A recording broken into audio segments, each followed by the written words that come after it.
jongo yawre kino machiegni mor marani kaono nyasaye mi thuolo mar yudo chiegni ma kaono matari ka uchiel dwe mar 12 higa mar 2023 mondo mi chopo okinyi ma kawuono kama intiere kinenowa e chenro mar piny kod mbakoro machako kawuono sani sa 12 mar okinyi ka rom kata sa bich mar onyango adita e chenro ma kawuono nyinga Cleophas Oluoch de kisumo kanya kwar mo keo nyaka sango nyakwaro ngo jong mana kapile piny ka ruto rugi maga keni gweng ma intiere oruni e yo machalo nade bura Nairobi mana koyo koth podo lala matina keni gweng ma intiere koth chue koso nango koka mano machiegni mai ni chenro mar piny bed kodo nyaka giko chenro makama biro bedo karumo gi chenro mar mbaka oromo kanyo sa abich mano mar onyango nyinga Sharon Ongao oyore nya Cleophas achuma kari iwacho ni koyo chami koyo tongi bisenjo lit mana robi liet to nantiere gutieno ntiere liet chaka gi makoth lal matin mana no temo naneno ka temo nyidho kinda kinunge nyidha kene boken kata koso nen koyo boken kata godhiambo kata gutieno kende nyora temo wuotho e boma ma Nairobi chuny boma ma Nairobi kendo kana chopo diere kacha e chunye tik mano tie statue mar Tomboya kacha liet mana winjo ago mana koth kendo mondo mi koth obi to kadwoka paro ni koth pod kelo midhiero e counties mamoko odogo wacho ni nyasaye mondo mi obed jakorwa nikech koro sani maigi monya wacho ni en lokruok mar kor lwasi mowinjo kacha koro waromo kode koro edon lokruok mar kor lwasi makoro kor mar chal mar kor lwasi be no lano de kin thuolo mar ndala beriyo koth pod biro bedo ka chue e kor gwenge mopogore gin maro ni sirikane mag gwenge temo kar nyalo margi mano mar tero ne oganda kony mowinjore kanya kasani nitiere oganda madwaro chiemo nitiere oganda madwaro kony mago mag nede kanyakla kod yedhe mago mithiedho godo pi kanyakla kod yedhe mabende gimuonyo koka mano ni kichin ching tich adek nyakorom ga jwang line up chalo kama bang manya wadwa Cleophas Oluoch dhi bedo ka kelo ni weche manyien bed gi ng'eyo ni gweng ma intiere ochio nade Cleophas Oluoch osteko nonro mar gazet chakre sa 12:30 nyaka sa 1 mar okinyi adhi bedo ka kelo ni nonro mar gazet Cleophas gazet kawuono watan Daily Nation ntiere control of budget Margaret Nyang'ate Nyakango mabende gisani wang'ini ntiere buche mabende odonjne godo mopogore odiche manyoro nwanene kanyo kintiere doho ma Mombasa kata kamano neneno ka kweth mar Azimio to wachalo ka gima itugo cards kumoro mar mondo mithiche oki apis en gima ntie kar ka kendo kemed sen gi josinyo Nyakango kawuoyo e kidienje mopogore ing'eni en mar en gi Tenya of office manyiso ni en gi thuolo mar bedo e apis mabende mondo mi gole nyalo bed ni gik mathoth bende otimre malos ne aput manone mondo mi koka thiche oko e apis makaman mana ka wanano gi jogo mantiere e apise mago mag commissioners mago mag IBC gino madhi neno kar ka timore en gino madhi kawo ka machielo Nyakango nosoko wang' jatend piny Kenya machon mano se retire Uhuru Kenyatta kuom wacho ni omenda ne lal ahinya kar kanyo sani bende nosewacho kata gik matimore migawo mopogore e apis mar jatend piny Kenya kaka budget itiyo godo kaka kaka omenda bende ichwalo ne jok mamoko nyalo bedo ni en adier kosoyo warito mondo mi wawinji do weche modonjne godo to opogore gi tich kata motimo yawo sako kendo riembo chenro mag sako kod ji mamoko bende madhi apar kama gintiere kar kacha tiende nang'o pod en mana weche mag siasa gigo otimore bende ka jatend piny Kenya William Ruto bende onge pachoka to bende en mana seyo ni winjo kata mno odiochieng' manyoro seneta mogwel ka bende wacho nang'o ni cases kata mna buche mathoth mago miseyo godo ji gi mibadhi timre mana ka jatend piny Kenya onge kata kamano adhi bedo ka kiloni matut e nonro mar gazet Standard thor wach nacho Daily Nation emonde kanyo ni under siege Standard to koro thor wach mare gi dholiech onde kanyo ni blow after blow as court serve Ruto bitter pill makaluore kod buche mopogore mabende osebed kidonjene godo jatend piny Kenya William Ruto e doho watemo kelo kata mna lokruoge idhi ne doho cases makamago ng'eny wang'e achiel kuom gi wach motenre kod housing levy mabende nyaka gisadi pod nitiere doho ibro bed kiwinje wacho ni higa mabiro maisha namba be wacho ni public participation oko tim CAS thrown out nyoro on gi kidero ka parastatals ma weche mane bende uso kembe mag sirkal bendero ne ochungi e weche makamago ma bende koribro winj bura makamano dwe mar 2 man tarik 6 higa manyien Finance Act bende nitiere kuonde moko mowach ni gi non constitutional weche mag ng'ado yende bungu bende koro ero declared null and void debed ni Attorney General masumo ne jatend piny paro e weche go mag chike ok time yo makare penj maduong' mantiere kar kama non kochopo kinde mag nonro mag gazet mana kamano bang' nonro mar gazet nyakwarom Gajwang' dong' kiny ma kawuono no kanya wadwa Joyce Oduor onge chal ka gima ng'at achiel biro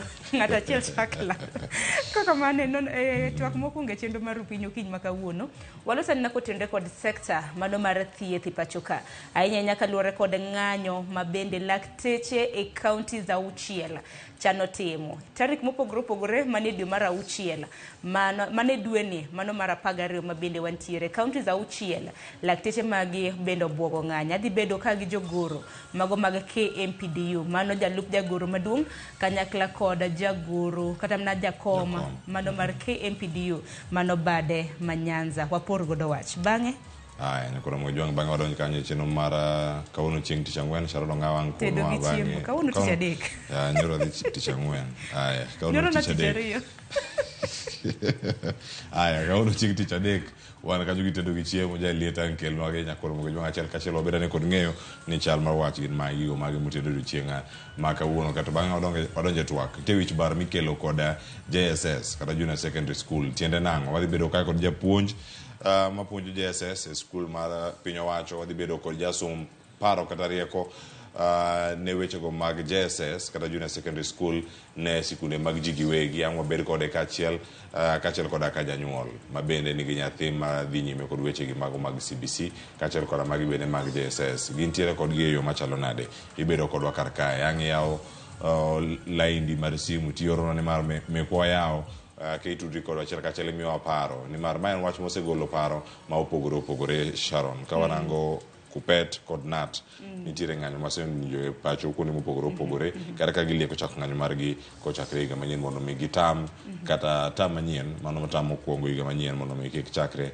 kaka ochane kapok owinj kwayogi. Ang'eni weche thoth ahinya maluoro somo mar JSS kata kamano wang'eni wadong' mana gi matin ne wachni kata mna matin ne dwe achiel nikech skunde ibiro bed kiyawe tam mokwongo mano chieng' tarik 8 dwe mokwongo higa mabiro jonyuol utere gi ikruok e kinde mabende jopuonj bende neno ka koro kedo matamre gi nono. Cleophas Oluoch dhi bedo ka bago twak ma kamano itudri koda mbui maga iyuda gi nying mar Sharon Ong'awang' mano mbui mar Facebook Instagram kanyakla kod mano mar X Ramogi TV bende wanyonre mbui mopogore opogore parni wantiere nyaka TikTok bende seredo mbui mar Ramogi TV e TikTok kacha kopogore gi mano wantiere X kanyakla kod inyalo oronwa ote e lai magwa mag 3-6-000.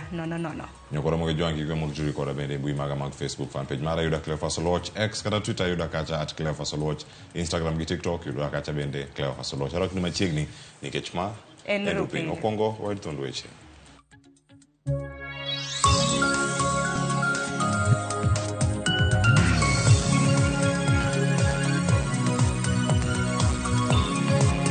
Sani kanyoro around saa 11 okinyi ni rates mag koth manochwe Voi nobedo very high makata sani presentation mane watimo Voi ema nigi one of the camps manobedo increase the situation rach kono sani.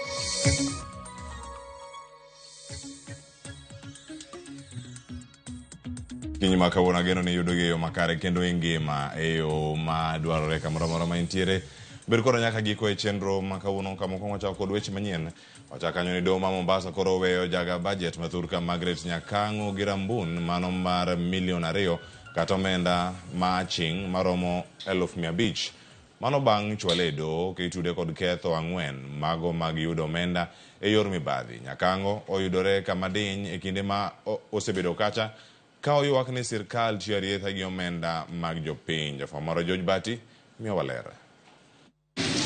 Okinyi mar tich ariyo jaga bajet mathurka Margaret Nyakang'o yudore e lwet obila ewi seyo matere nyaka e doho ma Mombasa ka weche maluore oting'o yudo omenda moko e yor miganga.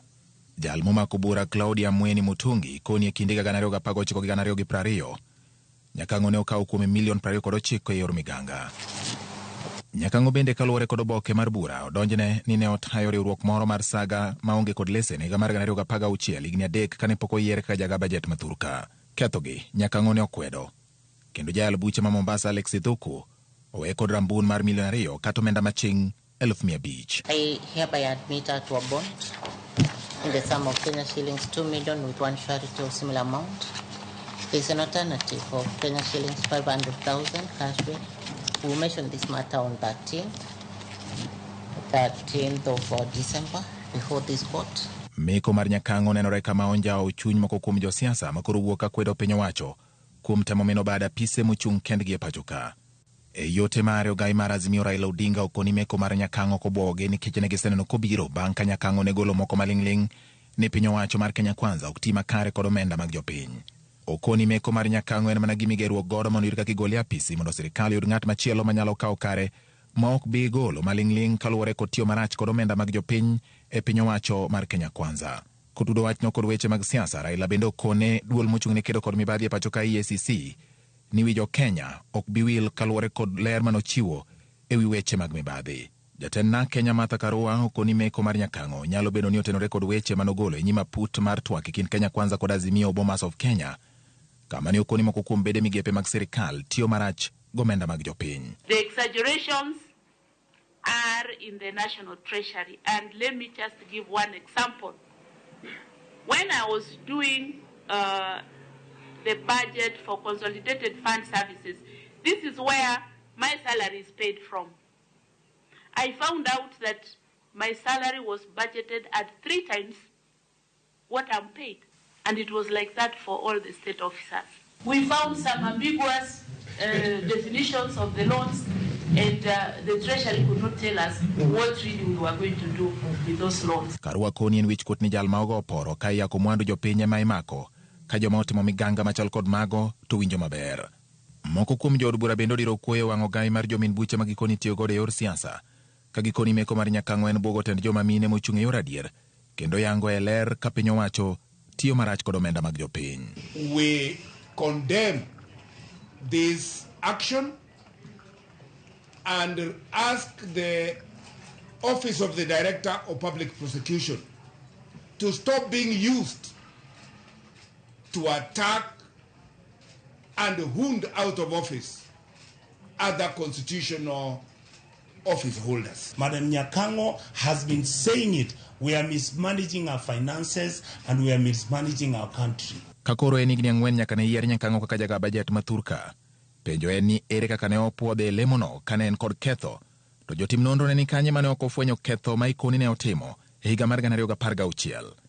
George Bati, Ramogi TV. Riwruok mar Kenya Red Cross koro kwayo oganda jo Kenya mondo mi oben kod horuok e kinde ma kwan oganda ma medo yudo midhiero mar oula medore pacho kae ka gitemo chwalo kony ne oganda ma midhiero go monjo. Piny owacho bende koro medo singo sinani margi mano mar kedo gi midhiero ma koth El Nino masani koro osekelo tho ma jo Kenya maromo 160 ga ji mathoth bende koro oseringo miechgi. Jafwambo marwa Lydia Okeo miyo waler macho mar wachno. Kinde ma koth mapek pod medo chwe pacho kaka oganda moko ywago onge mar kony mosechopo negi. Riwruok machwalo kony kod resruok ne oganda Kenya Red Cross bende koro jiwo jopiny mondo mi obed kod horuok kendo kik girit midhiero jukgi.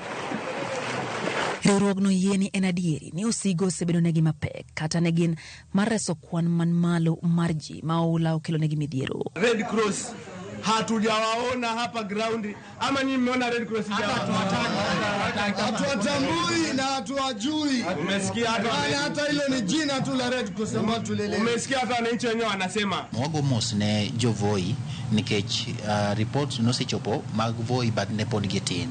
Sani ka nyoro around sa 11 okinyi ni rates mag koth manochwe voi no bedo very high.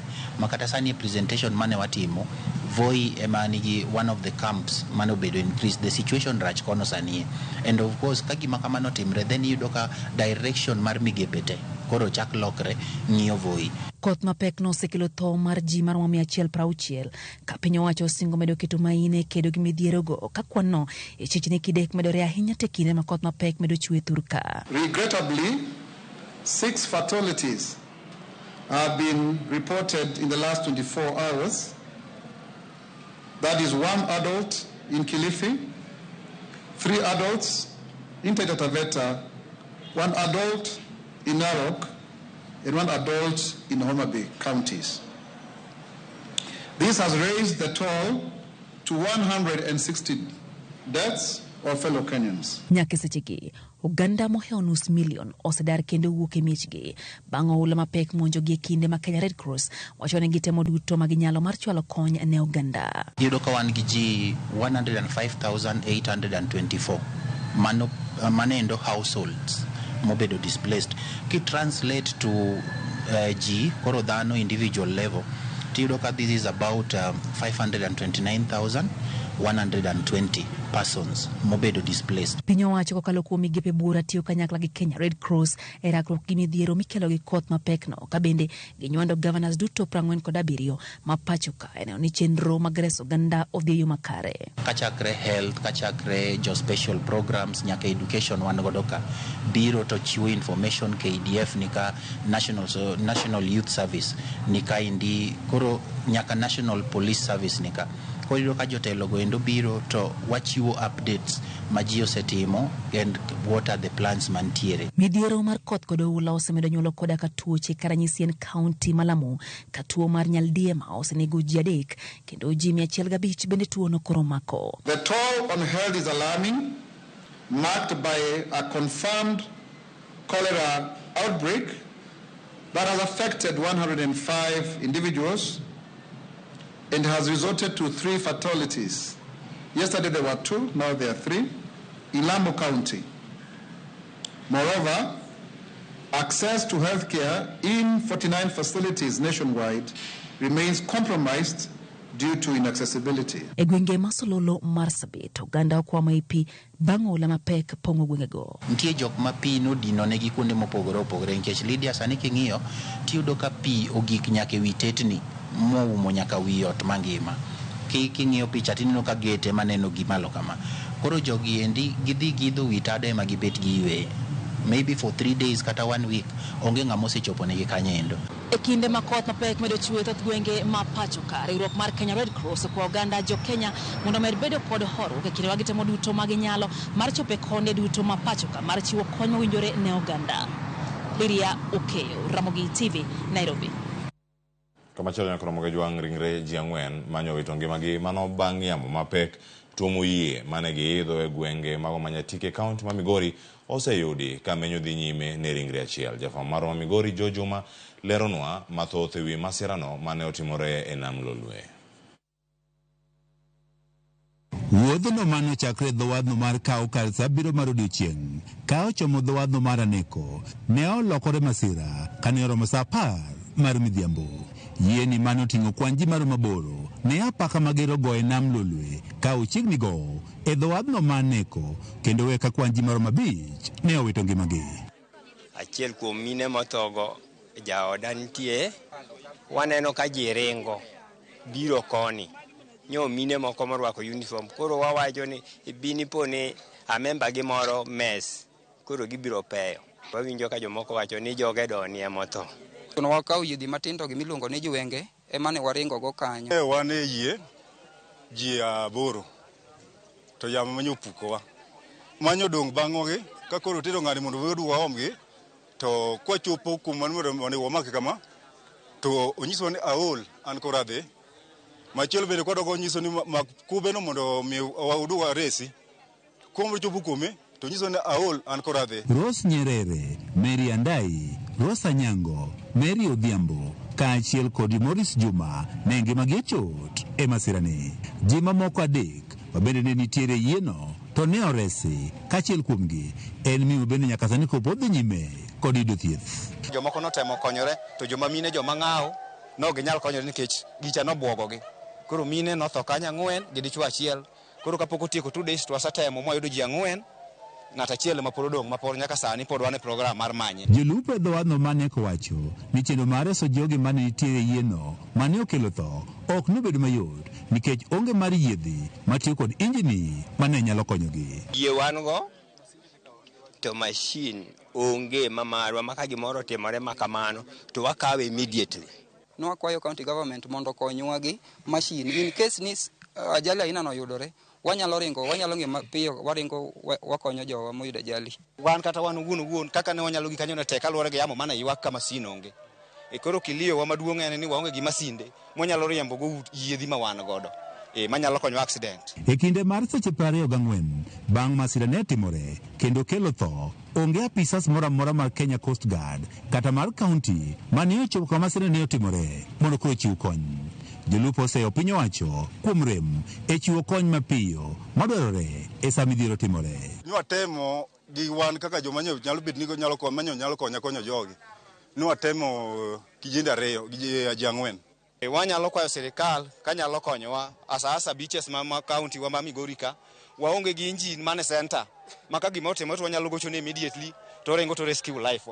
Oyangore ni moko kuom jogo eko mane owito ngimagi e masirani ne onge kod jaket ma ong'ere kaka life saving jacket, ka jolupo bende ywak ni thothgi onge kod jaketegi. Luwore kod yuto moyudo kanyo en yuto matin. Mok nyal kelo pesa manyal dhi nyawo kod life jacket. Wan gi jackets 40 life saver jackets ma almost jolupo 360 e beach makao pod onge life saver jackets. Masira makamayo bire kindeno mabende chenro mar manyo ringre mar miyo ma jegni 42 mane owito ngimane e arono mar Migori e gwego mag Osiri tarik 3 mar dweni pod dhi nyime. George Juma, Ramogi TV, Migori. Chenro mag od bura ne oyudo ng'ikruok mano bang' jo od bura bago ng'anyo ka gidwaro omenda mag aguch CDF. Senators kod jo od bura odagi ni ok gibidhi mano ok gibidhi nyime gi yweyo mano kapok ooro omenda makamago. Ma itimore ka ng'ur makagi kacha bende koro okwako od bura kaluwore gi mano ma jo od bura wacho ni oseng'ad omenda gi magiyudo kaka mabalang' mago mag yuoro e chenro mag od bura mong'ere kanyo kaka sitting allowance. Walter Nyambaga nigi mathoth. Ne en ywaruok mane pilore kawuok e od bura mamalo kod mano mar Senate e kinde ma jo od bura ne obago ng'anyo mar tipo e kendo chiwo chung' margi ni po nono piny owacho ok ochwal negi omenda mar NGCDF to onge dhi yweyo kaka chike mag bunge dwaro. The government is always supporting their executive programs to the detriment of CDF. So what we are saying is that we have suspended all sittings, all government businesses until CDF is expanded to our schools. Kuom thuolo mar dakika 30, sajni mag od bura ne otemo gayo jo od bura mane odhugni e liare mar od bura mar rocho chenro. Jaleg wi kweth mathoth e od bura Silvana Sosoro ne oneno matek ka otemo lego wi kweth mag jo od bura mane pok oyudo muya mondo donji. E piny oduogo bedo matek ne jalup spika Gladys Pos mane otieko chenro mag twak apoya. Magitimore bang' ng'ur mathoth osebedo e wi kaka nok mar jo od bura osemiyo chenro mag od bura mamalo kod mago mag Senate orem chwalo tijgi. Maling'ling' ofulo ni duol mar osara SRC ne ong'iso balang' mag jo od bura mag yudo kuom bedo e od bura kinde ka kinde. It is our privilege to get the payment or to have those allowances in place because it is part of as per the law. It is our allowance, so it should not be scrapped off by SRC. SRC to kunji ka jobunga wacho akia anto kaseye kodgi nikech ok ging'e gik moko properly. Tarik 19 dwe mar 9 higani, Moses Wetangula ne owuok tung' mosuko jatend kweth mathoth e od bura Kimani Chungwa bang' rito mondo kwan jo od bura rom mar twak kaka chik dwaro. Jakora Magajwang' mano en okot miduong'o e od bura kaendi mondo jo od bura ochopi e ka ginyalo dhi nyime kod chenro mag od bura ma kaluwore kod katiba namba 121 mabiro dwaro ni jo od bura chop kwan mar 50 e ka ginyalo dhi nyime kod chenro mag od bura. Kabathe konchiel kod skar Senate to gibiro dwaro ni mondo gichop kwan mar 15 ka ginyalo dhi nyime kod chenro margi. Those who are saying that they should be whipped, it's a problem with the payment they are getting from a CRC. I think somebody should just resign and maybe go and look for a job. SRC yande owito oko balang' mag silings 5,000 mag romo ka romo manejo od bura yudo kendo keto gi osachgi e silings 710 kae kanyo riwo koda ka omenda mag ot madwe ka dwe ma en silings 150. Lakini kawuono an gi committees ariyo sama keto samoro timore kamano kata sama bunge be dhi nyime. Koro tiende ni ka dipo ni joma ng'eny MPs mang'eny nigi tabu bila mawacho no. To it means the quorum nyalo bedo affected. Committees to get full hours bende dhi nyime kata wacho gi mar jopiny to seche te. Mano be nyaka tim seche te ma ka ok itimo migalo wi bunge kai ma intie kabisa to the employer biro punish employer en jomo no keli e bunge. Moko to seyo mana telo mantiere od bura mar seneto kod mano mamalo. Everything rises and falls on leadership. Those are not my words, they are words of John C. Maxwell. Where much of the role of whipping comes in is when there is legislation, there's a specific bill and you want to marshal for the favor depending on how you want it to go. When there's something that has cropped up that needs quite a bigger attention, but it is a personal responsibility. Walter Nyambaga, Ramogi TV, Lere Marobura, Nairobi. Matimore od bura Ramogi Juang en miel gi koko mane od bura moro pacho kae kama chielo domo malo koro chungo sirkal kik chak chenro mar ndiko jo Kenya e chenro manyien mano mar yudo pande moyiedhi miluongo kacha ni maisha namba mae bang' riwruok mar Katiba Institute dhi edo kendo chwalo bura mar kwedo chenro no kendo wacho ni sirkal onge ratiro mar keto jopiny gi ndikruok makamano. Katiba Institute wacho ni sirkal ochako chenro makamano ka ok otimo nonro ewi midhiero manyalo yudo jopiny kokalo e yor ndikruok ma itimo e yor mbui. Midhiero ma oriwo koda kamano mar rochruok mar arita mar jopiny mana kaka huduma namba, maisha namba dwaro ni jopiny oket nonro margi e yo manyasani. Sirkal bende iseyo kuom rem ka opach jopiny.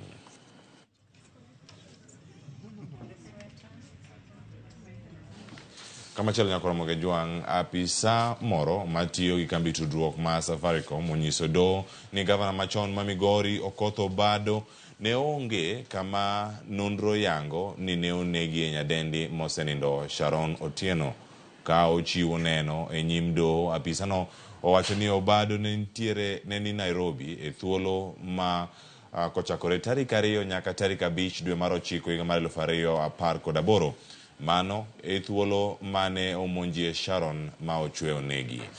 Jagono manyinge Quinto Odek Etiang bende ochiwo ler ne doho ewi omenda moko mane oor e yor simu e kind tarik 1 nyaka tarik 6 dweno gi 1 kuom joneno mane nitiere e burano. Burano dhi nyime kiny odiochieng' ma kawuono. Nyako Ramogi Juang mane makelo e giko sa odo madakika 1 kende to romo sa 12 gi nus. Erokamano kuom bedo koda e mbui kacha. Onyango Kevin mar Nguku Kanyadoto ntie karaka wacho ni osemoke yo makare ka ntiere Ndhiwa sub county. Jaote Millicent erokamano ahinya neno waka ntiere Mweru Panda Siaya County. Erokamano bende Ochieng Ken wacho ni jogi bende otiye gi life saving jackets waol gi thoe mapile ka pile. Aya Mark mar Uyoma bende wacho karkani watching live ka wuok Uyoma Owimbi asedonjo. Chuor Rispa wacho kani but government no wacho yanga ni koth timore. Wacho ni koth timo maber kendo joma ula ywerogo kendo daro kata onego NH-gi. Aya gintie karka Jerry Mouma nenowa makare ka ntiere Siaya County wacho Ramogi Tv ler Siaya. Jackson Mbuya wacho na sado chenro eneno maler ka ntiere Kisumu Nyamasare. Nyako Ramogi Juang unuchiwo yo machalo nade machiegni pod ntiere ka chenro mar piny koro biro gi gazet gi nyaodo Sharon Ong'ao kik dhi mabor.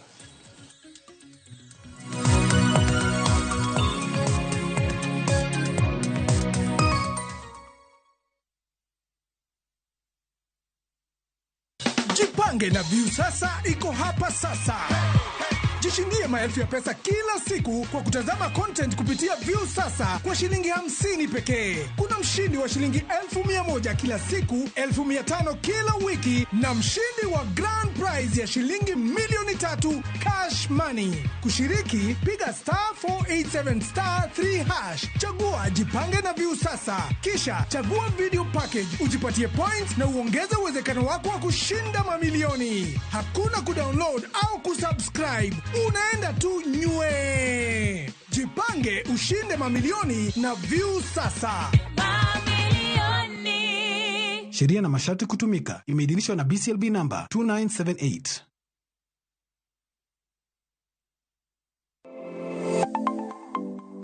Nyakorom gajuanga ginengo mar ngima mamedo hidho. Beningeni pok mari nyalo kelo ni yuto mari. Talent ni no nyaka sweti. Ok ni en talent ni kuri rietiendi ni talent kuru biro no. Ng'ato ka ng'ato nitere gi pok mare mana Nyasaye omiye. Iyudo kata mana nyuola kwiri ni kik idhi nyis ji, to kok inyiso ji ng'ama biro ng'eyo onge. Chieng' tich ang'wen chakre saa 2:30 nyaka saa 3 mar okinyi mar mondo mi wamiyi jip makare kalure kod pok mabende intiere godo.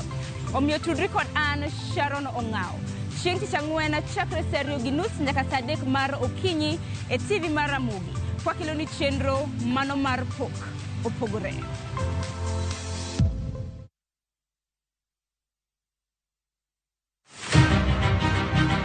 Jok mamine gin singo mar oganda. Nyakwara moga jwang piny sani olony. Wawuok e ndalo machon ma ng'ama miyo ne en mana ng'at mabedo e pacho. Melini ane man first officer. Tija matiyo en riembo, an driver. In mbaka ni en mane? An aketo tiles. Kik ng'ato wuondi no kinyal nikech in ng'ama miyo. Ka Nyasaye omiyi ngima to inyalo. Tudri kod Stella Brenda Ochieng, tich adek ka tich adek, chakre saa 8, mana e chenro mar Mine Nyalo.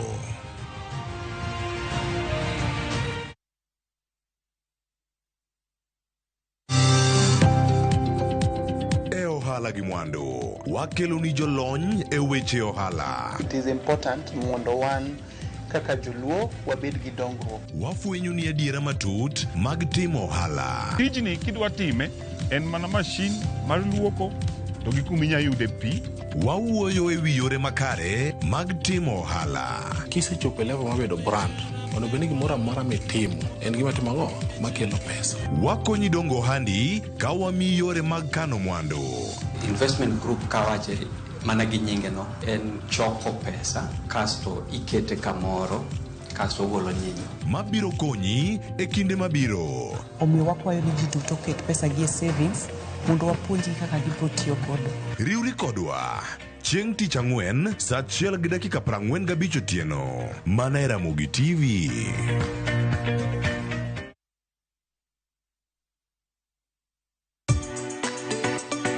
Ik milimili mar dhogi ne wuodh kid chiemo mopogore. Chenro ka chenro dhialo mit chiemo. Chiemo gi nyadhi mopogore. Rabuon ni apidha iluongo ni surambaya. Lony tudore kod kitwa. Ok en mana e wi chiemo. Joluo wacho ga nang'o? Nyako dhi ga tedo. Na biro tedo. Ai biro tedo. En hera gi lony moketi e loso chiemo ka chiemo. Sama koro gibage, sama idhi moye, to ni medo ne sukari matin. Sukari miyo konyo gi fermentation. Omiyo, kihero chiemo, in jatedo, kata mana ng'ama ohero tedo. Tudri kodwa tich adek juma ka juma e chenro mar tedo gi chiemo. Gi Jailieta mana e Ramogi TV.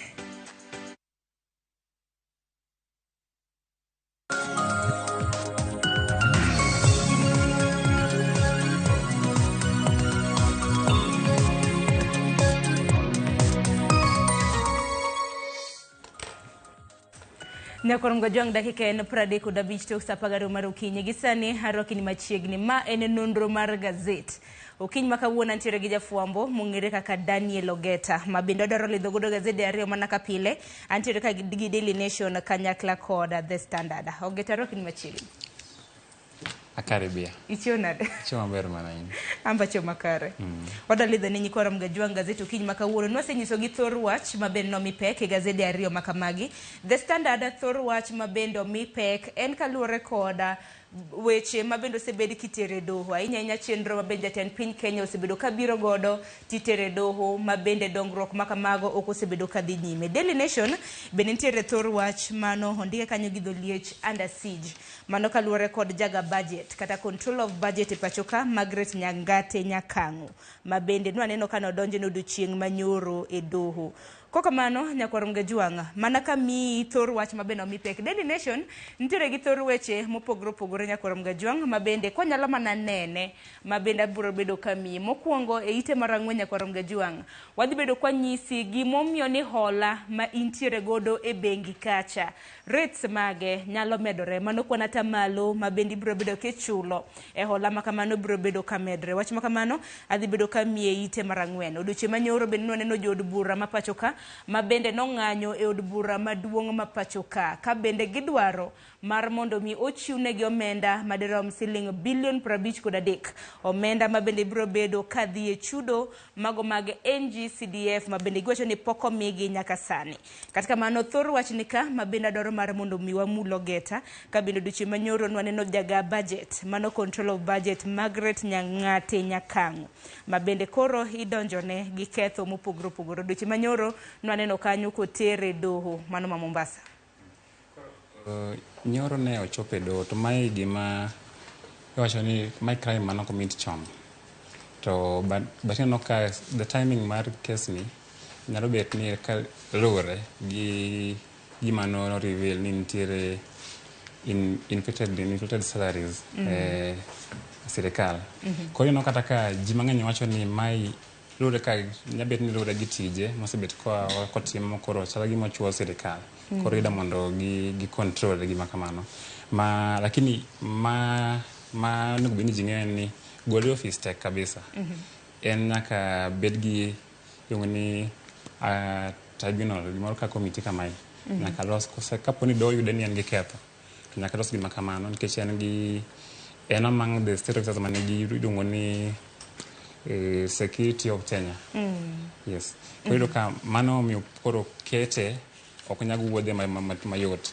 To nochako tiyo iga mar 2019 2019 kano keta gi ker moa last time Uhuru Kenyatta. Yes. But kata kamano ido ka ogai mar Azimio nong'ise ni kik obed gi buok obed beta magi chir kech karure gi gogai no wacho ni nyabet ni magi lure gi tije motimo ni omiyo koro iluwe eno ka jothurgi bende kisiko cha bende eno ka ne wacho ni ogiyie chal ne gima nitie ulterior motive e gimomiyo koro kes ni biro sama kamae. Nikech penj bende oganda osebedo ka penjo nang' mineno ndiki apisi ka bende noyude kod buche makamano nikech inyalo paro kapok kata mana ondiki apisi noyude kod buche mopogore opogore. Penj maduong' ne nitiere nang' mineno kete kata mana apisi makamano. E ite mar abiro nyakwarom Gajuanga wach makamano mi pek wang'e neno moko kuom seyo mabende idonjone godo Nyakang'o. Mokwongo ise ni no defraud mano nyako nyadini mung'ere kaka Claudia Mwini Mutungi omenda madirom siling milion 29 ka bende norendre ni nitiere kod sako moro kanyo. Mar ariyo bende ise ni nitiere kod sako mabende notayo maonge kod lesena kowuok kuom duol mabende osebedo kagayo sako mago riwruoge mag saga mong'ere kaka Sacco Regulatory Authority. Mar adek bende wacho ni ne oforge kata no oriambo gi signature mano mar Mutungi. Kata kamano naneno odiochieng' manyoro kanogole kanyo kod omenda ma aching' mano cash bill madirom siling 1,500 kanyakla kod rambun mano bonda mano mar siling milion 2. Kata kamano nyakwarom Gajuanga kes makama pod dhi mbele ka bende kes makama ibro bedi wacho ni kes kata mna bura makamano ibro bedi kiwinjo chieng' tarik 13 mano mar dwe mar 12. Wach makamano wabro bedo kwa nyisi matut en wach mabende waluoni machiegni kata weche magwa makawuono.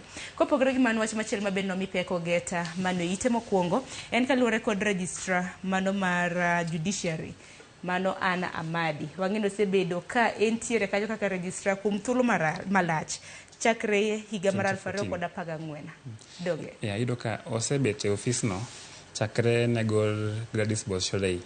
Doka around 2014 ne nitie ywaruok e kind registrar man machon no to gi jomutiyo godo ma bang' to nogole ma Amadi donjo.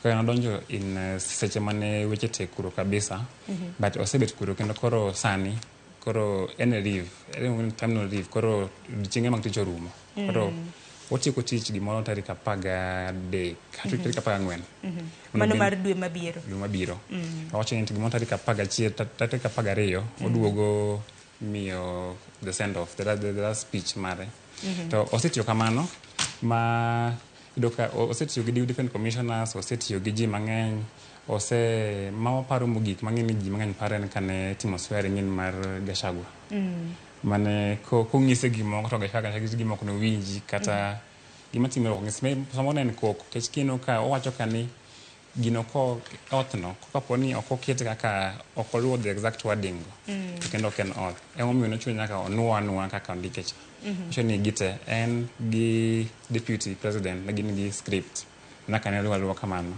to mane ken ot ido ka sani no penje jatenda wanga no penje ni idhi timo ng'o koro ocho ng'adhi mana yweyo ido ka en triple A yino ka an Amadi Atieno en nyasiaya kamane kako dendre triple A an Amadi Atieno to triple A ni mostly jong'er gi battery matindo mag remote mag sagi yes ido ka wanga temo nyiso ni samoro koro bit do mondo dhi omedre teko mana kamano kata kamano poch gi pak kuom Anna Amadi nikech osebedo judiciary kanyo kuom thuolo mar higni buore wacho ni over decade more than 10 years nikech chakre higa mar 2014 nyaka sani higni buore mosekalo en kata gino kotimne sugiyo ni speech mokwongo chano kotimne en ochaka tich nikech gere kane liet ng'eny kucha kabisa ma en sani chuno nyaka koro tim kech koro nitie rieto osepungua kata mang'endo ka nitie wacho achievements motimo over the time kino ni penje kanyo ni ka bende yudo ka judiciary kai wacho ni female mon ng'enye mano is right English right deluo yudo ka mon ng'enye yudo ka from the CJ deputy CJ obende ni penje ni ang'o ma mayo osekelo nitie kaka mobedo achieved nade ka wacho ni gimomiyo wacho ni judiciary ose achieve 51% despite you know like they've achieved 51% female maido ka staff mag judiciary pra atamalo pabich gachiel gin mon to penje ni nango wacho ni chuo ok apply titije wacho ni chuo ok apply ok gindikre mar bedo kata mna itije mago mag judiciary kata kamano poch gi pak ni Anna Amadi nyakoro mgajang ko rido thuolo wani sam sigande e ite mar 2 gi mar 3 mani gazet mar Daily Nation nikech ogeta no ka sadhi mapiyo wate manadhi mapiyo mar mondo mi wamine kor mgajwang weche mopogore e ite mar 3 nyakoro mgajwang pono no ni pokika passport mari bende piny owacho mapachoka aneno kanyo ka koro ne ginyiew mashinde manyien mago ma bende biro bedo kagolo chapa mago mag passport mashine mabende na ginyiew manyien ni wacho ni gin 2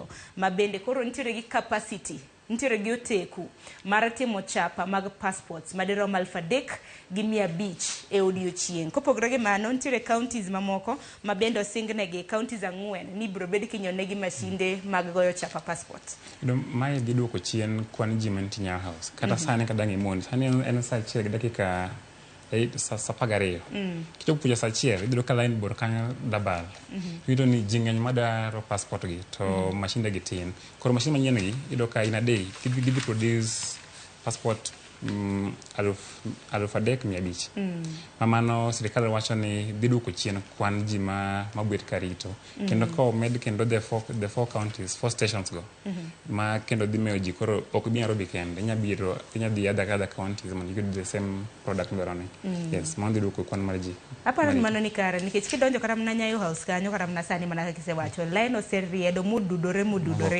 kata kamano counties mabende chano nyone gi machine mabende nitiere kod oteku mar golo chapa mago passports madero 3,500 odiochieng oriwo county ma Kericho wantiere gi Bungoma Nyeri kanyakla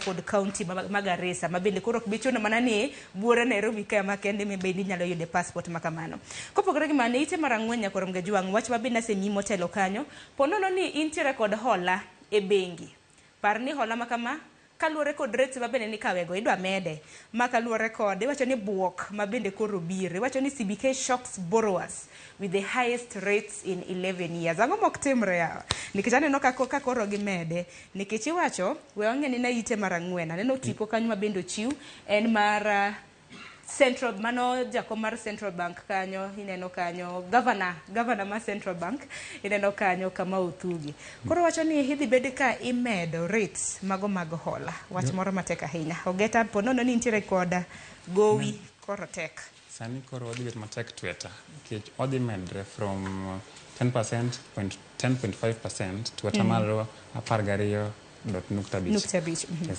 Ma lugre nikech yudo ka giwacho ni shilling dok chien. Koro more of gida mondo gi stabilize. Mana ki compare kipime gi dola. Yes. Koro mago some of the moves ma koro sirkal timo. Lakini yudo ka mano bende pod nyuma na ji. Nikech yudo ka sani nitie housing levy. Gik mang'eny omedre kae ma ji ywaka throughout. Koro mae bende ka koro ka nyankaluno mane ka wachwanja koro medre no koro idhi mana inyire kabisa. Mana pani ma koro timre kanyo. Ba koro chakre mbele ka chiem chuth. Mbele pek. Nikijani no kareti makamagi osebedo ka medre kuom ranyisi e higa mar 2011 ninyalo yudo hola gi kwana tamala 5.5. Sani ka koro wach ni hola ma bende ne kao ponono ni kawe gi kwana tamala 10.5 ka koketka hola makamano hibro bedo kichulo gi kwana tamala 12.5. Wach ma bende pod kelo bwoka ahinya. Kata kamano governor mano mar bengi maduong' kama Othuge owacho ni oganda mapachoka okosebedo ka chulo hola e yo makare. Dholi chocho ni loan defaults ineno kanyo omenda mang'eny 615 billion wachre ni pok odwoki magi dweche 3 nyaka rom kanyo dwe mar 9 mano mar higa ni. Bende wang'eno omenda mapacho ka bendo yom ki compare kramna kipimo gi mano mar dola kako osebedo karengo. Kopogore kanyo bathe kanyo bendo ng'eni koth ma bendo osebedo ka chwe kor gwenge mopogore pacho ka nonro ma bende koro piny owacho nochiwo dochieng' manyore kinde thuolo mar seche 24 mokalo. Ji auchiel kendo nochako lalo ngimagi. Iyudo ka koro mano kelo kwan mar joma otho to 160. To wacho ni ji auchiel motho gin joma dongo. Then nitie cases kendo mag cholera mane momedre kendo. Then nitie nyaka households. Ji mang'eny medo winjo matek lit mang'eny nikech kodhi ni chwe to bura mang'eny ahinya kabisa. Ma odiochieng' kwani medo mana bet mang'eny. To bende winjo karam na oduche manyoro jaul wache lo piny owacho mapacho ka mano Isaac Mwaura bende nochiwo karam na kwan makamagi en wach moro malit kanyaka sani ji madirom 160 otho kaluwore kod kodhi nino moko kuomgi kaluwore kod Isaac Mwaura bende wacho ni otho kod tuo mano mar nyaldiema. Ong'ene kinde ma bende koth chwe pitaka riwore gi pi maler koro nyakwar mga jong'o beda kicha pi mwamudho obede e yo makare wathiedhgi gi yath. Kata kamano no ka camps mamoko bende bedo set iwacho ni gwenge kaka Tana River, Migori, Kanyakla, Homa Bay, Givoi bendo chako med camps moko mar chiwo konya ne jodak. E ite mar 5 oduche manyoro bende waneno ka jod bura mapacho Kanyakwar mga jwang bende no ng'anyo kaluwore kod deko mano mar omenda mar NGCDF. Jod bura ywak kaluwore kod omenda ma bende pok ochwal negi. Peso deko. Awacho ni no CDF, no recess. Nyoro ne yudo ka kaluwore gi pesa mpobiro no jogo no ng'anyo. Mane giwuok kato makata the chief whip kan chamo donjo no time donjo e bunge mai paro mano kel gi the minority chief yudo ka Opio Wandai no kelo ywak makama e mbele bunge to no yudo support from both the opposition to gi the government mano miyo no chuno koro gimoro sang'wen to yudo chuno ma Bosolei mane chunga ka speaker deputy speaker no ad John no chune kar sapar no chune mar mondo mi oad John kata mana iwacho ni ji odhi bura koro kere odhi aja kumwae koro kila nyathi odhi tuge dodgi koro stamre to magi duto te timore ka binwangi ni jod bura nek beni ka oyueyo malach mano chakre chien tich ang'wen. Yes, gidong gi 2 days ken ba koro gida mondo gi paralyze. Yes, mami apani magi ma ideas mondo mi koro sirikal feel the pressure mondo mi gi pesa no kech ka poni gidhi yueyo ya gimoro February kuche ka giduogo koro magi mana moves kiwacho ni gin pesa ka gise appropriate kendo kono bine gima ni koro bedo approved to biro. To omenda magi dwaro Nyakwar mga jwang en siling bilion 53 mar mondo mi gichwal godo konya hinya mago motenre kod CDF e kar chung'od bura ma bende giwuoke. Kata kamano ka biro bedo ka chopo chieng' tich ang'wen mano mar juma ni jod bura biro bedo ka kaw yueyo malach gidhi iwacho ni holiday ng'eni wantiere dwe mar 12 gibiro bedo ka giduogo e od bura mane dwe mar 2 higa mabiro. E ite mar 6 bende aneno kanyo senator mano e county nitie senator kanyo ma bende en majority leader iwacho ni jatend jogo eko mang'eny od bura mar Senate Stewart Madzayo bende odhi e doho ka bende odwaro mar mondo mi piny owacho kata mna doho ochung dwaro mano mar piny owacho ken tinde kidhi Citizen nitiere convenience fee idonjo ni tikwa siling 50 openjo ni siling 50 ne dhi kanye to en marango. Yes, kido ka owacho ni nitie 2 invoices mabiro kanyo. Mar sirikal to gi mar pesa flow. No, ok mar pesa flow, nitie kambi moro kanyo. En mana miwacho no, iwacho ni pesa flow. Yeah, pesa flow. Yes, koro yudo ka kembe gi owacho ni kambi ni ok en kambi mong'ere, to ok en mar sirikal, to en gine pesa ni en marango. Kech ok dang bed ni mar pesa sirikal kawo pesa to dhi e private entity. No bini kan mar sirikal to konyo ji te. Ok ni ko dhi ofuko ng'ato. Koro mai momi nyoro no dhi e doho mondo mi stop pesa no ni en pesa ma illegal.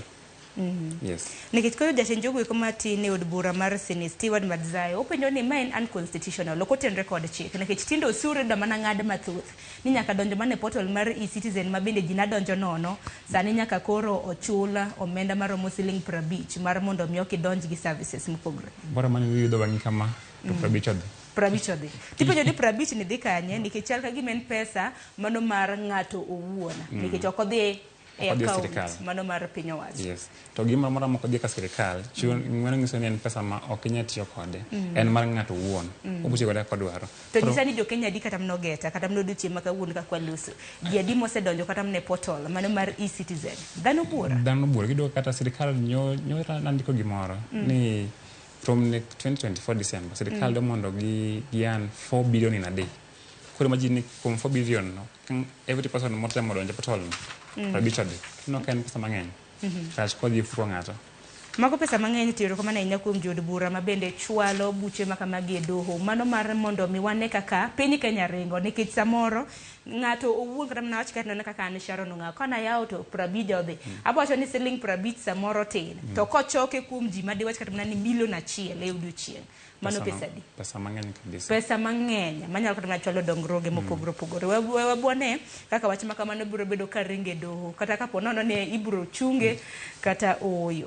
Eite mara pagaro nyakor mga janko wani yudo thuolo hisoma nena weche motenre kod 16 days of activism against GBV mago lwenje mago mage kedo kod kit chwech. Wang'eni chieng' tarik 25 mano mar dwe mar 11 nyaka chieng' tarik 10 mano mar dwe ma wantiere ni mano mar dwe mar 12 nitiere kaka piny Kenya kata mna wach ni piny mangima biro gage chenro mano mar kedo kod lwenje mago mage kit chweche. Kaunti ma Homa Bay be naneno kanyo ka giketo hotline gi WhatsApp chatbot mano mar kedo kod lwenje mago mage kit chweche. Eite mar 13 bende wang'eni juma mabiro apano chieng' tich ariyo wabiro bedo gi nyasi mano mar Jamhuri Day ma bende piny Kenya jabago chieng' tarik 12 mar dwe mar 12 higa ka higa. Mane nyasi mar 60. Taneno kanyo ka jatend jotije e pacho ka Felix Koskei koro kwayo mar mondo mi joma dhi nyasi makamano gidhie gi iwacho ni kikirwak suit kaka koro warwake ni joma biro kikirwak suit wabigi creative ideas kaka wanyalo wacho ni casual creative ideas smart mana ken koro bora mani iwe pamba to sawa lakini ok moro ma ok 6 piece gini Meke kiti kata mna gi 3 piece kaka koti ni koro jorako. Zago moneno kaka civil servants mago jotije mag piny wacho kata mna kanyakla kod jopiny kaka biro yuoro e romo mar Jamhuri. Ido ka de ben mai kama ko de ben tie national uniform. Ma sirikal go mondo Kenya bido cha. Maybe mai ka ko do konyo bakoro podo onge kata pani koro podi temo mai pani one of the ways ma temo mondo miyo yud dwaro mar jokenya. To Koskei wacho ni ogana mondo rwak wacho ni casual wear stylish okata mna casual wear en stylish casual wear girwak stylish casual wear kaluwore kod nitiere romo moro machakre juma mabiro nyakwar mga jwang mabende biro bedo ka chakre wacho ni chakre chieng' tich abich mar juma ni nyaka juma mabiro iluongo kanyo ni Africa Youth Connect Summit. Koro kwani jok mabende biro bedo ka dhi nyasi mano mar Jamhuri we anyisu lewni mane gweno rwako aneno kanyo kapo nono ni nitiere gi law kogalo moro achini kaka acho kogalo nikech asiro kogalo pacho ka donge timbe misiro obed mano mar Harambee Stars Harambee Starlets obed mano kogalo teme rwako obede mar Arsenal bende mar Arsenal wata mesero timbe mapacho ka monde donge iwacho ni irwak smart casual wear obed your favorite Kenyan athlete kata mana African athlete okaneno mag pinje ma oko miwacho kaka Arsenal kata kadaro ko mar Arsenal rwaka kaka pono ni smart casual mano creativity bora mani en smart lakini like kido ka jirwak kama na dikelo some sense of diversity pogruok e rwakruok but ma dibet maber mani gi nyadhi kabisa. Aya, koro warito neno kaka okang' makamano biro bedo katimoro. Geta, ang'in machiegni dhi e gazeti machielo. Nano machinglo moro, nomora ka. E ite mar 17 nyakoro mgejo. Nitie katun moro ka. Anto kaneno ng'ani, apani ng'ani ang'e. Akiani in bende ing'e. Machinglo makama ochiegni biro ni. Geta kapok ong'iso nyakoro mgejo machinglo no, in nene nade? Aneno korwako kala mopogore opogore. En chameleon. Ng'eni gin ga gini. Giwil gi nyinge. Ong'ongruok. Ong'ongruok. Ido ka kodhi ka, oloko kane. Kodhi ka, loko kaoni. Sani ko orwako mayelo. Dong'eni yelo tena. Koro loko tanga. Nikech wang'eni sani sirikal masani rangi ma gitiyo godo en ratong'. Yamo loko. Akenya koro mgejo ang'we ine machinglo ni. In machinglo ni nene nade. Ng'ani en ng'a. Nyisa ni ng'ano en ng'a minene TV kanyo. Nikech an tipo maneno gi chal ka gima mane en jatend piny Kenya mar 2, ma jatend piny Kenya mar 3, ma jatend piny Kenya mar 4, sani wantiere the 5th. The 5th bende neno ka koro moko mane kor the 5th. Sama moko e kor the 5th to nitiere jal moro kani mana gi san. Penjre penjo mang'eny. Done no question marks gi exclamation. Oworo nang matimre. Sani nono kan. Sani nono to ng'ato moko. Akenya koro mgejo nkiri no machinglo no inine yo machal nade. Somno waparo. Wambende wang'ia nena kaka inene. Adar mar mondo mi watieki Daily Nation nikech ang'e nitiere thor weche mopogore opogore mabende nitiere The Standard. The Standard ka wabiro bedo kwa mulo thor weche mabende nokwa kelo e Daily Nation. Thor weche opogore kanyo ka bende The Standard ogeta ineno ka thor weche mabende gintiere godo opogore gi mano mar Daily Nation. Opogore gi nyoro na ji wacho economics kawuono paro opogore ka ido ka Standard owacho cases ma osebet ka iko doho maruto like gido ka gi hampa paro mar ker kaka nitie housing levy kanyo nitiere parastatals machiegni kane nitiere the huduma number kendo gik mang'eny magi idwa koro ni koro court chata gima koro buogo paro mar dongruok mar ker ma king'iyo e page mar 4 gi 5 no ido ka ng'ani jondiko gindiko riwacho ni gitamo mana kaka cases gote gikelo gi together ma kagima chala gima koro court ni gi jopiny ka koro wuon piny osewuok koro dong gi jopiny man koro gima koro apane e paro ma ikelo kanyo. Yes. Aya koro kinyalo mana ka keni ka obado wodo yo mani kaka director keni kisa ido The Standard no kosa The Standard no podi Standard no thor wach bende adwaro mar mondo mine kanyo dholicho kiti kanyo ni blow after blow as court serve Ruto bitter pill makaluore kod buche mathoth mabende waseneno ka bende moko kuom gi gin jo Kenya moko kuom gi gin jo siasa mabende osebedo ka tere e doho mamoko mabende wanyalo mulo nyakora mgajuang mabende pod nitiere doho nyaka sane moko ibiro bed king'ado mano e dwe mokwongo wantiere kanyo gi housing levy omenda mabende wasebedo kwa chulo kanyo mar kwana tamala 1.5 iwacho ni kotenre kod chik mai mar ot migeo ni kiana gere kanyo samore gero ni ot ngara tibuyo marach ka koro en ng'ade every month odhi adhiya ma en bende wacho ni kinano diere my finance bill cha no wacho ni kin ng'ama an some amount of money ok qualify mar odni koro ichula lakini into odno kendo neno joma yudo nen siling 1,100 gi wiye donge kapo nono ne yudo salary mar siling 1,100 gi wiye into koro ibo mana bedo kichoko ne ji mar mondo mi oger ne ji ot in odi ritine bingu mpya. Aya, maisha namba bende nitiere kai wacho ni noko chok pach jopiny. Wacho ni public participation never took place. Wantiere gi CAS mabende nwang'ino ka othi choko gi do nyaka sani. Kopogore gi mano. Ne gin moro 50. Mano jolup jotend migepe. To no gini gin 20 gimoro kanyo. Koro ka court wacho ni mano is unconstitutional. Omiyo nogolo gi oko. Nyaparo ji mang'eny kata mana kaluo bende wang'e MP wa moro machon mano mane adoko jararieda injararieda ang'e mano gumbo aya kopogre gi mano wantiere gi parastatals madirom 11 nyakor mgajuang ma bende no aneno ka duond bura mar ODM bende nodhi e doho mondo chung uso margi mago parastatals madirom 11 kaka mano sana mar KCC no naneno nyaka picha moko ka bende gol kanyo jomoko chako nyaka photoshop moro naneno kotimne KCC abe anene bakino koro KCC ni yudo ka pesa ite mantiere nigi picha no ma ka koro loke koro private to ngis ni pesa ne bedelo kore koro kwali tiyo gi KCC to pesa kosenano omiyo hapa ni ne ODM no dhi e court ma nochungo gima kamano. Yes. Kopogre gi mano bende wang'e dwaro kata kamano wach mar parastatal ni bura ma kama ibiro bed kiwinjo dwe mabiro mano dwe mokwongo wantiere gi dwaro mar oro obila kadhi e piny Haiti mano jolweny ma pacho ka nyaka sani neno kanyo ka wach ma kamano pod nitiere doho. Nido ka Haiti kuro jogo wacho French. So French no kata kisome alliance nyaka some wana gi 3 months. Koro among other issues ma ido ka jipenyire na ng'o miyo ngini you can't pour from an empty mug nyaka be ni overflow kore kipoa to giwacho ni pod insecurity kuonde mang'eny baringo gini ji pod thoe bandits nitiere koro giwacho ni onego be ni first one sure ni Kenya ka insecurity nitiere kore ka gidhi kamoro kendo to bende buche pod ng'eny kopogre manya kwaram ga juang'o wang'eyo bende Finance Act mano chik mar omenda ma bende iwacho ni fundni ne moko bende na gin unconstitutional mano no kotenre kod chik e pacho ka kopogre gi mano logging ni be nyalo paro dwaro mar ng'ado yien bang'e jatend piny Kenya noduogo umo yie piny nowache kama ni pup to dakika moko 15 kama machine nochako mor ma ido ka between that period nyaka ne court stop gino yiende mang'eny noseng'adi to my was retrogressive ne dok chien mar paro manengo mar planting trees.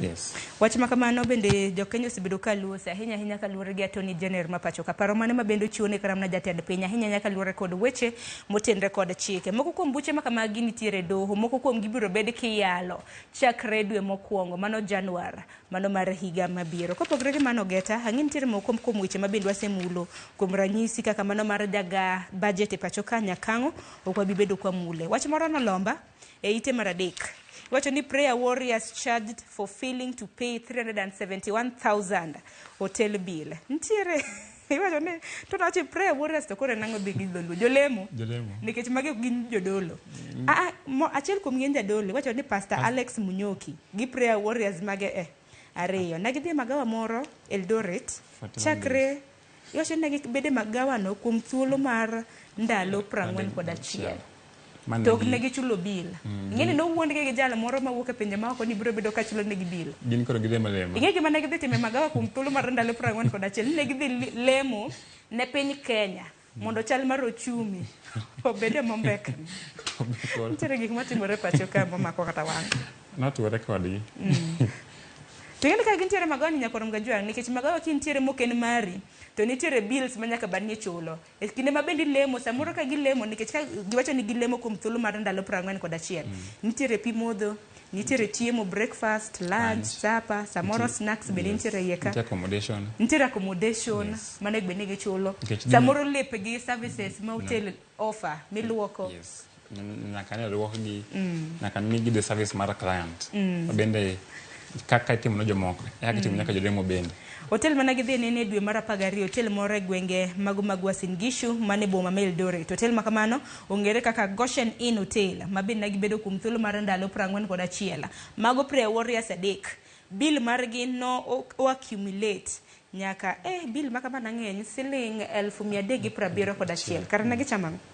apa ne gitweyo tweyo dek kelo omenda madirom siling 171 tweyo ginya dokalo kanyo ndalo 41 bor bende dure ni hotel mane donge dure gi stars mar hotel ken 2 star 3 star makamago then to gi gik magi offer gi gik mane gitimo kanyo yo kamago gin achiel kuom factors ma kelo ga pesa go pogruok mar pesa yotende makamago to pastor ni aneno ka ne pastor gi jal moro pastor niluongo ni Alex Munyoki to jal moro bende iluongo ni Gilbert Mukisa achiel kuom prayer partners gi nyadende mong'ere kaka Lilian Walukana ma bende wagombos ni waonge gi e-citizen dina bende neno tipo mago mag prayer warriors adek makamago ma bende nantiere hotel ni kuom thuolo mar ndalo 41 penje ne to kinde mana gilemo no dak waseneno kora mna fuong'ruok mar nengo ngima nikech ochumi pod tek miwuoro samoro momondiko ni nitie 3 answers no yes wait samoro pod wariti wabeda gi samoro ng'is gino koro wakia man Nyasaye duoko negi koro gikwayo jo Samaria mang'won mar mondo mi okonygi e chulo omenda madirom siling 171 ma bende ne gitiyo godo e magawa makamano bathe komoro kanyo nitiere wach moro malit ma bende notimore e kaunti ma Migori neno bathe kanyo weche motenre kod doho nitiere wuoro moro e kaunti ma Migori Nogo nyare ma gweng' moro ni Amoyo Got Kochola Ward e kar chung od bura Manyatike. Nogo nyare mano mar jahiga 17 motho. Lit. Idoni chalni nogoye marit ahinya ma also come to injuries. Moro kar sa 10 gi nus kamae gokinyi. Iwacho ni nyanyari noduogo gokinyi. Tapani kaka janyuol iye nowang'. Tapani kuom ich wang'no ema koro nogoye ma nyaro tho. Wach moro malit ahinya nyareno ne nitiere e klas 12 mano form 4 kata kamano nogoye. Iwacho ni nyare ma kama nowuok e dalagi mano sa 4 gotieno mano mar chieng' wuok tich mar jumane. Nyareno noduogo chieng' tich ariyo mano odiochieng' ma koro luwo. Noduogo sa 10 gi nus mar okinyi. Chala gima timre gwenge kane wadongo idongo nong'ora. Diye tok sa 4 tiduogo before breakfast. Koro nyabet ni nikech kowuok sa 4 otieno wuok ka ji nosedhi to karo kiye samoro wuon gi nonene kowuok wuon gi orite to kiye sama oduogo cha. Aparo ni kik wakaw lakini lwetu ahinya. Okonego goye ma kamago loso manena ena stage ma mosi jomo gro e gweng' ka wan gini wang'eni tok chiemo samoro nyaka dhi ng'ora. Gimbe ni dhi ong'ora. Anto na dhi matin. Kata kamano ne en wach moro malit ahinya. Wach ma kama nochiw gi jofwambo gi police commander mar obila mane kar chung od bura Manyatike Dorothy Migarusha. Jonyuol wang'eni nyithindo oseloro skul to nyithindo bende opogore. Nitiere nyithindo ma bende iwacho ni kido bende opogore. Koro nyathini kata mana kotimo timbe ma kama kik imigi kuma ahinya ne koro nyare ogoyo ma nyare tho. En bende koro nyaka ibro bed kidonjo ne gi bura inyal kata mana twe e doho. Inya twe for the death. Yes, my neko ma defense na yako wait but chalaka okane ka gima nitie manslaughter kech do ka nyathi ma 17 years and defenseless.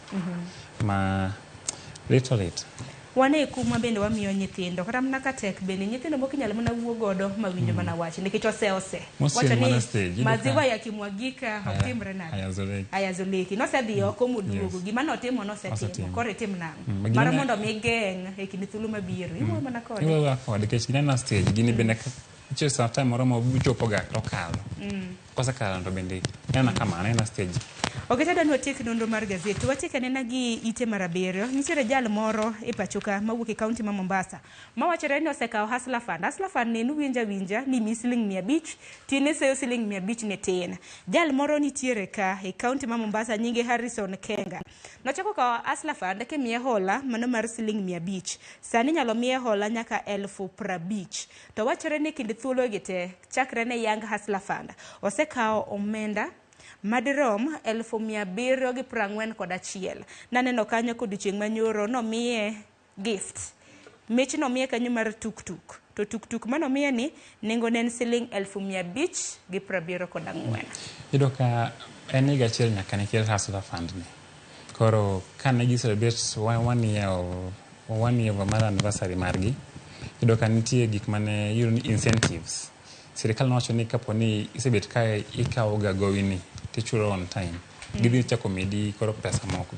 Kichopo 25 idhi migo nyaka 50. One is the highest limit ma minya boro. Kane kese save ben ni pesa ni kapo ni iboro kapo ni ikwayo ne mondo mi 20 bit moro ma die savings moko imiye pesa kapo ni mi 500 na ok miye gote. Doka around 5% big savings kiaka gendo ido gipoge kendo nikech jalne miluongo ni Harrison Kenga weche mag savings kata mna kungo mabendo sebedo kotime Hustler Fund nikech ong'eni ka en siling 500 to entiere bathe ming'ado miga mana siling 500.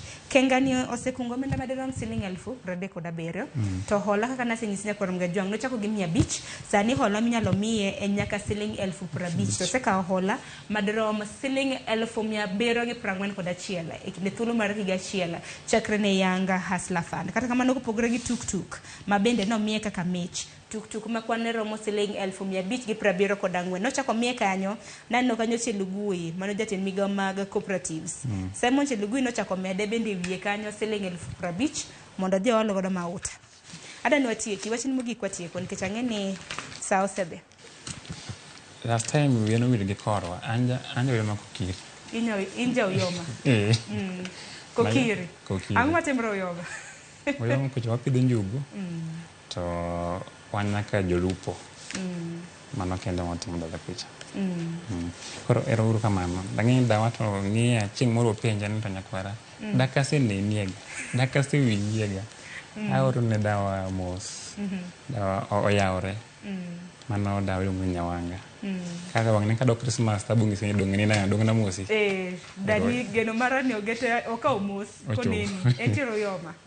En kapiyo. En kapiyo. Magawa. Anjo ka director mara bende penyo ni janyabera nikech en bende wuok e gweng'. An nyabera kanyo kichopo nyabera. Kichopo ko nyabera kanyo. Kichomo uyoha ina ora moro uridri kama ikalo bat ambassador kanyo. Kama ni uyoha.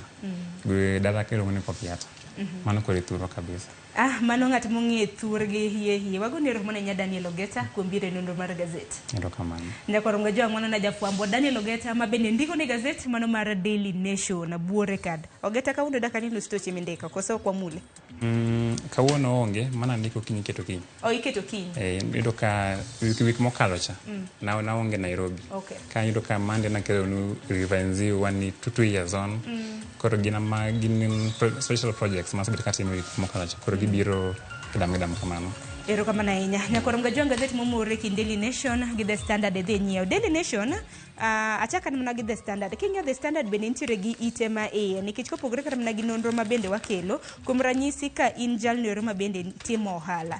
Nitiere ite ma iye kanyo mong'ere kaka The Enterprise. Idhi som. Nitiere weche motenore kod ohala, weche motenore kod tuke gi pinje maoko. Duchi manyoro wang'ini tim mar Kenya notugo e gwenge. Naneno tim mar Starlets natugo Botswana, tuke makamano naneno tim mar Harambee Stars bende nantiere Mamboleo kanyo. Kopogore gi mano, Daily Nation bende aneno ka ntiere gi ite ma iye. Ite ma iye mar Daily Nation bende ntiere kanyo, wacho ni DN2 motoring. Ne jogo eko moero nyamburko, king'iyo weche motenore kod fuoni mag nyamburko isom kanyo e Daily Nation. Dakika aneno ka osekadha 13 tok saa 1 mar okinyi, gi kanyo bende makelo we giko mar nonro mar gazet. Mana tayo cheno ni nyinga en Sharon Ong'ao. Akayo matin bang' mano adanjo gi twak e cheno mar Rupinyo. Kiny makawuono wang'iane na ng'anyo ma bende lakteche chano bago e counties madirom 6 e duene kaluwore kod ogirimiti margi ma bende giwacho ni piny owacho kanyakla kod sirikane mag gwenge ok osebedo ka chopo e dwachgi. Kik dhi mabor.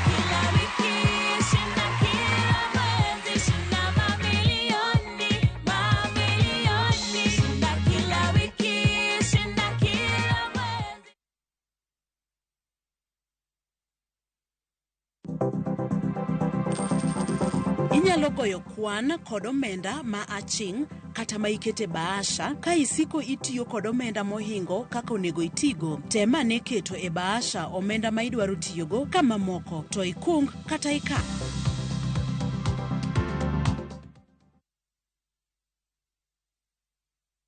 Next on Shambala Wanyama.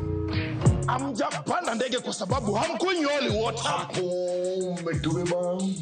You live a sad, pathetic life. Between food and life, which is more essential. Hannah, what your husband did is illegal. The bishops are ganging up against you. Sisi sio kama serikali. Mungu aongezangi ushuru. Shambala Wanyama. New episodes available every Saturday, only on Viusasa. Chieng' tich adek ka tich adek en oketho piny to pod ogo ji dhinyore te kanyo kar jopiny. Magi duto yudore mana e Ramogi TV. Yani ene ubiroga bora ne ubiro to otengo abiro timo numa gima abiro timo ok no timo jo Kenya bu usaol gi wuond ma pile buch jopiny. To nitie kuonde moko bende japiny mane ogolo lowo molos go kembe gi eki nisani koro kembe go eki ibro usi maduonde japiny ok uwinji e od bura miluongo ni parliament. nyinga Trevor Ombija, jandingo panga jo nyakach dendo nombija tai, nyakwar guok kocha pesa. Tich adek, sa adek otieno. Kik bai.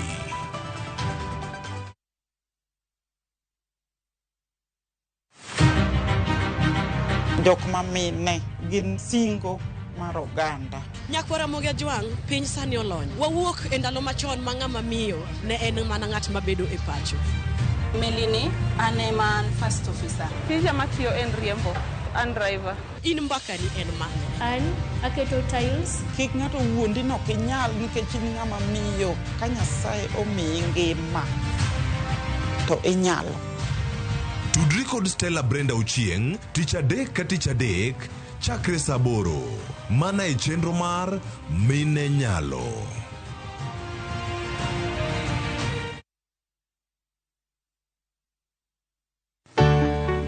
Pur mar maua, pidho jamni, magi te gin yore mag pur. Be inyagori kod kute e puodho? Mchele nigi value addition. E pur gi ohala, walimo jopur ma opogore opogore. Challenges ng'eny e pur generally. E gima jopur iluongo ne janeko. Ka wafwenyo ni yore makare mag pur kendo waduoko penjo mora mora. Pogruok mane malich kata maduong' kind dhiang' mar ring'o gi dhiang' mar chak. Motenore kod weche mag pur kod japur. Kwaseketo manyiwa to sama wapitho cha be nyaka wapith gi DAP. Wan nyaka gi kanuna. Ma nyathi kamongo. Riwri kod alori nyaka Black e chenro mar pur gi ohala. Tich adek ka tich adek, saa 1:45 otieno.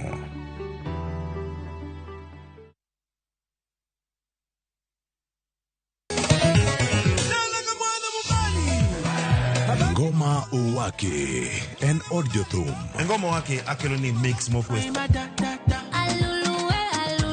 Reggae, ja, Rastafari. Always listen. Twak gi jothumbe nyakoro mago janka mora mora magintie. People crave is the different. They crave the exotic. Yeni kila thum ni kare. Kama nene edition. Benga kaluka e. Picha beach nyakoro magajuang sukus kamwati memana kama. Kitemana ngoma wake nyinga en Papa Viken wuok tich ariyo tich adek tich ang'wen tich abich saa 10 gi dakika 15 nyaka saa 12 warom.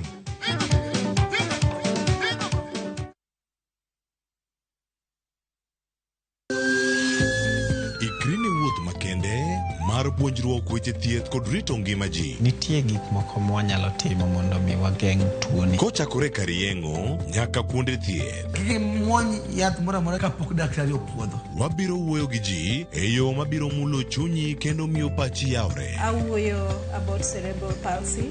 Anyalo nyiso jonyuol mamoko ni gimbe kik giluor. Ng'eyo en teko. To kodok korka ngima mar del, bedo gi ng'eyo nyalo kelo lokruok maduong'. Wach chanjo ma jomadongo ng'eny ji ok dhi nikech ng'eny ji kia. Bende wariwo jowinjo wa e mbaka madhi nyime kokalo kuom nonro matimore e lela. Nitie program moro mabiro miluongo ni penj laktar. Ober ahinya nikech opuonjowa gik mang'eny. Koda ka tudruok e yor mbui. Riwri kod Ruth Otieno e penj laktar. Wuok tich nyaka tich abich saa 12 odhiambo mana e Ramogi TV.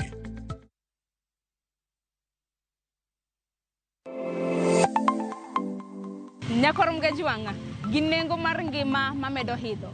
Ben ng'eni pok mari nyalo kelo ni yuto mari. Talent ni no nyaka isweti. Ok ni en talent ni koro irie tiendi ni talent koro biro no. Ng'ato ka ng'ato nitere gi pok mare mana Nyasaye omiye. Iyudo kata mana nyuola kwirni kik idhi nyis ji, to kok inyiso ji ng'ama biro ng'eyo onge. Chieng' tich ang'wen chakre saa 2:30 nyaka saa 3 mar okinyi mar mondo mi wamiyi jip makare kalure kod pok ma bende intiere godo. Omiyo tudri kod an Sharon Ong'ao. Chieng' tich ang'wen chakre saa 2:30 nyaka saa 3 mar okinyi e TV mar Ramogi. Kwakelo ni chenro mano mar pok opogore.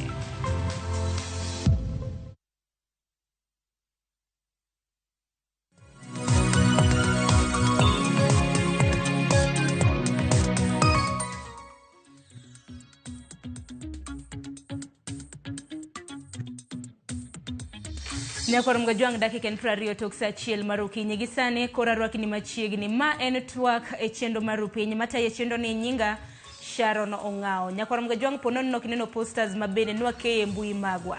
Anyisi no kiny makawuono waloso kotendre kod ng'anyo mago mag lakteche, ng'anyo mabende lakteche obwogo timo e counties maderoma 6. Counties makamago en Nakuru, Embu, Vihiga, Kajiado, Busia, kanyakla kod county Makilifi. Ng'anyo makamano kaluwore kod milome mabende nowach kanyo kod jagoro maduong' mano mar KMPDU Davji Atela.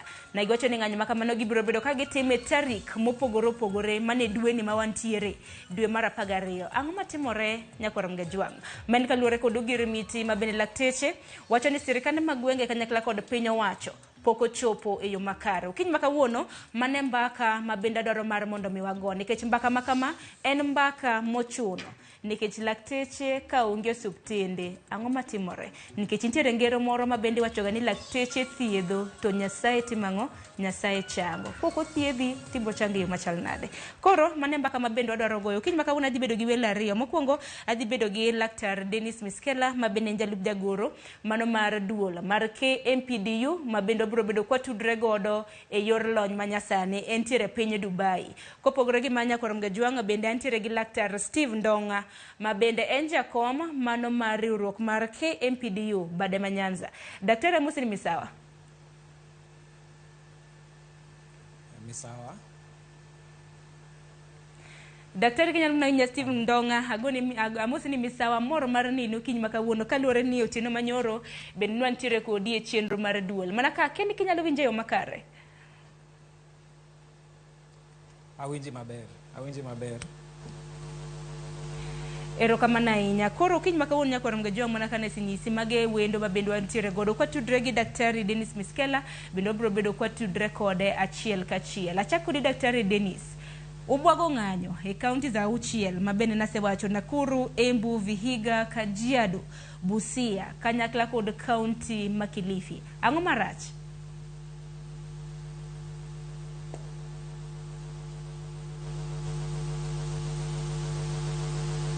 Nendre ni wantiere kod achiedh nade makone kod kocha. Ng'eni kilometers bende bor ka wuok bor Nairobi kaka dhi county ma Kisumu. Daktari Kenyalo mna winja ng'anyo jopiny osebedo ka penjo ni ng'anyo mabende kore bwogo chana mane gwenge 6. Ang'o mok timre? Nang'o meni ng'anyo makamagi ochana? Ka bende wach makama nolanda ahinya kod jagoro maduong' mano mar KMPDU Davji Atela. Erokamano kuom rwaka e Ramogi TV. To kaka dakteche wadwa wacho ni oken dwarowa ni mondo wabed ka wang'anyo sa ka sa. Lakini iyudo ni serikande ma wan go sani koking'anyo, kokisiemo gi ewangi to ng'isogi ni okitim ma to okitim ma. Idhi yudo ni 5-year tenure dhi rumo to onge gima serikal dhi timo ne jo oganda. Koro kawang'iyo counties 6 ma wadhi bedo gi ng'anyo ni. Gimomiyo wadwa chako ng'anyo en non-implementation mar CBA. Iga mar 2017 KMPDU gi all the 47 plus 1 governments no sign gima waluongo ni collective bargaining agreement. Collective bargaining agreement mano tiende ni gik moko te ma employees mag government magidwaro ni mond government omigi ni mond giti tich maber, government oyie timo gigo to employees be oyie ni gidhi timo tich kaka dwarore. Lakini gima waneno katimore ni government dwa ni jotich odhi tich, otim tich kaka dwarore, lakini their end of the bargain ok gitimiza. Wang'iyo gik moko kaka one en pay, the right pay. Idhi yudo ni kaka sani wabedo gi basic pay agreement from 2017 to 2023 poko bedo implemented. Mano nyiso ni daktari dhi tich, lakini salary moyudo en salary mapiny moloyo kaka wa agree gi serikal. Gimoro ma wasebedo ka waketo ang'aya en wach deficit of workforce. Kikao example mar county kaka Siaya County, census mar 2019 nowacho ni Siaya County nigi around 1 million population. Sama wawuoye ni Siaya County nigi about 60 doctors. Mano nyiso ni Siaya nigi deficit mar about 1,000 doctors. Sama watiyo gi WHO doctor to patient ratio, okni wadwaro ni wabed gi too many doctors in the community. But our aim en ni samidhi osiptal cha, tidhi yudo daktari midwaro e samidware no. Nitie gima waluongo ni 3 A's of healthcare. Mokwongo en availability. Availability en ni kadhi osiptal, be adhi yudo thieth mamanyono e yo makare. The second A en affordability. Adwa ng'isi adier kawuono ni ka jatuo man Siaya County manyo neurosurgeon, to okonyal yudo neurosurgeon e Siaya County, odhi manyo referral to Nairobi. To pesa modhi tiyogo, modhi kaogo ambulance, pesa modhi kaogo ot, modhi dake sama operation timreno, chiemo modhi nyieo oko, are all expenses madhi e ofuku mar jatuo. Koro sama serikal wuoyo e wach UHC, ka waonge the right number of human resource for health, to onge kaka wadhi achieve universal health care. Madaktari kana mnaka ngadi matin ka iloso kotendre koda UHC makamano nikech counties mabendo bogo ng'anyo mane dwe mar 12 ni tarige bende aneno kanyo ko chiumo pogore. Nacho kanyo ni gwenge kaka Nakuru, Embu, Vihiga, Kajiado, Busia, kanyakla kod Kilifi. Lakteche mage chano ng'anyo. Mago gin gwenge auchiel. Piny Kenya ka wantiere kod counties 40 kod 7. Dibed ni counties mamoko 40 kod 1 gin chal gini kare. Ahinya wachake na gi gwenge mag Nyanza nikech inja kom e gwenge mag Nyanza. E Nyanza ka watemo ahinya kaka dakteche mondo wabede mesa gi serikande mag Nyanza mondo wasuluhisha problems ma wango. Kinya paro week achiel mokadho ne wan Migori County to ne wachiwo gimaluongo ni strike notice. To sama wabede mesa gi county government mar Migori, CS mar Migori nong'iso wani gik ma wakete mesa go gin gik ma ginyalo suluhisha within 60 days. To gikwawa kaka dakteche ni wamigi 60 calendar days mond gisuluhisha problems te ma waketo e strike notice wa. To nikech dakteche ok wadwa ni citizens magwa suffer. Nikech patients ma ni dalawa gi, mago our parents, mago our relatives, ok wadwa ni gi suffer nikech wadhi e ng'anyo. Wawacho ni we will give you 60 days. Wadhi miyo ndalo 60 mondo isuluhisha problems ma wan go.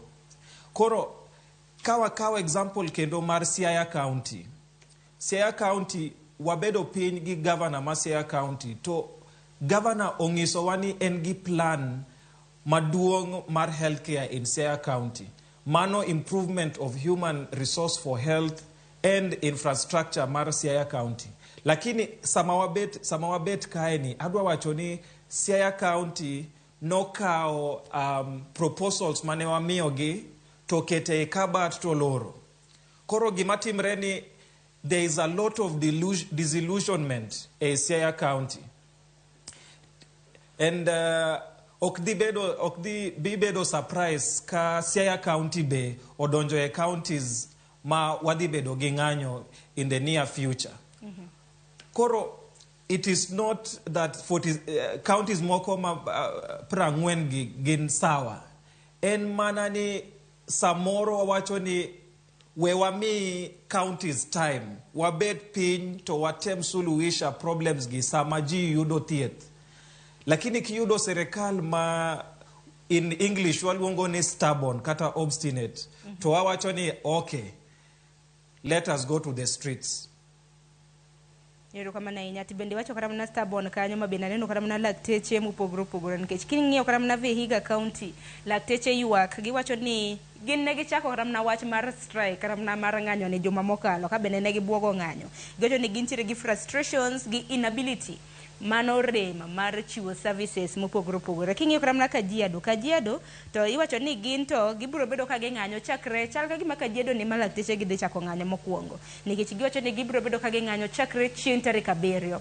Kawuono dong' chieng' tarik 6 nyiso ni chakre kiny gibiro bedo ka ging'anyo. Kilifi biro ka ng'anyo chieng' tarik 18 dwe mar 12. Berni bende ahero gima lakteche utimo. Unjo mosomo uchiwo notice mano mar ndalo 14. To sirikande mag gwenge mamoko bende aneno ka bende ok winjo. Ang'o mabiro bedo ka timore nikech koro japiny mantiere counties makamago. Nikech kineno counties auchiel ma bende wacho gintiere kod referral hospitals, gintiere kod ute thieth mag piny owacho ma bende thoth. To ng'anyo ka timore to timore mane ute thieth mago mag piny owacho. Erokamano. Adwa nyiso jo Kenya ni sama watimo yiero, adwa kawe nyaka ndalo yiero. Sama watimo yiero to onego wa question every aspect mar manifesto mag our politicians. Kendo for a politician, your past is as good as your present and your future. Koro ka nitie politician manowacho ni wadhi miyo free healthcare to ndalo his or her rule no kuyudo free healthcare to onegu penje ni ere kaka wadhi yudo free healthcare to sama ni ine sirikal mani iyudo pesa mar miyowa healthcare to no kimiyowa. Mano en specifically for joma dhi dwaro second term. The other thing madwa nyiso ji ni samoro the public crucify dakteche nekech giwacho ni nikao Hippocratic oath koro this is a calling tiatia ibo chuli baadaye. The problem any samawa miyo government's excuses magbedo inefficient. To governments find out ni by the way kaketo dakteche in bad light in the public. To samagi dhiye ng'anyo cha, to instead of one wapenj gini ang'omo miyo agreement ni poko bedo implemented. Ang'omo miyo onge dakteche moromo yo hospital. To public turn against doctors instead of the oppressor ma en the government. Gima dhi timre ni daher ka aneno ni public or join dakteche mond demand for the basic right of healthcare. Sama wang'anyo chato public be in our county assemblies wadwani MCAs who are doing the work of oversight mon gipenj governments ang'omo miyo gini poko bedo implemented and yet the budget is there. Wadwani bunge ya mwananchi openjni ang'omo miyo in this government okwayudi gima wadwaro and yet budget was passed for the same and yet this agreement was signed by the government. Samawa put the government to question mano esamawadi yudo what is rightfully ours. Tokawa miyo government's excuses mar bedo inept. So, you get what you bargain for. Ero kama na inya to ngine ndonga bende higa ni iwacho ni higa ka higa jo lakteche ok kos ga dhi ng'anyo, ok uboko ga dhi ng'anyo, jopuonj bende higa ka higa nyaka buog dhi ng'anyo, nikech kata mana jopuonj noneno ka moko kuom gi bende nodhi kata mana ng'anyo kata mana higa ne kata mana dwe ma bende walosone. Ang'o mok timre? Aduoki nyaka higa mar 2017. Nyalo paro kinde ma bende jagoro maduong' mar KMPDU Daktari Umoluga nodhi ng'anyo nikech nene jagoro maduong'. Lakteche nodhi ng'anyo kuom thuolo mar ndalo madirom 100. Man waneno ka bang'e lakteche nok dhi ng'anyo kinde ka kinde. Higa ni kende kata mana un kaka KMPDU kokalo kata mana kuom jagoro maru maduong' osebuogo dhi ng'anyo kinde mathoth. Kok en county ni en county cha. To nyaka sani akena ang'o matimore nikech odhi to ling' kendo chaku duogo akeni singonuga gimoro kosa ok singe kosango mok timre un bende kaka lakteche. Achakra mana gi sew maru kaka lakteche. Ainya mar dhiro dwaro maru ne sirikande mag gwenge. Nitie gima wasunge wacho ni the price for freedom is eternal vigilance. The problem awan go gi county governments, gi national government ni samiling gi pani in sawa koro gi attention gi shift to things that are not important. Adwa wacho ni things that are not important nekech idhi yudo ni in the gazette gi wuoyo e wach football, dresses in parliament, and gik ma important ma affect the common mwananchi onge ng'ama dwaro discuss. Koro the only way to push governments mondo discuss things that affect the public and miyo gi pressure, eternal vigilance. Koro buogo ng'anyo ma wan go gi en mana watemo put the governments on their toes. Adwa wacho ni if governments otimiza our CBA, if government owacho ni every year wadi employ 20 doctors every financial year, if governments owacho ni every financial year we will give the attract, employ, train and retain doctors, I promise you okibineno ng'anyo kata chiel from doctors at least. But I think problems ma dakteche ni go affect all the other professionals in our governments. Mm-hmm. The only problem the other professionals probably face any ginyal organize themselves into a unionizable unit as we have. Koro ng'anyo mawan gogi, if I was a member of the public, da bed mamor. Nekech dakteche make sure ni dakteche nitie hospital. Dakteche make sure ni yedhe nitie hospital. Dakteche make sure ni buti kanyo, villages kanyo ungi dispensary matiyo. Dakteche make sure ni the referral system. Sama ingi shida in the farthest corner of Seme, tinya chopo joti arech maonge gisheda. Koro fight ma wan goni and fight for social justice. Mm-hmm. Social justice any jite yudo healthcare at the right quality, at the right time, at the right price. And quality healthcare mi yudo ni ok at an extra cost to your pocket. Koro samoro wabuogo ng'anyo to ok wadhi ng'anyo. Mm-hmm. Issue bedo gane samoro wabedo gi county government e mesa. To county government nyiso wani, okay, wase winjo gimudwaro, please, mond kik ji teseka ahinya kaonge gi healthcare, doguru e tich sama wasuluhisha problems gi. Kaka aseng'isi ni Migori omiyowa 60 days. Mond gisuluhisha problems ma wa raise a strike notice mane wamiyogi. Ok wan joma richo makoro wadhi wacho ni we will wait for 60 days in our houses. Nekech wang'eyo the effect of not having healthcare in our society. Nitie joma duaro emergency procedures, nitie joma duaro, nitie nyithindo manigi problems, mine madwa nyuol.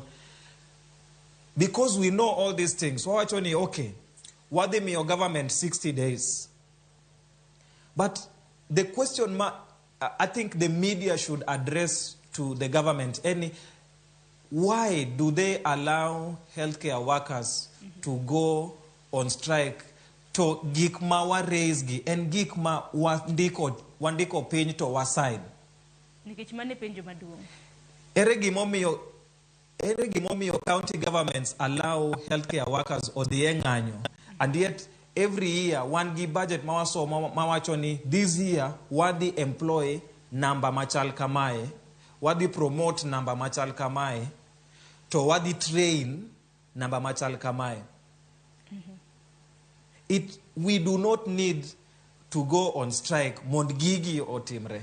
Erokamano ahinya nikech kinde ka kinde en mana ugirimiti maru mano mar CBA. Weche mamoko mabende wacho ni delayed promotions, lakteche ok idhe ngas magi counties mopogore opogore. Wach machielo mabende aneno kukedo ne matek miwuoro en kaluwore kod nok mago mag gige thieth e suptende mopogore opogore. To mako wang' nikech kata mana kidhi kata mana suptande madongo iyudo kata mana ka yath onge, iyudo kata mana ka scans mag x-ray onge. Kopogore gi mano, akia ni wach makamano di wach ang'o nikech aneno ka mago e moko kuom ywak mabende untiere godo. Wacha ka ne giidho lakteche ngas, lakteche magi mabende udwaro kata mana kidieny mane mudwaro mar mondo mi oidh ngas e counties.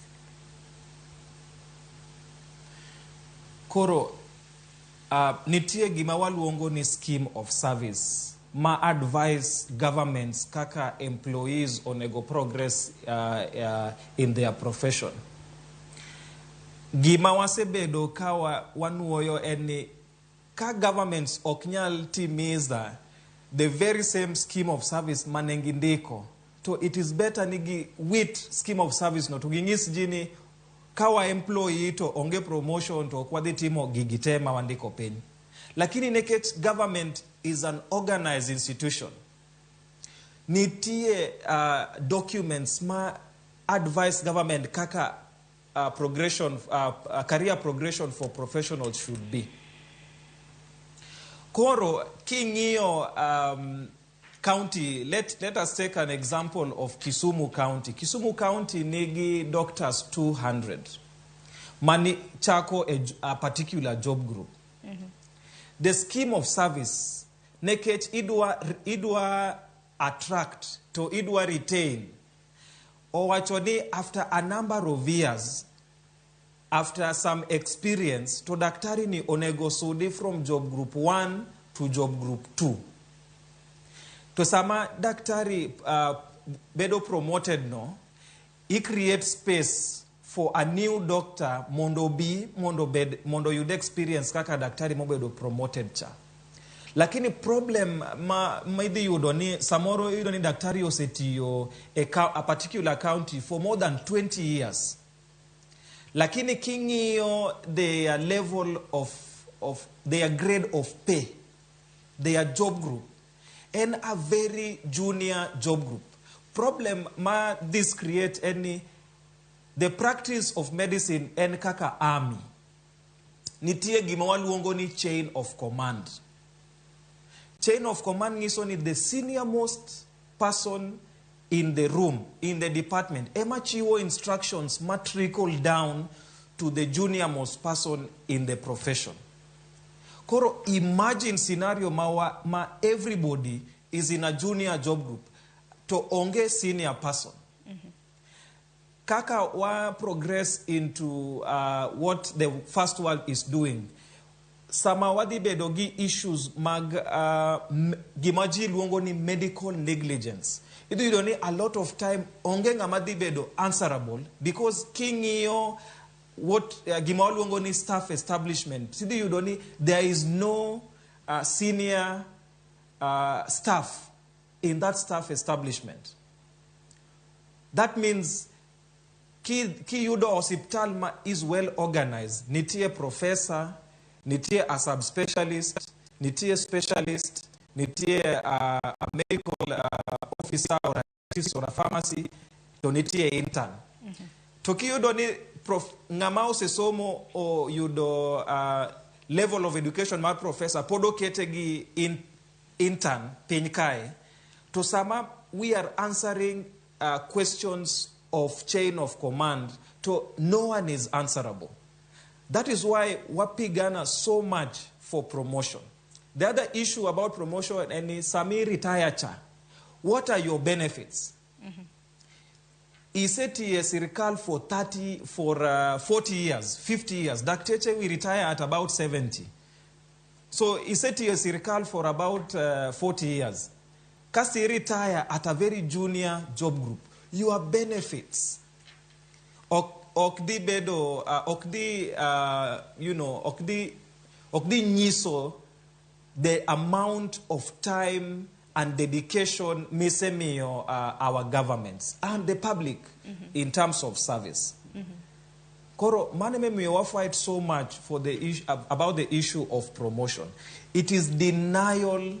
Samangato ok promoti kaka Siaya County, for example, has not been promoting people. Samangato ok bed promoted. That is denial of income, which is illegal.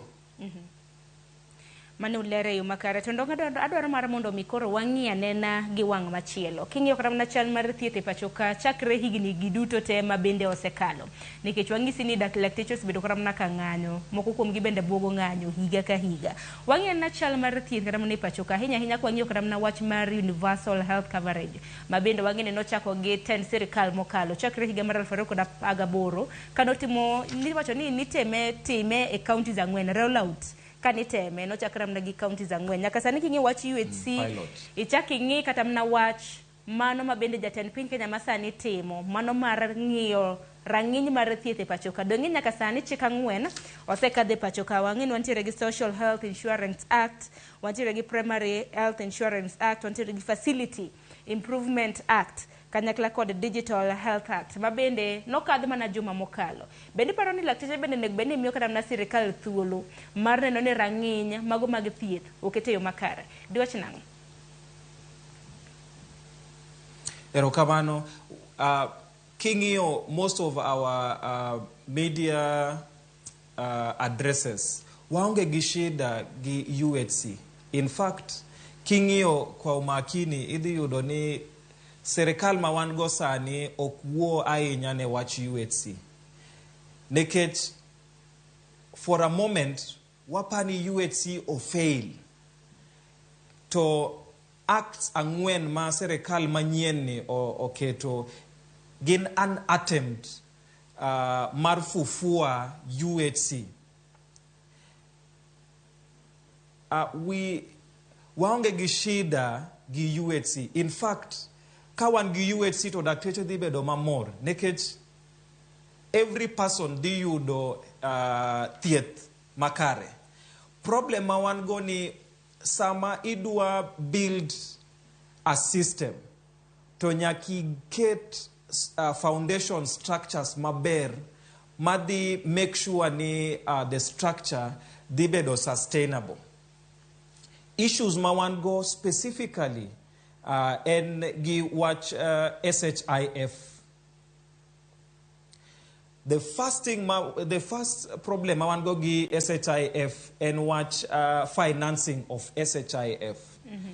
Kum dalo mang'eny wasewacho ni wan gi shida gi chief, yes. Kum dalo mang'eny wasewacho ni wan gi shida gi healthcare financing. We introduce SHIF to the very same problem mane wan go gi healthcare financing have been reintroduced to SHIF. Nekech king'iyo the financing of SHIF to gi wacho ni the primary financing would be from contribution. Most of the contribution the employees. To king'iyo joma nie formal employment, they are only less than 20% of the 50 million Kenyans. Jomanie informal employment are more than 80%. So, manongiso ni 20% the shoulder burden for the whole country. The other issue, the poverty level mar Kenya is about 40%. Serekal okoketo okongiso wa maber ni 40% ma onge income totally and are classified as poor, ere kaka gidibedo covered gi SHIF ne. This extra money madi cover these people, ere kumao diae.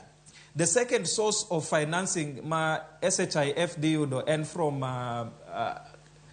from National Assembly, which is okay.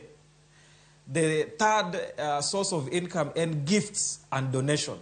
And I want to say this without an iota of doubt.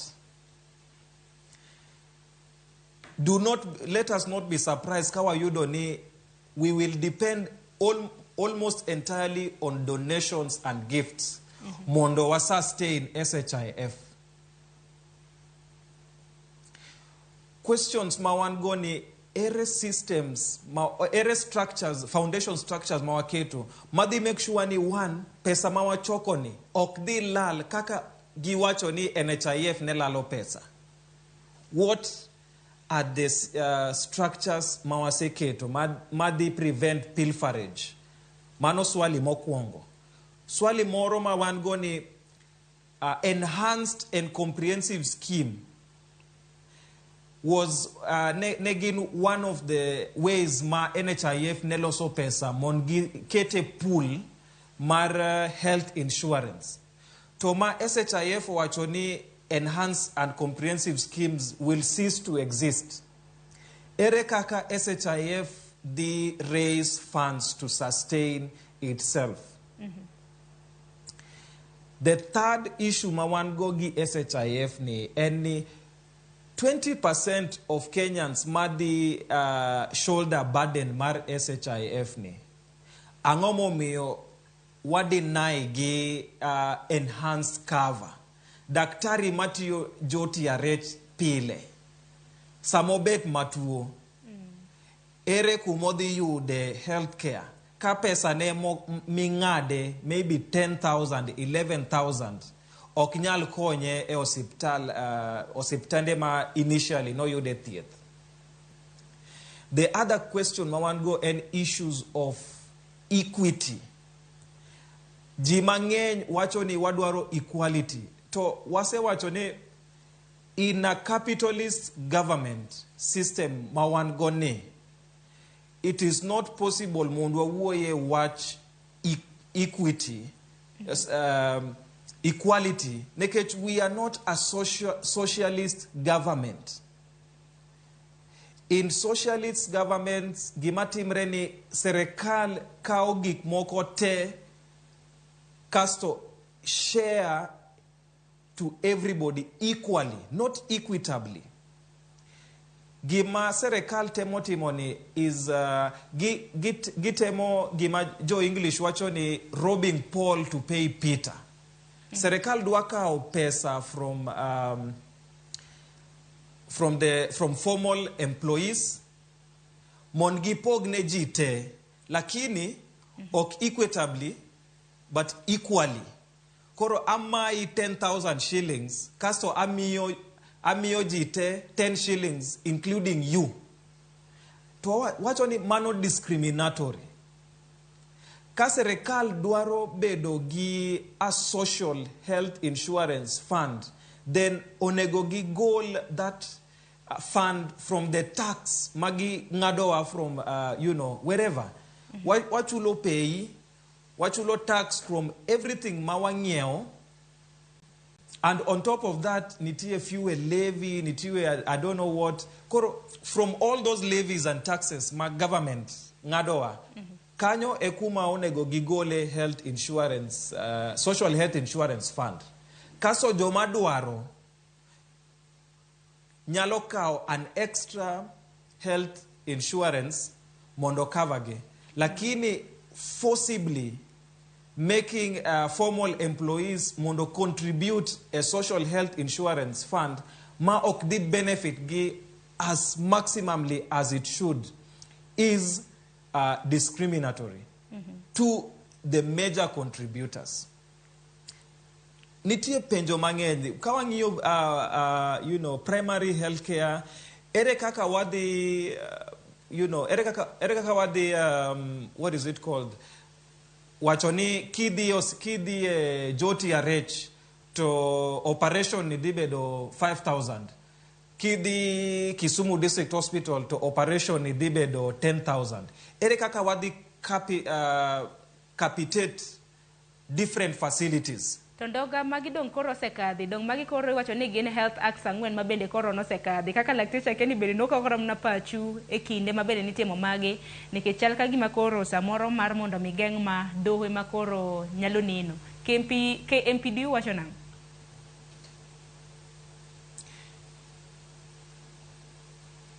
Adwa wacho ni there is no bad time to repeal a bad law.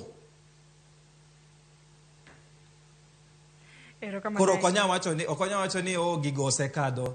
At this moment wanyalo bedo piny gi MPs to wawach ni this aspect of the Social Health Insurance Fund Act ok ber.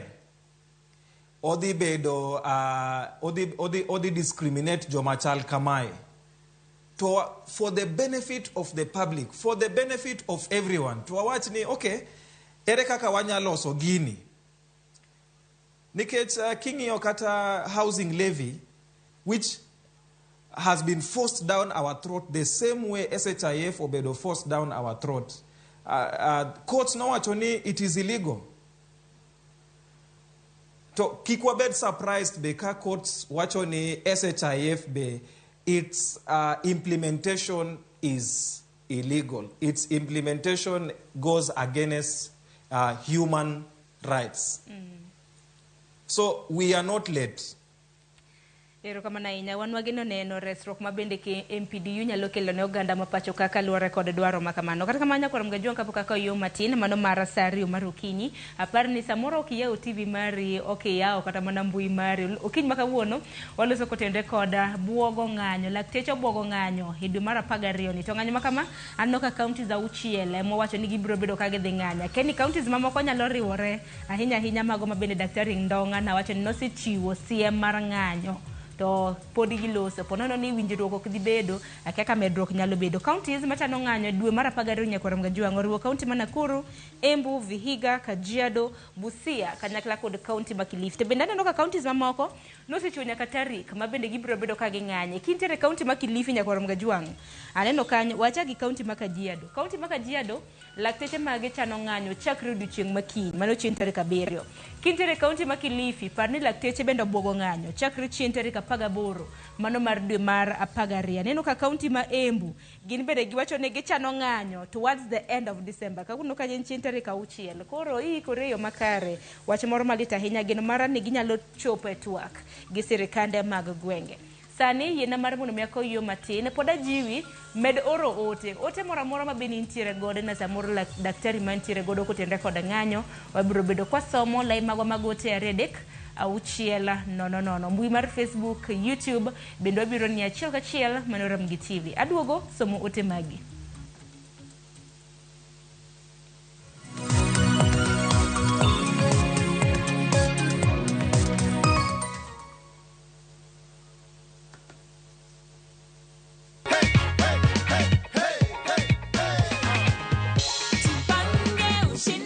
Yako hapa hivi. David, this is your check of 100,000 shillings. Eh? Nimefurahi sana. Hiyo cheki ni yangu. Unazambia nini watu wa nyumbani juu ya story? Ninawaambia wajipange na view sasa ni ya ukweli. Kuna zawadi nyingine hapa tena. Unaona vile inakaa fiti? Hata nitakwambia leo taksi ya kunibebea mzigo mpaka nyumbani. Nimeshukuru sana, ndaendelea kujipanga na waendelea kujipanga wakiwa wote huko nyumbani, ore kwele, Lukurto. Wote wajipange. Wajipange.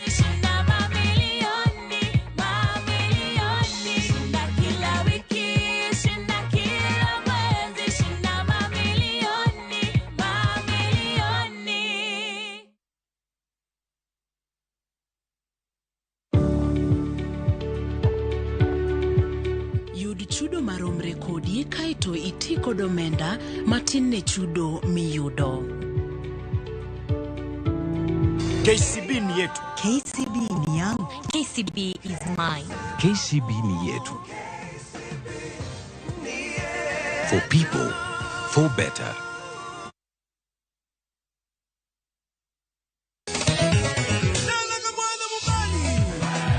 Ngoma Uwake en od jothum. Ngoma Uwake akelo ni mix mokwest.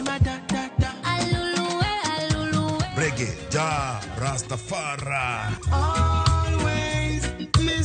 Twak gi jothumbe nyakoro mago nyanka mora mora magintie. People crave is the different. They crave the exotic. Yani kila thum nigi kare. Kama nene edition. Benga kaluka Picha beach nyakoro magajuang sukus kamwati memana kama. Kitemana ngoma wake nyinga en Papa Weekend wuok tich ariyo tich adek tich ang'wen tich abich saa apar gi dakika 15 nyaka saa 12 warom.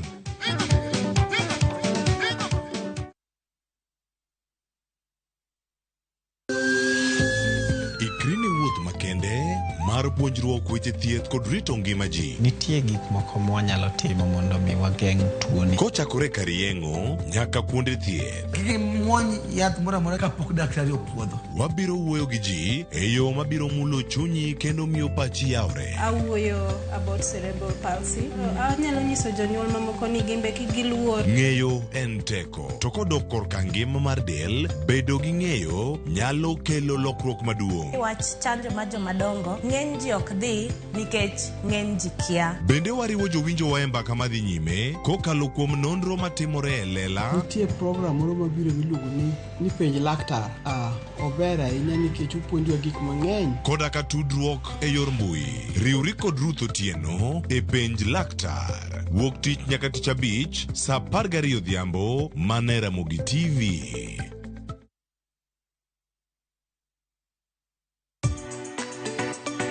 Ik milimili mar dhogi ne wuodh kid chiemo mopogore. Chenro ka chenro dhialo mit chiemo. Chiemo gi nyadhi mopogore. Rabuon ni apidha iluongo ni surambaya. Lony tudore kod kitwa. Ok en mana ewi chiemo. Joluo wacho ga nang'o? Nyako dhiga tedo. Na biro tedo. Ai biro tedo. En hera gi lony moketi e loso chiemo ka chiemo. Sama koro gibage, sama imoye, to ni medo ne sukari matin. Sukari miyo konyo gi fermentation. Omiyo, kihero chiemo, in jatedo, kata mana ng'ama ohero tedo. Tudri kod tich adek juma ka juma e chenro mar tedo gi chiemo. Gi Jailieta mana Ramogi TV.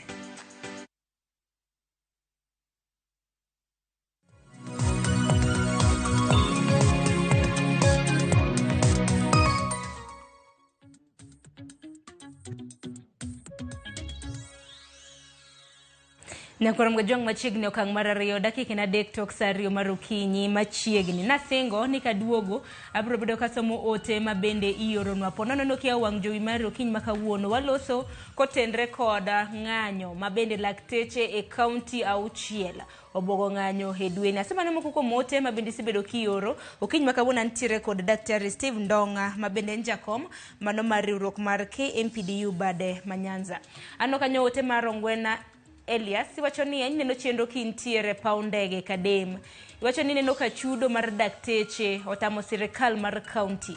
To ber mar mondo mi oduoke ne sirikal mamalo ni mar okober ka kinde duto dakteche ng'anyo. Erokamano ahinya. Kopogore gi mano Rosa Tanga iwacho ni the best language Kenya government can hear en strike. Iwacho ni kaende iwinjo chenro kintiere kokwanyo Republic. Kopogore gi mano asom mar Vitalis Ochieng wuod game Karariyo iwacho ni to gin mana auchiel kende modong to kare erodhi maber yawa. Iwacho ni ng'anyo tema ginyalo winjo but kiawa gi sirikandni en piny ok obadhe. Ibiro neno ka bende giling okochuno gi kaka waseneno katimore. Ote machielo masamo kanyo en mar kinyalo ketna ote machielo. Vitalis podi wacho ni intiere kodwe chenro kinyi masani. Iwacho ni to ng'anye ma sirikal winjo to lakteche gi bende nichopie chieng' ma sirikal biro bedo ka winjogi. Iwacho ni kinde ka kinde gisebedo ka ging'anyo tok tim dwachgi. Koro jotuo kale matek. Sani osiptende yien onge. Iwacho ni nyocha kanidhi osiptal to kata Panadol indiko ni mar mondo mi inyiew oko. Wach moro malit ahinya. Daktari Ng'onga biro bedo kanyiso wachal mar ute thieth ahinya kaunti ma Kisumu kamintie. Ote machielo penjo na en ni ng'anyo ni bende polis dhi tae Iwacho ni dhi tiye gi tear gas nikech sama japiny dwaro hakine tithiro ok ber. Sirikal notim joge kaka dwaro. Aparo ni mane gima ginyalo winjo. Akia ni Daktari Steve Ng'ong'a un bende utiyo kod gi tear gas kaka Vitalis Ochieng penjo kanyo. Mago gin duoko maber nyalo bedo kiduoko gi. Jacob Pudo iwacho ni dakteche walo kik gitem kare. Iwacho ni dakteche walo kik gitem. Kare gidwaro ang'o? Donge noseket lai makare mar tich kod chudo e sirikal mar kor gwenge. Wamaka maka ote gi kanya ng'eni ote ng'eny daktari osome ma Patrick Ominda som bas mogik iwacho ni Rupinya any serious government must take healthcare a priority. Iwacho ni mano senior Patrick Ominde mano mar Kisumu PC. Erokamano ahinya waguni erokamano Steve daktari ote no kodonjo kama ng'eny samoro minyalo duoko. Wachaka na gi mar Steve mabende penjo ni un bedo tiyo kodu gi tear gas koso nang. Wachaka gi mano na lighter note.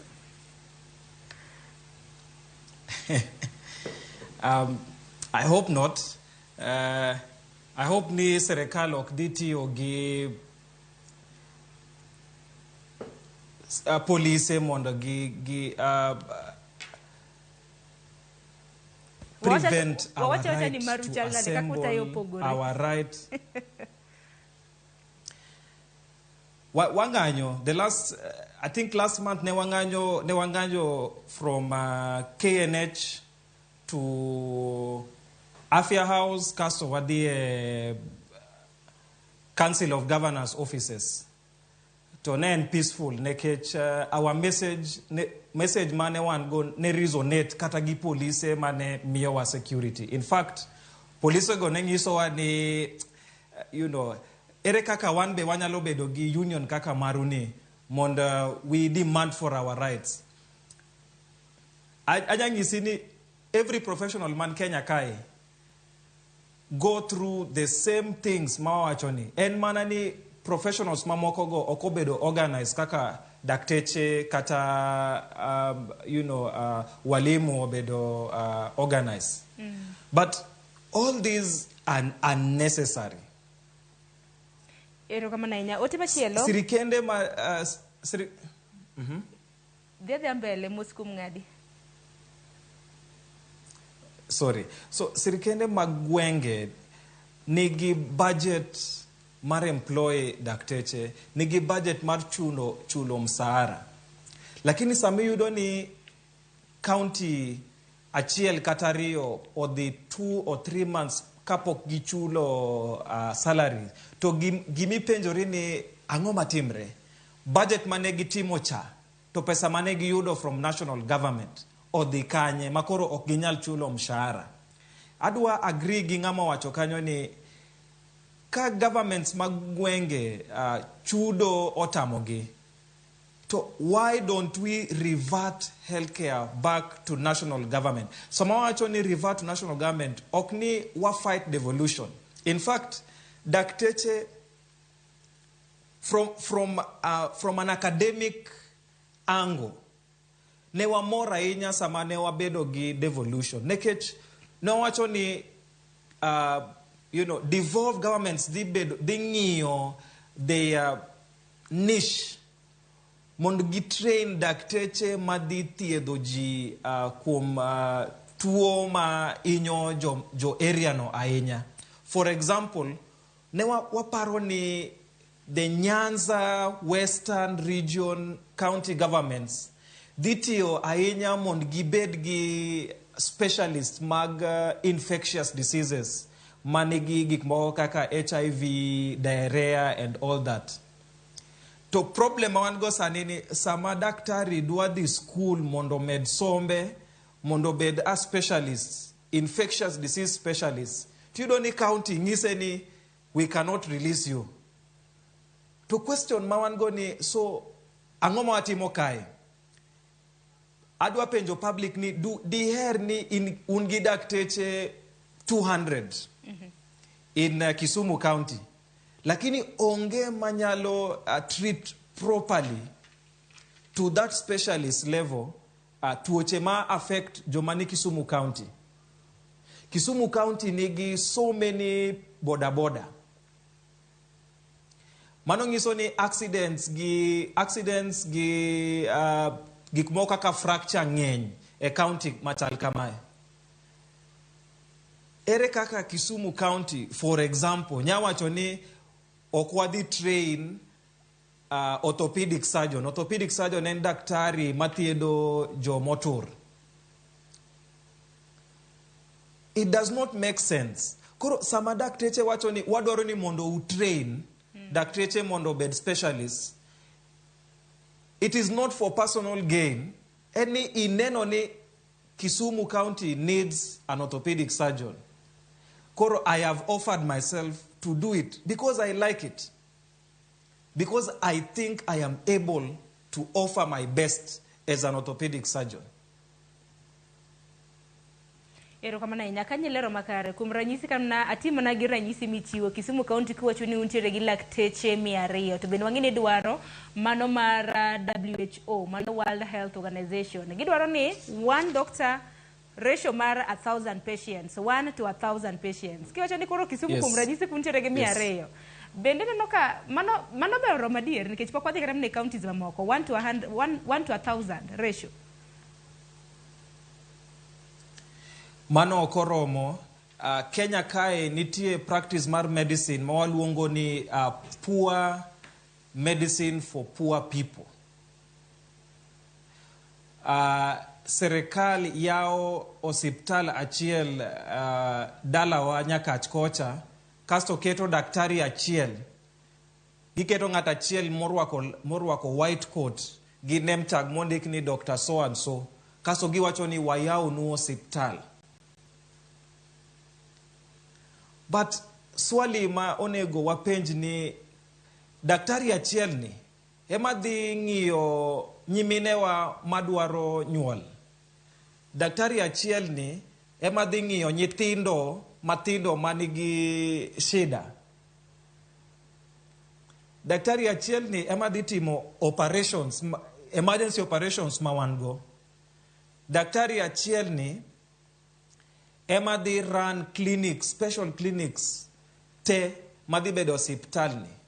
Koro sama wapenjo gi ema koro sirkal nyalo wacho ni oyo wadhi employ dakteche moko 20 madhi cover departments go te. Lakini sama wawacho ni dakteche gi be olowa gi ng'anyo to wamiyo serikal excuse mar bedo complacent to ok gitim gima onego gitim. So Kisumu County census mar 2019 ne nigi about 700,000 population. Sani adwa postulate ni wan gi about 1.5 or so million. Technically, according to WHO, we need about 1,500 doctors. Manongiso ni deficit mawan go sani is almost 1,300. Waket kwano gi perspective. Sama I cover a population of 100,000 at any given time. Out of 100,000, wawachini only 10% dibedo matuo. Mano ngiso ni about 10,000 people dibedo matuo. Out of the 10,000 people, 10% dibedo critically ill madi duaro emergency care. So mano 1,000 people they need emergency care. To daktari ni enachiel makava 100,000 people. This mathematics does not add up. Emomiyo samoro kidhi hospital to odwani mondo ji owinj mae maber. Idhi yudo ni ng'ato wacho ni adhi outpatient department tabed from 7 a.m. to 7 p.m. ka daktari poko nena. Ingeni for you as an individual, daktari poko neni. Lakini daktari achiel ni engi more than 50 people modwani mondo ne. Nyoro na wacho ni wachio gokinyi but 7 a.m. watimo gima waluongo ni ward round. In the surgical department, idhi yudo ni nekech ji ng'eny ahinya, one ward nigi 85 patients. Daktari achiel ni dwa neno patient by patient. To neno ok ni ing'iyo gi tiwacho ni, oh, everybody is okay. No. Idhi patient by patient. Tipenjo patient number 1. Kawuono idhi nade? Rem mane in go nyoro be kawuono ng'eny koso opungua. The amount of time mikao mondi wuo gi patient 1 to 85, I can assure you, ok inya tieko ward round no by midday. Koro patient mogik dhi neno daktari for the first time that day at about 2 p.m. In his mind, odhi wacho ni daktari no biro hospital at 2 p.m. To patient number 1, dhi wacho ni daktari no nena at 7, kasto olal, odhi timo locum. Now, nitie gima waluongo ni special clinic. Special clinic itimo sama isetieko timo ward round ni. Hospital kaka JoTRH ni neno jotuo moa kata Kisii, Siaya, Homa Bay. Koro ng'ato wa Homa Bay at 5 a.m. Ochopo Kisumu kae at 7 a.m. Ogo line, omiye card. Ochako rito at 8 a.m. Daktari otieko round ne at 2 p.m. Oringe clinic. Oyudo ka ji opong, ji ose chako nung'uneka. The first patient moneno, di wacho ni daktari no bire clinic at 2 p.m. Daktari ni poko ka wakata lunch. Owacho ni daktari obiro clinic at 2 p.m. Owatimo private practice koro odonjo at 2 p.m. Patient madhi neno mogik adhi nene at 7 p.m. According to him or her, odhi wacho ni daktari adonjo JoTRH at 7 a.m. to daktari onena at 7 p.m. Abedo a bench kanyo for 12 good hours. So, the public should know the issue mar deficit is a very big problem kuoma yudo access to healthcare. Now actually one gi 3 A's. Kata ngadi mana Yes. matin kapok ingiso adi 3 A's nikech aneno kata mana ote moro madonjo bede sani kata mana kitwak e lai magwa magari adi ka uchiel no. Ngati penyo ni tanango mani lakteche tin. Dibed ni ok ndiki gi tich koso jok mar somo tiegruok mar bedo lakteche matin koso nango nikech bende wangi nitie nyaka intern doctors manego beni ndike tich to konye tich makamagi. Mano penjo maber nikech I was getting to that. Initially, mane Kenya ochako train local doctors. Ne wayudo wasunge from Scotland mano obiro o set up the Royal Health College matinde iluongo ni Nairobi University College of Health Sciences. Kindego ne jomobedo trained to be doctors negi tin ahinya. And as the years progressed, East African countries and a few South African countries no wachoni was set up a cadre omaluongo physician assistant mondo or bridge the gap of physician shortage. Mano okonyo matin nikech idhi yudo ni hospital achiel nyalo bedo gi dakteche abich gi clinical apart. But mano solve the situation. Nikech kata clinical officers apargo pod gitin. At the moment mo wuoye sani problem ma county government miyowa ni ok gidwa employ more doctors. Excuse magin go ni wage bill gi duong ahinya. Koro king'iyo county kaka Kisumu between 2017 gi 2023 wase employ only 20 doctors. The population though or increase 2 times between 2017 and 2023, from about 700,000 to 1.5 million. So, one, counties okay employ. Two, okwa train enough doctors. And three, even those who are kata mawase train okwa dua absorb into the public sector. Nitie report mane ochiu a few months ago, mane wachoni almost 4,000 doctors, most etieko their university studies, okobedo employed into the government setup.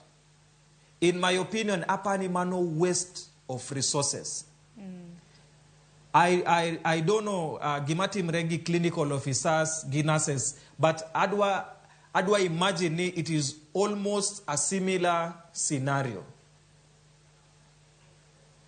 Koro, we want to implore the county governments mongi employ jokmodong okoge. They can cover the deficit mawango. The other thing, how can we change the wage bill for healthcare to be different or separate from wage bill the other employees? Nekech, healthcare is a very special and a peculiar sector of the economy. Maki kibiro ikao healthcare workers sikete wage bill ni, and you look at it from the lens of mano wage bill for the county, to what they lal. Nekech, we are going to prevent counties from employing Nikech watch wage bill, and yet counties are struggling with deficit. If you remember, Kiparo Maber, Idi Paroni, one of our hospitals in Kisumu, no loro, one of the wards, Negiyonge enough staff to take care of all the patients. That is how bad we are doing. When we say ni wage bill mark counties are too high, Koro, they should not employ. How do I implore the controller of budget, the treasury? Onegoa find mechanisms, mag shelter, human resource for health to allow for expansion with the expanding population. If we do not do so, population di balloon to an extent that the staff mawango or di nyalo take care of the population. To daktari neno ka ting makama oheo sirikande mag gwenge kotere buo kata mna piny owacho uneno kunyalo bedo gi fuong'ruok weche mag ng'anyo gi ok nyal neno nantiere ote moro mabende aparo ni janeno moro miluongo ni Ongwena Elias bende nopenjo kapo nono ni oduoke e buo piny owacho tije magu kanyakla weche mag chudo makamago nyalo kelo fuong'ruok matin. Duoko wa piny owacho nyalo konyo matin, lakini nitie fundamental structural issues and systemic issues ma wadwaro ni mondo bed addressed. Healthcare should be run in the same way. Waluongo ni healthcare should be replicable. Healthcare system should be reproducible. Ka Kisumu County Tadisia County, to the level of care and the organization of care onego bed the same, kata similar. Jatuo kobedo tuo ng'ato koyudo shida e county mar Kajiado, to ng'at moro be oyudo a similar problem e county mar Siaya. So the healthcare processes and outcomes onego bed so similar that ka ng'at achiel oyudo shida to wanya wacho ni wanya reproduce or wach ni shida noa from this particular level of healthcare. Wapani nikech county governments imewashinda mond gibed kanyakla mond gi set up those regulatory processes. Wapani national government is the only savior in this regard. National government nyalo bedo kod dakteche and our licensing board to giwachni for hospital money level machal kamae. These are the number and the speciality of doctors mawadwaro. Nitie gima waluongo ga ni protocols. Protocols nyiso ni sama ng'ato nigi tuo kaka malaria, kamae kaka onego wang'e jatuone. Kawayudo protocols gi from the national level, from a centralized body, to en yotmond this protocol obed trickled down to all the hospitals in the country. Gima problem awango sandi ni Kisumu County wacho ni wadhitimo kamae, and we saw that during COVID. Nekech yudo ni county achiel wacho ni we have enough ICUs. County moro yao ICUs in football pitch. County moro wacho ni we are not going to employ any more healthcare workers. So the way healthcare system run in the different counties, Sani in KMPDU wacho we have 47 ways in which the governments are running. Emane momiyo ineno ka ng'anyo are in different dates, are in different counties. Just imagine if all the counties netimo similar things. Then probably even solving our problems dibedo mayot. Nekech wabedo managi council of governance to wacho ni these are our problems that is replicated in all the counties. To council of governance wacho ni okay, let's sort this out within 30 days. Wadibedo gi solution. And it would be very easy to deal with our problems. But right now, inya yudo, nitie county achiel, ma governor go regi public service board, koro onge employment, onge promotion, there's nothing. Nitie county moro, the CEC of health has been sacked. So a few, regulatory issues are not taking place. Nitie county moro, the CEC, the chief officer, and the director of health are non-health professionals. Koro Guinea office, they have no idea what is supposed to happen. So those are the challenges mawango gi counties. Nikech wach boards e county bende osebedo ka kila chiedh nade kuom ranyisi naneno karamna ka county mana Nakuru lakteche na ywak matamre gi nono ni county government service board, public service board mano mana Nakuru chal ka gima okdwa winjo ywak bargi. Koro chal ka gima boards mag county bende yware gi sirikande mag county, koro lakteche ma bende koro dong kanyo, japiny koro en lum ma bende koro nyono jal mane beni dhi osiptal. Daktari nongasomi ote madonjo bang' mano abro bedo ka winjo pachi kotende kod ote makamago kasto waloro twak nikech sana eno koseromo kanyo dakika 30 tok saa 2. Kinyal katina moko kuom ote ma bende osedonjo. Jopiny osebedo ka oro ote mopogore ahinya kaluwore kod ng'anyo ma bende lakteche chano bago e county za auchiel manyaka sani nosewacho ni biro bedo ka ng'anye dwene. Da pastor wuod Nyajon iwacho ni sirkal olos wachno yawa nikech ka ging'anyo to jopiny dhi hinyore manene adier. Kopogore gi mana somo te machielo mar Arizona. Wacho ni Sharon dakteche olowa gi bwogo ng'anyo masate to ok ging'any. Wan waol kodgi. Iwacho ni Arizona iro kiwuok Renya awendo. Aya Steve dong nanyisi weche maket kod mago. Bwogo ng'anyo to ok dhi ng'anyo nikech winjruok ma bende pod itimo. Dano moro machielo tiwacho ni ang'o momiyo lakteche tin, aparo ni mano nasepenjo daktari mane oseduoko. Obia twak. Iwacho ni sirikal mar Kenya ok ong'eyo ni keto pesa e ute thieth ber moloyo kata mna gero gik miluongo ni kanisni. Nikech joma dhi e kanisa to dhi e osiptal kochakore gi ng'ama yalo ni Yesu chango. Akia ni gin kanise mage ma sirikal osegero, samoro nyalo golo doke ita obia twak. Aya, kopogore gi mano Injinia Lazaro, iwacho ni Kenya ka to ji ochomo kar gomo te nyaka jojua kali. Otherwise, dakteche bende tindo romo mondwa kod CS kata miyo ratego minyalo chol to ni CS mago sew kanyo daktari ke nyalo wachango kotende kod mano.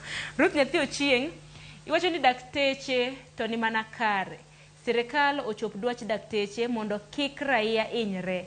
Doga paro ni nitiere pesa miketo ga tenge ne jothieth. Penjo en ni pesa ni en ga mar county government koso sirikal mamalo. Wacho ni winjo twak kintiere umoja. Mago gin moko kuom oche mabendi oro yeno mar mondo mamake gi kanyo. Daktari Steve Ngonga mage mabendi nyalo duoko gi sani Ndonga.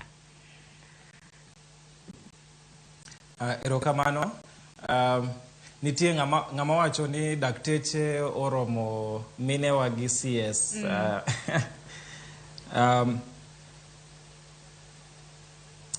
Ing'e ni the world is changing. Kasto one kaka human beings, our diet, lifestyle change. Koro outcomes our pregnancies are different from outcomes manewan go chon. In fact, mane an a very junior doctor, na penjorani what used to happen when we did not have cesarean sections. And apparently, my mother is a nurse, God bless her. Nengisa ni chon sama ji ne nyuol tini yudo ne samoro mine neto. Kaso ji wacho ni yo mtoto nyatino amerogwa. In fact, the first ever death of a mother during childbirth is recorded in the Bible. And that is the mother of, that is Rachel, the wife of, I think the wife of Job. You will correct me if I am wrong. Jacob, sorry, not Job, Jacob. Excuse my memory. So, things are changing. In the past, newa yudone gik moko ne timre, but we could not explain them. Sani mawangi advanced technologies, mawangi enough healthcare personnel. Some decisions mawa make are made in order to save both the mother and the child. Nekech, some of the outcomes, if we do not intervene, di nyonyati kata di nyomama. Nyoro na ne hospital gotieno to naneno mama manonyuol kae en 16 years old. Kinde machon a 16-year-old nenyalo nyuol without any problem. But those who face problem probably dino kwang'eyo. Lakini mama ni gimano timre ni obede labor for a very long time. Nekech notemo nyuole ot. Obede labor for a very long time to an extent oyudo gima waluongo ni fistula. To nangiso daktari mane watimogo clinic no. To angise ni sometimes kiyudo patients machal kamae e hospital to kik ibed tempted ni we wariti to jatuo injre. Nekech now the after effects of some of these things are socially dehumanizing. Kati yogi English. Nekech koro, this is a very young girl who cannot socially, interact with people of her age and the opposite sex in a manner dine odwaro. Koro, when it comes to cesarean section, anya wachone, sometimes it is foresight. Ingiyoni kawa endelea kamae to something would go wrong. And it would not be a good thing. Ni itingo it for 9 months and then something goes wrong on the last day. But that said, the issue of healthcare financing is a thorn in the flesh. The only thing that I think nyalo alleviate problem one go at the national level is by improving healthcare financing. Improving healthcare financing is only wangi all the pillars of healthcare and try to strengthen them. This is human resource for health, infrastructure, and all the other supporting pillars. Angeni sani government concentrate on primary healthcare, which is a good thing. Nitie jomano di Cuba mongilan what we call community health. It is a good thing nekech there is also a shift to preventive healthcare. But that shift should not be very drastic. Nekech pod one gi curative problems. So there should be a balance between promoting primary healthcare and bridging the gap of curative problems mawan goyo siptal. I can tell media unyadi in all our hospitals, tertiary hospital, Mano, Kisumu district, Kisumu County, and Joti RH, and look at the burden of disease. Those are curative problems. Mapod was struggle go. Kawa shift our problem to, if we shift our focus to preventive healthcare completely, Tonitie jomadi hinre, are we sacrificing those who already have malady at the expense of primary healthcare? Are we sacrificing those who are already afflicted at the altar of primary healthcare? Or bewanyalo yudo balance of primary healthcare and curative healthcare? Penjo maliwa inya daktari sema ngado wakoro idwa golwa oko ka wachni mogik debe dangwa hinya kaluore kod ng'anyo mabende obwoga e counties mopogore ka bende ntiere mana kaka nasejo ni county mano duching makinya ng'anyo makamano chakre gi county mano Kajiado Chinteri Kaberio di wach nango kwatieko nikech ang'eni saa to serumo. Ado wacho ni as long as CBA mane wasign gi all the 48 governments okbibedo implemented to wadibedo ging'anyo. As long as salaries are not paid according to the CBA to wadibedo ging'anyo. As long as one gi deficit to the levels ma angisini to wadibedo ging'anyo. As long as doctors okbibedo promoted, trained, retained, employed, and attracted to wadibedo ng'anyo.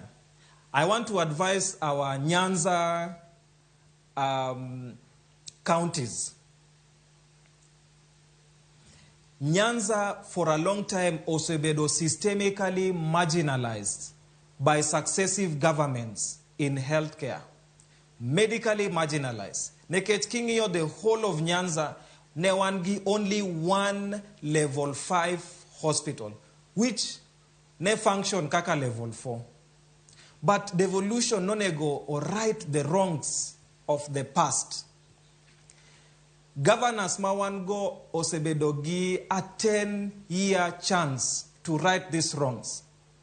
So far, governors mawango okoyudo the right way of solving this problem. Adwa kwalonegi secret. Number 1, incentivize human resource for health. By incentivize, awachoni make the Nyanza counties to be attractive to healthcare workers. I can promise you for a long time, majority of healthcare professionals in this country are from the Nyanza counties. Just check. Lakini okginyal biro dala mongiti dala. Why? It is not attractive. Let us be honest. We are human beings. What yo kuma wahero, kuma wayude gima wadwaro. Incentivizing human resource for health niso ni employ them at the right terms, promote them, take them to specialist training, and retain them, house them, give them mortgage.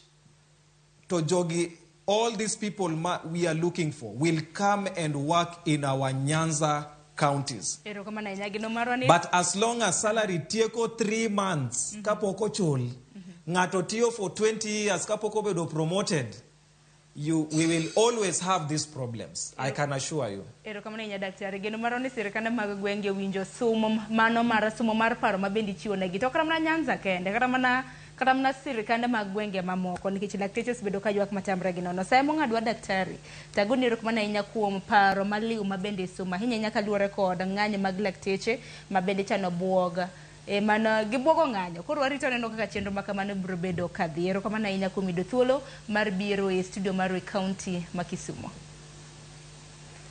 Ero kama na inya koro mgejwang mwana na daktari kanyo Steve Ndonga mabende en jakoma mano mar riwruok mar KMPDU mano bade mano Nyanza koko mano imbe nyakoro mgejwang agoni ero kama na inya kum kete e TV mar Ramogi nyaka gisani nyakoro mgejwang adar mar mondo mioko yueyo to kata mana kaparo ni sirikande moko kuom sirikande mag gwenge mabende chano ng'anyo to ni county za uchiel chano ng'anyo to ging'anye dueni nanno kanyo ka county achaki ni kanyo gi counties mopogore wantiere gi Nakuru wantiere gi Embu Vihiga Kajiado Busia kanyakla kod Kilifi counties mabende chiwo tarik mar ng'anyo Kajiado lakteche magi chako ng'anyo odiochieng' makiny men chieng' tarik 7 en wach mabende biro bedo kwa lioni machiegni Kilifi lakteche ng'anyo chieng' tarik 18 mano madwe mar 12 ni kanyakla kod county mano mar Embu gin ne giwacho ni lakteche magi biro bedo ka ng'anyo e giko mar dwe mar 12 kanyakla kod counties mamoko wabiro bedo kwa luoni machiegni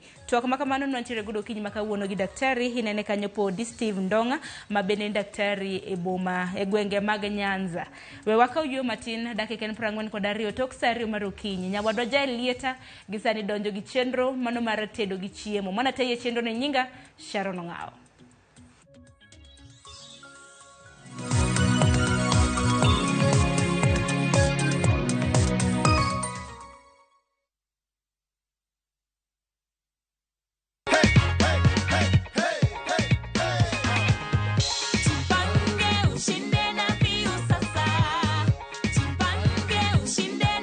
Nataka kuwajulisha na kuinsist kwamba we will only call our winners through the number 0709-767-000. That is 0709-767-000.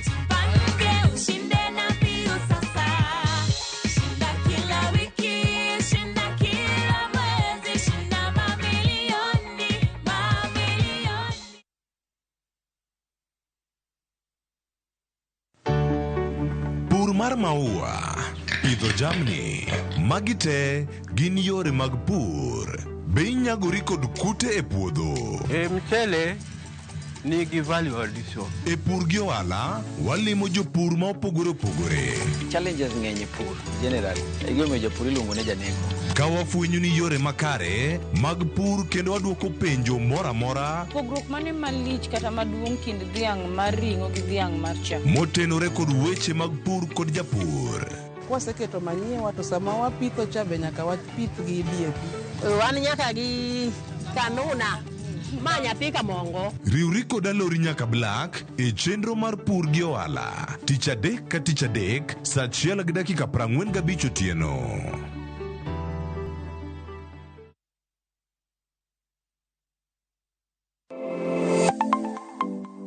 Nyakoro mgejwanga ginengo mar ngima mamedo hidho.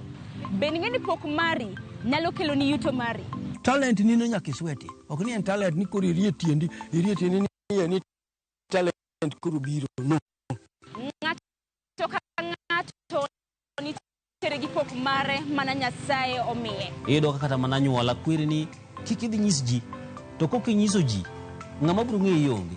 Chieng' tich ang'wen chakre saa 2:30 nyaka saa 3 mar okinyi mar mondo mi wami jip makare kalure kod pok mabende intiere godo.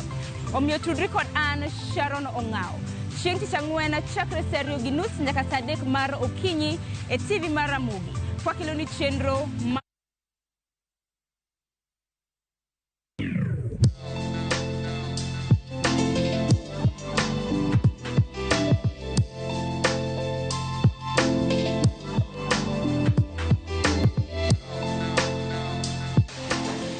Oyawre janeno mar Ramogi TV machiegni cheno machielo kendo mar tedo gi chiemo. Tedo gi chiemo kawuono wantiere hotel mar Wapek Delicacies mantiere chuny boma ma Nairobi kuma idwa mondo opuonjwa kaka itedo ringo mar diel wet fry machiegni. Ero kamara inyako mochako rwako kendo e jikoni kae. Kawuono iwacho ni idwa tang'onwa chieng' cha ne en kaka itedo matumbo mar diel. Kawuono wadwaro mondo walos ring diel wet fry. Ero kamana inyango gine mabende dwarore kaka na wacho ni wan Wapek ka watedo chiemo mag nyaluo onge spices motiyogo gima watiyogo ka gin gik moko miluongo ni kitungu nyanya mafuta gi chumvi magi gik motiyo watie katika tich kamano koro sani wada tedo diel diel ka chiemo mag chiembwa gi nyaka ngi diel midwa tedo diel mokwongo nyaka ngi quality mar diel ne diel mokelni no en diel ma ikerom nade to chal nade nitie supplies manyalo kilo ne diel ma ike osedhi mang'eny koro wang'iyo kilo kaka koro diel moti mane nyado ka koro chwake tek onge gi ladha ringe tek koro karwa ka supply okelo diel nyaka kel diel ma kila 13 kadok piny kochopo kila 10 kech ko kilo mathis bit sana bende obro were kotedo koro diel ma wan go ka en diel ma very quality kata king'iyo ringo ma sawa koro ma diel ma wan go mikelonwa kendo ringo maber koro diel ka koda tedo diel we monde wacho dunu dwaro diel ma kilo 13 nyaka 10 aya koro ero wan kode kae koro wasebedo kode ka osekelnwa go process mantie koro oselose maber nyaka wayang'e wadwan wayang'e kwaseng'e man gi pala ka mar ng'ade maber chobord be wan go koro ng'ade into cube ma kikete mathindo ahinya be ubro dhi mang'eny sana koro ang'ada kech wane ohala koro diel ka ng'ede ne ber kicho itedo busi choma koro goye choma koro goye choma ma choma bende utie go ka choma bende wan go ka koro nikech wan gi machine manyalo ng'ado nyaka mbafu go wa mix tete fry kanyo do ka mbafu no be mit but koro mbafu bere choma koro bodo ka bamne gi bade mwatiyo go fry sana kato mbavu no wachoma matumbo bende timo gima timo kama gimora mora diko modhiye koro mae koro sani mano mewa bamne ng'ado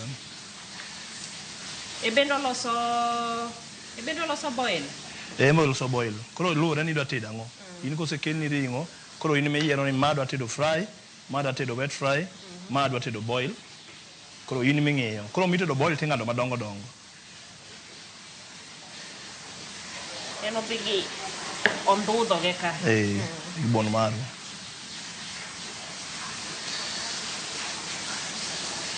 try kata yote kamna matin para ni maoro do mondo chiel piyo kwaseng'ade to wakado ne kitungu adi kama ariyo kama orome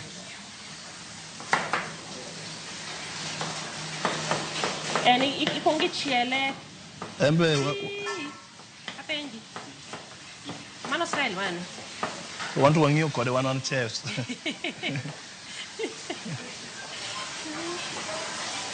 tere ng'wech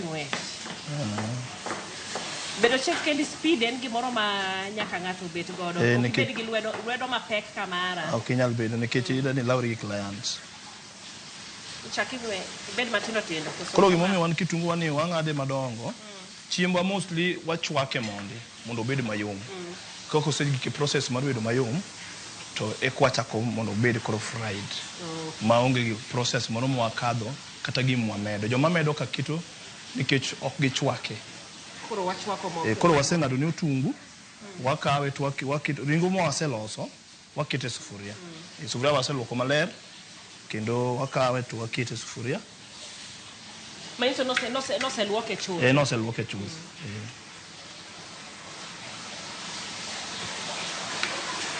kwaseketo nikech wadwa nobed mayom kata en fry kamano client nyaka winj koyom olo ne pi makiasi Tin mochwakore. Mochwakore go.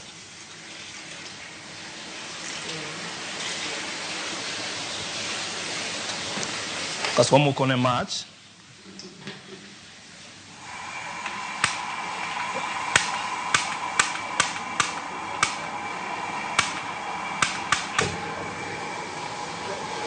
Kwasemoko ne mach nikech wadani kitungu cha chiembwa kitungu gi nyanya ok wadano ne chiemo.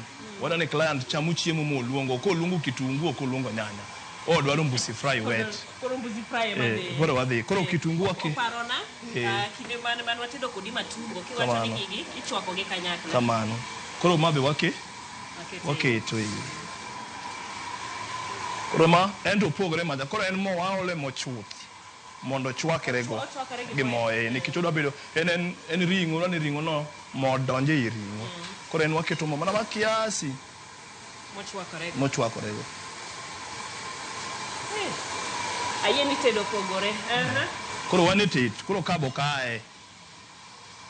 Mang pigno rum. Koro bantie. Koro tedo en miko. Nyoga no kuone tedo. Koro en ka ana sika en gi miko ni ma ya loke.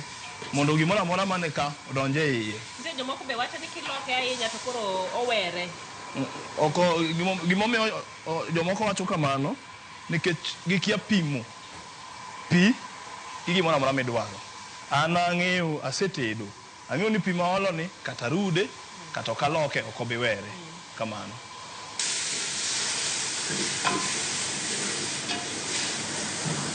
Koro kamogike no nikech wadwa chako tuoye. Wang'eyo no yom koso ko yom. Anyalo ng'iye gi lweta kata anyalo ng'iye gi dhoga. Koro ka ng'ato kendo ng'iye gi lweta no go yie cherem na kende. Kaso iye bendi ng'iyo. Bing'eyo ka iye no bendo chiek. Nitiere moko ma bende kichwako to king'ado iye tineno ka pod kwar. Mano mino kwa adak gi miko kanyo sakasa. Koro process ma intino ka pok iketo nyanya, iketo chumbi. Koro nachako tuoye. Mano be ipima gi lweti. Gi lweta. Koro wane process koro kanyo en tuoye kamano. En tuoye kamano nyaka obed golden brown kaka chwade nyanya. Mana gi mono kosi dhi medo ne mo. Koro obro kwayo wa mo. Kasa orom. Poko kwecho.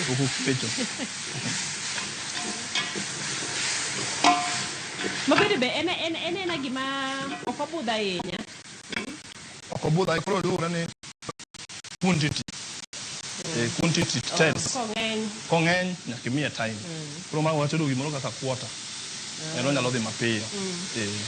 Koro ng'ama ne puonjowa tich kisebedo chef marach ma kudwa puonji tich kichopo ka to koro ori mondo kik ing'e gima otimo nade gimomedo kata gima otimo mano koro in stage miluongo ni cook you are not a chef.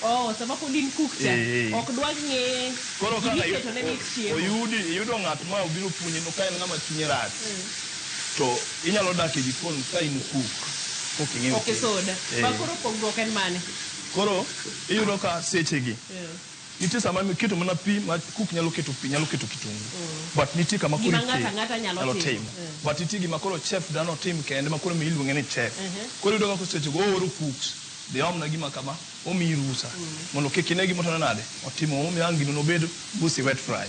Oparo da ing'e nitie jotedo moko ma en ga gi gire moro mopando mimedo ma wang'i penjo mano to tik mane kata mano ndadho mane to ok obi nyisi koro an kuma koro iore jodhiom koro gimo mano ma koro apogora go gi chefs nikech tijni duong' ok inyal time kendo koro kaka sani an gi tije moko matime e office I'm the CEO here ok anya biro tedo to nikech ne an gi chuny maber na puonjo kijende mineno ka an mapuonjo gi tich magi ng'eyo ma onge pogruok kendo gitedo lweta mane ma adwa penjo ni sama koro ng'ato biro nitie customers mong'eyo ni ma ito tet ng'ane koro sani an gi chef ka iluongo na Arnold ma en head chef mar traditional en otedo lweta en ayie mondo odhi kata ot chon amak ne kama otimo no mondo kinyo biro teno nade biro tedi koro chuna ni koro kama gike ni yani ochako wang' koro ka pacha no senyisa ka nene seche kama okana nyisi ok obi kwaya mono oserome ema orome koro neno ko chako bedo golden brown mondo kik obed mang'eny ahinya koro process mo koro neno ko chako lokore golden brown sufria bende no ko chako lokore piny osechako moko koro wano chiemo koro chiek ma process ni inyalo chame ng'ama ok dwaro nyanya oh kama kaka en ma ok dwaro nyanya kech kitungu ni yai koro ng'ama dwaro kitungu mang'eny timedo ne ameda to koro imedo ne gi kae imedo ne ameda koro no kitungu modongi to kitungu waketo mang'eny koro gidong matin maboko ne maboko no gimo donje iye koro modong ni nyanya dhi tim koro magi nyanya dhi lal koro kama osegike koda ni makoro neno ka suvria bende nyisa ni gini koro romo kete nyanya koro sani ket ma en akwata kende waketo mana matin manorome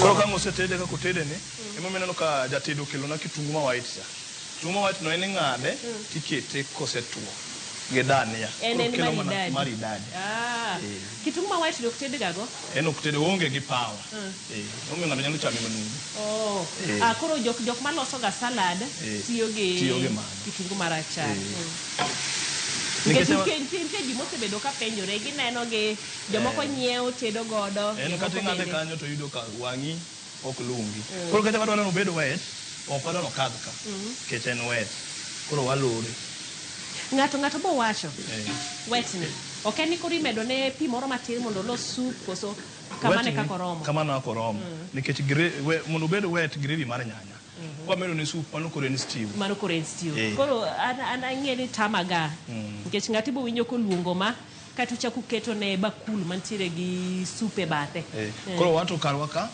gima ng'ato luongo wamiye gima odwaro kowacho nono dwaro wet fry kokwayo sup be wan go mantie tema mana mar client mar bon mare koko dwar sup bende waweye kamano koro biro kamano ma iwacho no seikore koro kae koro dania ne mobro ng'ado mar madadadi gi kitungu mar madadadi en wa mix go mana iye kanyo kaka na wacho ni watiyo gi kitungu ma white gimomi watiyo gi kitungu ma white ni onge gi power mora en kanyo muol iluongo ni kitungu ma muol onge gi kali mar kitungu cha inyalo chame kunu then en gi color ma white ma ringo en golden brown white kodonje to kelo color moro kende ma en ikete kama chose ikore ikete kama woma kedhi mbele kanyo bedada woma koro kiketo chiemo sani doko medo mix dania nitie kitungu no nitie koro chiemo nino majaber iwacho neno onge teko moro amora joma tedo ga kode ng'ome gitedo kode mano inyalo kionge makwar ni en minyalo tiyo kode but more the advice manyalo wacho kitungu mitedo go chiemo en kitungu mano gima kaka an ng'ama chef ok anyal wacho mondo abaye ndika chef mara ted gi kitungu ma red mane kitungu mar tedo ma okele mar maradadi mar alumcha mar lumno be koro embe en kitungu nitie chiemo motedo odigi alode omena girigo en weto ber en chiemo en kitungu maber but mato mar maridadi koro lore ni kaka the bulky mar tich ok dinga kitungu mar lumcha mitedo go chiemo motedo kagete koro ma konyi nikech mang'eny maber kata mae be makwani be nitie moko mamuol koro en tiji mondo idhi e soko idhi many kitungu makwar no ma powerful ndi dinge nade powerful ibiro ng'eyo gi kaka kala mare ibiro ka kala moko nitie ma dwa chalo ma white moro red sana koro luore be kaka nitie kitungu manya Uganda nitie da TZ nitie ma Kenya koro wan wayro manya TZ manya TZ no en gi power wuok mager kabisa kamano aya koro ma wang'ado tang'ade kaki ng'ade ma en koro ng'ada maring koro en wacho ni kata rade ok ogol tik mar ng'amo chamo kitungu ng'amo rado kitungu onge kata nyalo ng'we tango mi okwalos ga kode kachumbari ng'eni bende dwaro bedo mamit to mit mar gimire secha mujuri ujuri nitie gik mimedo go mondo kali mare chobedi koro kachumbari mondo mit mare no kali mar kitungu no ema mi obedo mamit gini onge gi mit mora amora anyalo rada onge godo kipime gi moro cha mata kirado benda kimi wang ente gi mit moro skari moro mar skari tomato onge skari okay En suka emo miyo no kinyalo kete gimo kechen en umuol. Tomato en kadi. Koro kwase kaka magi dongo ma ok ngadi dania. Dania. Dania ngana na matin.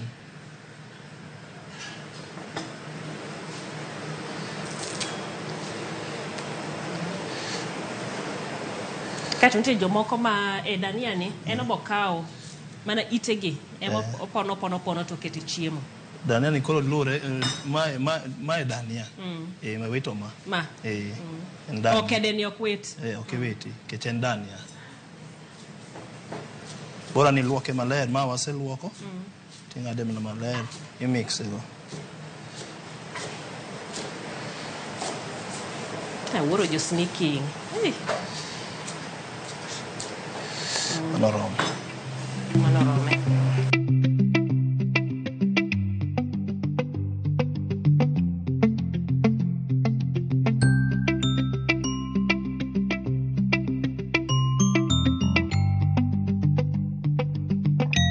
Koro neno ka berne chao chako to nade.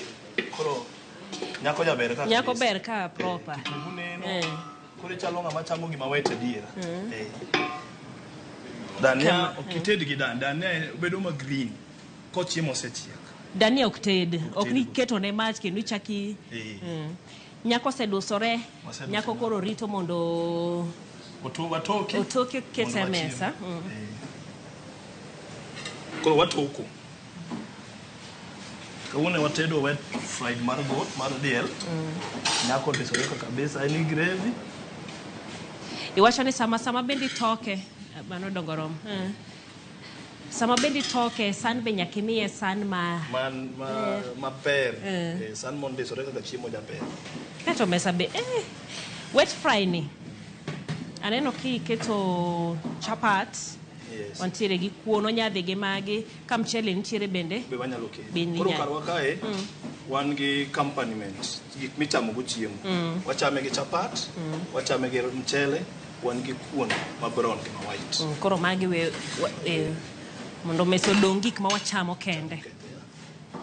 Gima ok aneno ka kende en alot, kata kamano aneno ka kachumbari nitie ya. Inyato gi kachumbari inyamedo ariyo go te nyaka alot be. Koro kachumbari keto e bathe kanyo. Gima wet kata gima dry ber gi kachumbari. Kas apilo bene ka na wacho ni ka chinja na wacho ni apilo nitie jomok chama apilo. Nitie joma chama apilo. En apilo ma life, apilo ma fresh, mong'adi. But apilo nitie mopogore, nitie mochiel, mobedo mix gi nyanya, kas nitie apilo mong'ada ng'ada. To kaka an chef advice ji ni apilo en apilo. Chiemo osechiel gi nyanya mochiel gi bana. Apilo ka apilo. Nitie moko manya dala mathiso ka. Koro manya dala no, koro wan Nairobi. Koro manya dala no ema ong'ade ang'ada live. Ibulo kata nitie mokelo ne client moregno. To winjo ka client koni ken apilo ma life. Koro chuno wani kara ka wan traditional wang'ada apilo ne client oterne mondo omit meet apilo kako dwaro. Koro ma iporo wiye kama tin. Koro dhogi ang' nokwayi kaka apilo chal. To ni chiemo wuoyo. Kaso wan gi monya luoka. Otek nwang'o Nairobi ka. But wapek tibro nwang'e. En mo mawuok kadem mwalo piny kocha. En nitie jomoko makelo ujanja. Mako sikete matin to kawo salad ole. Mondo iwinja lucha kende lakini okeno. Koro wato marwa ni en monya ni. Walose wan nyaka gi ng'iende. Un gi ng'iende? Ng'iende. Bas. Ang'eyo ng'iende. Koro wapore. Waporo monya luwe wiye. Koro chiemo kai koro kata ka ni onge appetite uchwanyru gi minote ot. To kiwinjo awinya monya luo to appetite chako biro. Ingeni sani. Chon ni wacho ni joma chwe mabiro chiemo e hotel. Sasa ang'eni customers neno nyaka joma mine mabende biro chiemo. Kendo gima sani kendo koro mora kabisa.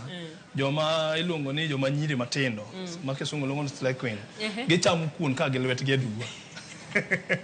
Ng'ato ok de ukogno. Giseparo gisefwenyo ni gik moko kaka chips ka miyo gi koro ok gibed gi shape maber.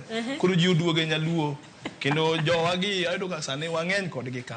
Do ka ng'ato chamo kuon bel no gi lwete ma ok ong'eyo ne oloso. Omulo kuon midogi penji ni to mae miluongo ga ni baby cha. Iwe ni piny olokore kama. Koro wanyalo onjo mbusi mar fry. Mbusi mar fry.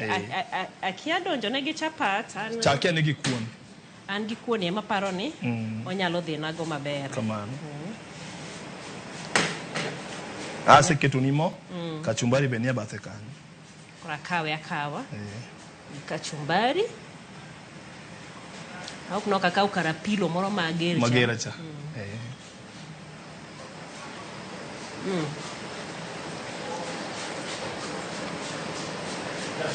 En gi taste. Mane gima duong' ahinya chiemo. Omit. Kitungu ok bineno, nyanya ok bineno. Kitungu menene wiye kanyo no wang'ado ka chiemo osechiek. But watede gi kitungu. Watede gi nyanya. Omit. Omit kabisa. Kaito mono bende. Mono bukuro kelo ne mit moro. Omedone. Dipende waga ni monya luo ni tija ng'o. Tawacho ni monya luo ni okelo dhok mamit. Appetite. Kata appetite nino lal. Kisepore, tiwinjo ka indala. Duga. En maber kabisa. Ibende bil chiemni? Anyalo biro chiemo kata chir nikech awinje atede. Tayie kake wacho. Ni chiemo nyisi gimo dwaro. Kako dware. Lwedo ni bende kakimedo timo practice bende ong'eyo. Mok dhi mang'eny. Chumbi ok bede mang'eny, onge gimoro ni. Oga jowagi koro wan waseng'e ni kata ringo kilo 10 adhi gi modhis. Kata ringo kilo 20 adhi gi nyanya marom kama. Konyi bende timo planning mara gi food cost. Kamano. Budgeting. Ayie. Onje chapat wan. Mano chapat gi ma ok dhi deya. Koso wagol paro ni ichamo mana. Ing'e neno jomoko ka chamo omena gi mchele.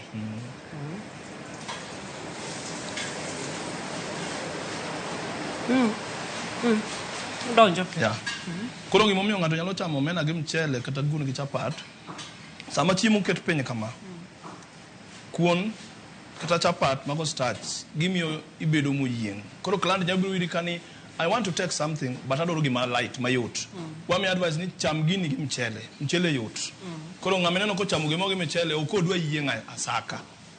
Mane pogruok mar chamo mchele gi kuon gi chiemo kamano. Ng'ama dwaro kuon mano ng'ama odenyo. Mano ng'ama dwa wakanyo ka oyieng' maber. Oyieng' maber. Kamano. Ero kamano ahinya. Iloso no chiemo mamit kabisa. Mbuzi wet fry. Adwan mana sama watieko imiwa wach mogik. Ang'o kaka jatedo sama ng'ato tedo ringo ahinya diel. Ang'o mowinjo bed ni time mondo owuog ma mit kaka ma. Kaka jatedo kitedo diel nyaki make sure kaka na wacho ni mokwongo chiemo nyaki kuong ng'i quality mar chiemo. Mano biro nyisi ni chiemo ma datedo ni dhi wuok machal nade. Diel nyaka bed ma quality, ong'ade maber, olose maber ne cube maber. Nyaki bed gi gik madwarore. Kaka wan watedo chiembe nyaluo, kitungu nyaki bedgo, nyaki bed gi nyanya, nyaki bed gi chumvi, nyaki bed gi mo ya kutosha. Nyaki bedgo gi gigo te mach be nyaki bedgo moromo tedo chiemo machieg maber. Mok kase, mok tere mos. Chiemo nyaki make sure ni pi odonje i chiemo, mach odonje i chiemo yom, chiemo kowuok manumu. Koro mago gik ma nyaka jatedo bedi kendo jatedo ok en ng'at matedo to wuotho. Nyaki bed kama itedo chiembi no, mi make sure ni chiembi no ok okadho okorem to chopo. Mane siri mar tedo. To bok ibeda beda kanyo te jomoko matedo to ene simu. Koro an mano kayudi to mano case machielo ma jowagi ong'eyo. Nikech sach simo nitie sach simo, sach tich nitie sach tich. Simo kibete chiemo nyalo wang'. Samo se wang' no mano koro en gimo kethore.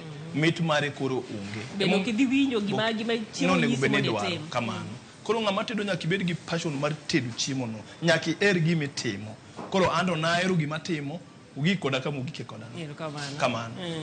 Erokamano kuom jonwa jikondi kendo mondo wateda mano mbuzi wet fry kanyakla kod chiemo mamoko mabende seya ono thuolo ma wapuonjre. Ageno ni ibende kaka janeno ipuonjori kaka inyalo loso mano diel ma wet fry. Ekin mamoko kata lony ma achiel ariyo adek moko mabende wayudo odiochieng' ma kawuono e tedo gi chiemo. Nyaka odiochieng' machielo anyinga Jailieta.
Nataka kuwajulisha na kuinsist kwamba we will only call our winners through the number 0709-767-000. That is 0709-767-000.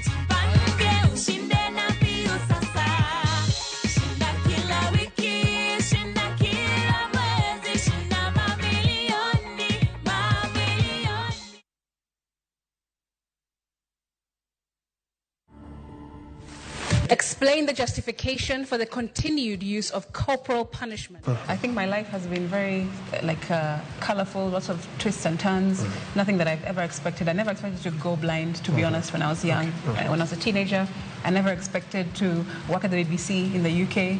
I never expected to become, a nationally acclaimed, award-winning singer, songwriter.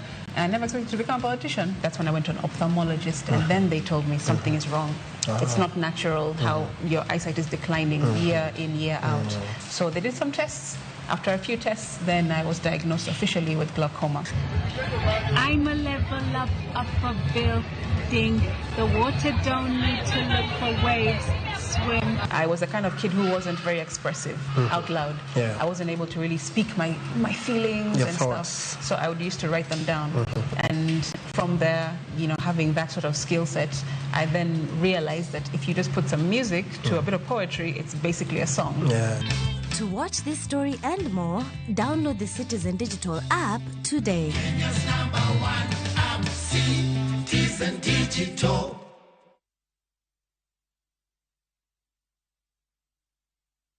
Naambia watu wangu mimi nishekelea tu msafara wangu hapo polite, sawa? Leo nikuchapanisha mbaya sana. Formally kwa maloti one after the other, sawa? Na watoto wamelia mayo. Bazen. Rada gani mchango? Rada safi. Sasa hii kazi ni kulai. Mazen. Cheza hapo kichwa wangu. Kabisa. Iko aje? Iko best. Iko sawa? Sawa kabisa. Kabisa. Naifeel? Naipata ndio? Ndio hiyo. Kabisa. Ukidaisikia fiti ndugu, ndo zabe, sawa? Wekelea na shabiki ina give. Pata free bonus bets, stats za game, odds moto na kama kina kuramba, cash out kabla beti chomeke. Wekelea na shabiki.com. Shabiki ina give. Na kugoja magizani ka bet kaka Ivana. Book your festive holiday Navview Travel. 3 days Masai Mara from 15,000 Kenya shillings. 3 days Amboseli, Samburu, Saba from 30,000 Kenya shillings. Coast Self-Drive from 14,000 Kenya shillings. 5 days Coast SGR from 45,000 shillings. 5 days Coast, flying from 72,000 shillings. 5 days Dubai from 800 USD. 5 days Zanzibar from 940 USD. 5 days Thailand from 1,550 USD. 8 days Singapore and Malaysia from 2,450 USD. Book a group and travel free. Call 0703-254-254 or book online www.viewtravel.com.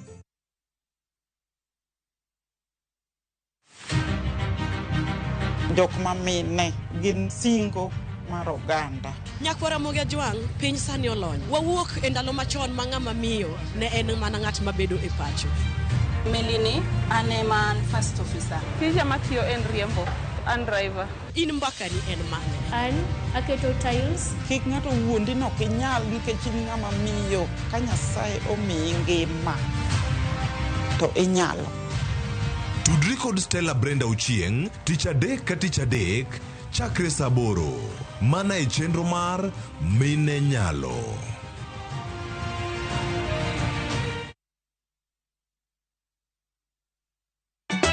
Ka osiep motegno kod johot moherore ritore. Nyako chia.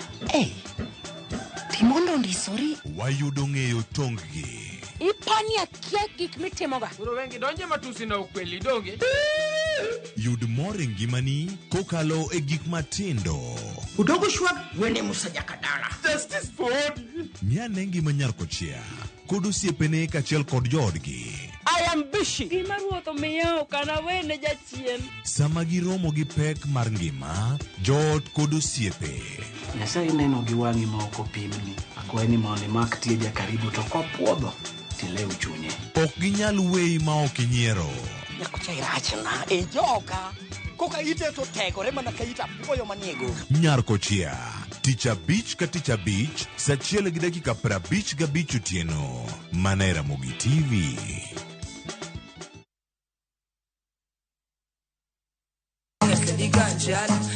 Kitume mawakelonu otenore e ndhadhu maggi. Ka wakiko gi makare, yud thumbe miero mapacho ka kod pinje maoko. Yud thuolo mar winjo thumbe manyien e chenro mar Pado Manyien. Nyakwara mogi wuothie koda. Mabiro biro ni wuok tich nyaka Ngeso. Chakre saa 5 okinyi nyaka saa 6. Kik ibari e chenro miero e wang' jowi mari mar Ramogi.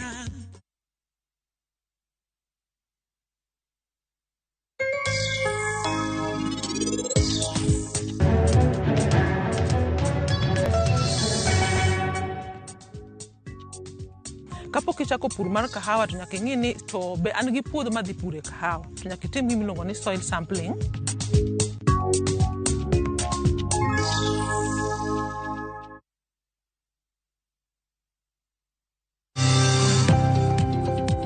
E ohala gi mwandu, wakelo ni jolony e weche ohala. It is important mondo wan kaka joluo wabed gi dongruok. Wafwenyo ni adiera matut mag timo ohala. Tijni kidwa time en mana mashin mar luoko to gi kuma inyalo yude pi.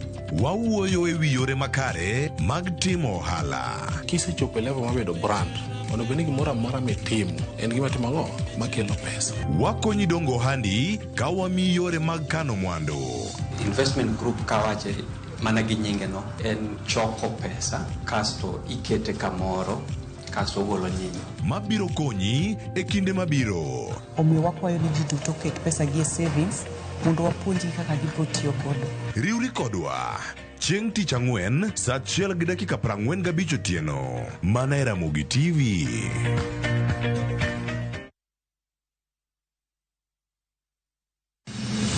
Chieng' tich adek ka tich adek en oketho piny to pod ogo kwe. Ji dhinyore te kanyo kar jopiny. Magi duto yudore mana e Ramogi TV.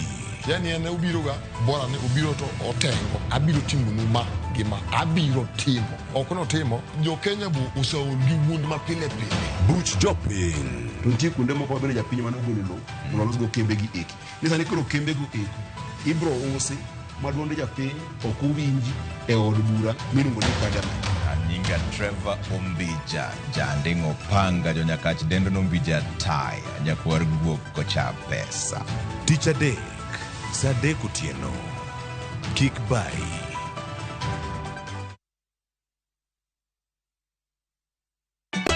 Ka osiep motegno kod johot moherore ritore. Kocha, timondo ndisori. Wayudo ng'eyo tonggi. Ipani akia gik mitimoga. Uro wengi donje matusi na ukweli donge. Yud mor e ngimani kokalo e gik matindo. Udogo shwa wene musajaka dala. Justice for all. Miane ngima nyar kochia kod osiepene kachiel kod joodgi. I am busy. Gima ruoth omiyo kana wene jachien. Sama giromo gi pek mar ngima, joot kod osiepe.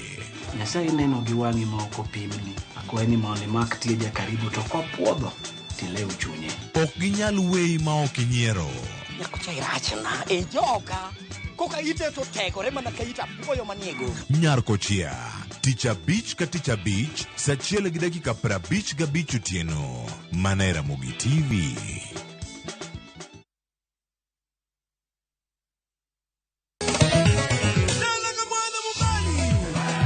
Ngoma Uwake en od jothum. Ngoma Uwake akelo ni mix mokwesto. Reggae, ja, Rastafari. Always listen. Twak gi jothumbe nyakoro mago janka mora mora magintie. People crave is the different. They crave the exotic. Yeni kila thum ni kare. Kama nene edition. Benga kaluka e. Ticha beach nyakora magajuang sukus kamwati memana kama. Kitemana ngoma wake nyinga en Papa Vike wukich tichario tichadek tichangwe tichabich sapar gidaka paga beach nyaka sapaga rio warom.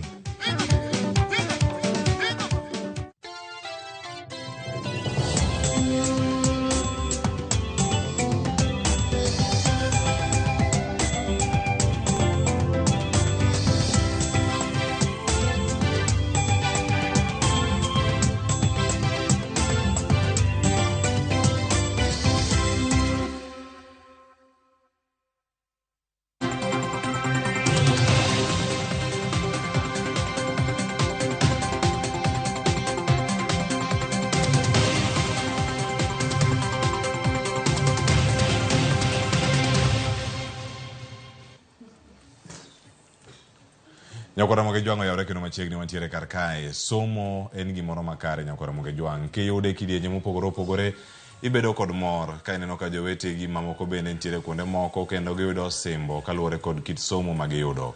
Nyakwara moge jwang jumbe ariyo mokalo neno ka piny Kenya nogolo duoko mar penj mar KCPE mogik mano e line mar 844.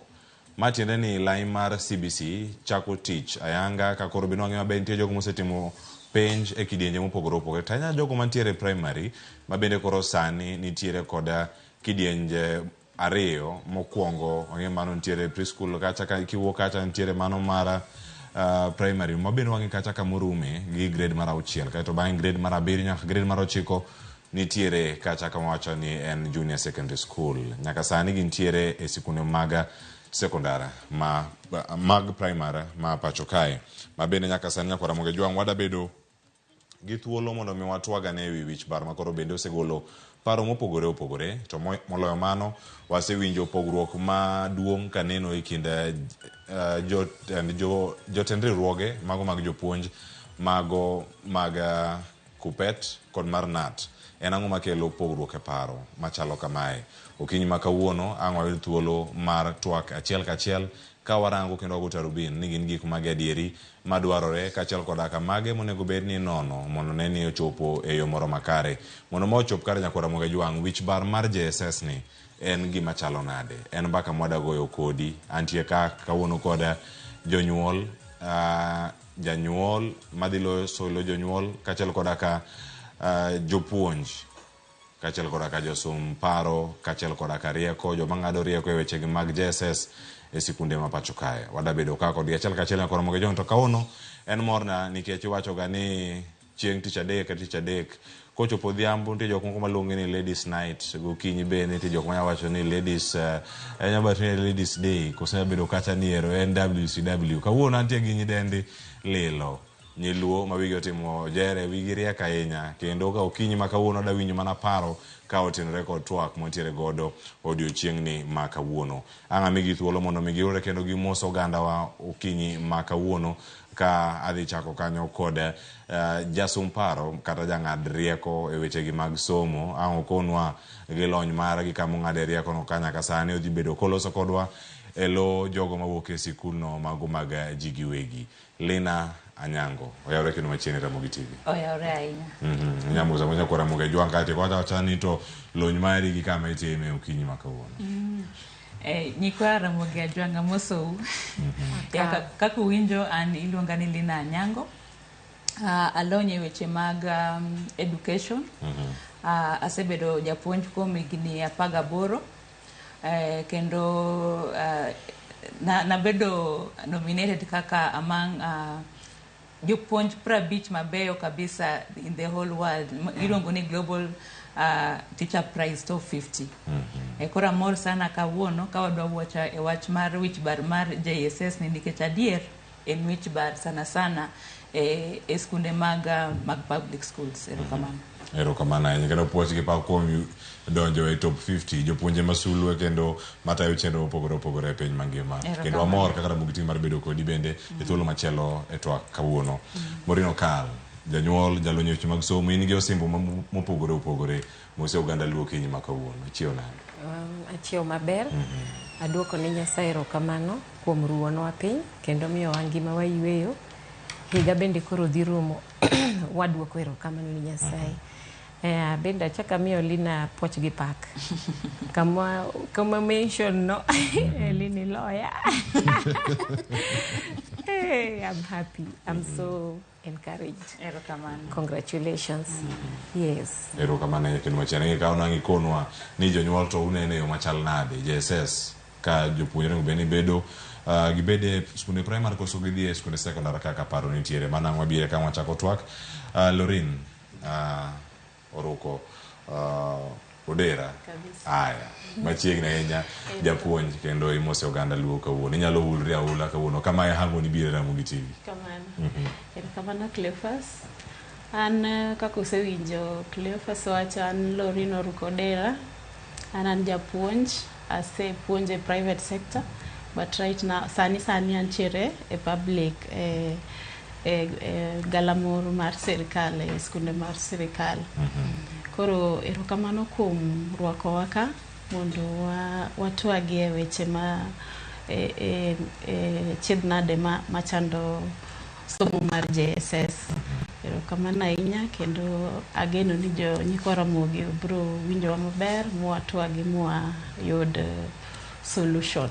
Erokamano ahinya. Kendo erokamano kuom thuolo mar biro Ramogi TV okinyi ma kawuono nyaka Ramogi Jwang. Weche thoth monego bed ni walose kendo ka warango gi achiel kachiel. Mano ka warango nitiere ywak mabende kata paro mar riwruog jopuonj nitiere godo kotenore kod kit somo ni mar CBC to ahinya jogo mantiere junior secondary school kata JSS. Wanyalo yudo ne thuolo mondo miwa winj gi achiel kachiel paro mane gichiwo ka otenore kod kit somo ma kama koro bende osekelo paro kachiel koda ka pogruok e paro nogo e kinde ma wantiere sani. Wawinjane kato bang'e waduoge twak. They even don't have the mandate to demonstrate without my authority. They are our teachers, they are our members. It is me to call out demonstrations after consulting the national office of the NAT. Hawana mandate ya aina yote ile kudemonstrate. Sasa tulitarajia kwamba ndugu zetu wa KUPPET, kwa sababu we have evidence here, ambao waliwaambia enter demonstrate and say this and this, wao wangekuwa mbele. Wange demonstrate wakuwe mbele, tujue kwamba KUPPET is leading a strike, because KUPPET has never called any strike in this country since its inception. And we dare them to call any strike. Haitafanyika. Sisi tunajua wale watu ita strike Kenya hii na ifanyike na itingize engine NAT. Hao walimu lazima wajue ni kwamba kuna kamati ambayo inashughulikia JSS kwa shule. Si ati inafanywa tu vile vile wanafikiria. Kuna kamati ambayo inaitwa subcommittee ambayo iko chini inashughulika tu na mambo ya JSS peke yake. Kwa hivyo kusema kwamba hakuna miundo ya usimamizi katika JSS ni makosa makubwa sana, kwa sababu kuna ile kamati ambayo inashughulikia tu na mambo ya JSS. Kwa hivyo mambo yote ya fedha katika JSS iko na kamati maalum ambayo inachunguza vile hizo fedha zinatumika, na kila fedha ambayo inaletwa katika shule ya umma Kenya iko na kitu kinaitwa fort heads.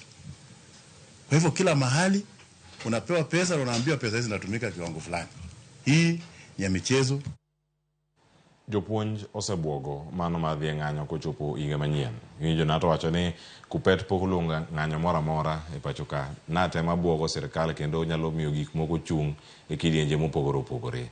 Nyakora Ramogi Jwang' adieri mar wach nitiere kar kanye. Penjo ma wachako penjo sani gima kelo ng'ur machalo kama jopuonj dwaro mondo mi ogol JSS e sikul mar primary kendo tergi e sikunde mag sekondari.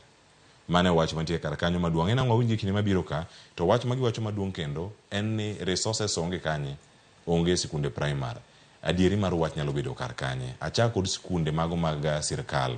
Lorin isebedo kata ka ipuonjo tang'e maber ni chenro ma wacho kinyi makawuono imiyo mana lony mari kaka japuonj to kotenore kod sikul ma isome mipuonje kaluwore kod chike mabende nitiere matayo tij jopuonja e pacho kae. Kaluwore kod gino ma iseneno e sikunde mag primary ka gintiere kod JSS, bende ikruok nitiere malong'o? Kamano, an kaka nene, ikruok malong'o ma wawachi ni nitiere kuma obedo domicile e primary, ikruok onge. Gimomiyo onge nikech an kaka, for example, an apuonjo sciences, apuonjo mathematics gi sciences. Koro yudo ka sciences mag junior secondary, especially integrated science, dwaro laboratories. Computer science dwaro computer laboratories. Home science dwaro home science laboratory. So laboratory no onge primary school in Kenya, to be honest. Ko wacha dieri manigi laboratory.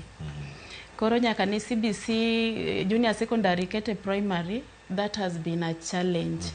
Mano en changamoto maduong' kabisa nikech king'iyo waluongo gini the curriculum design mag grade 7, iyudo ka gik moko ka integrated science gidwaro laboratory kabisa nikech CBC onego bed ni nyathi neno gima otimo, ko chal gi 844 mane japuonj puonji gi monego gitim.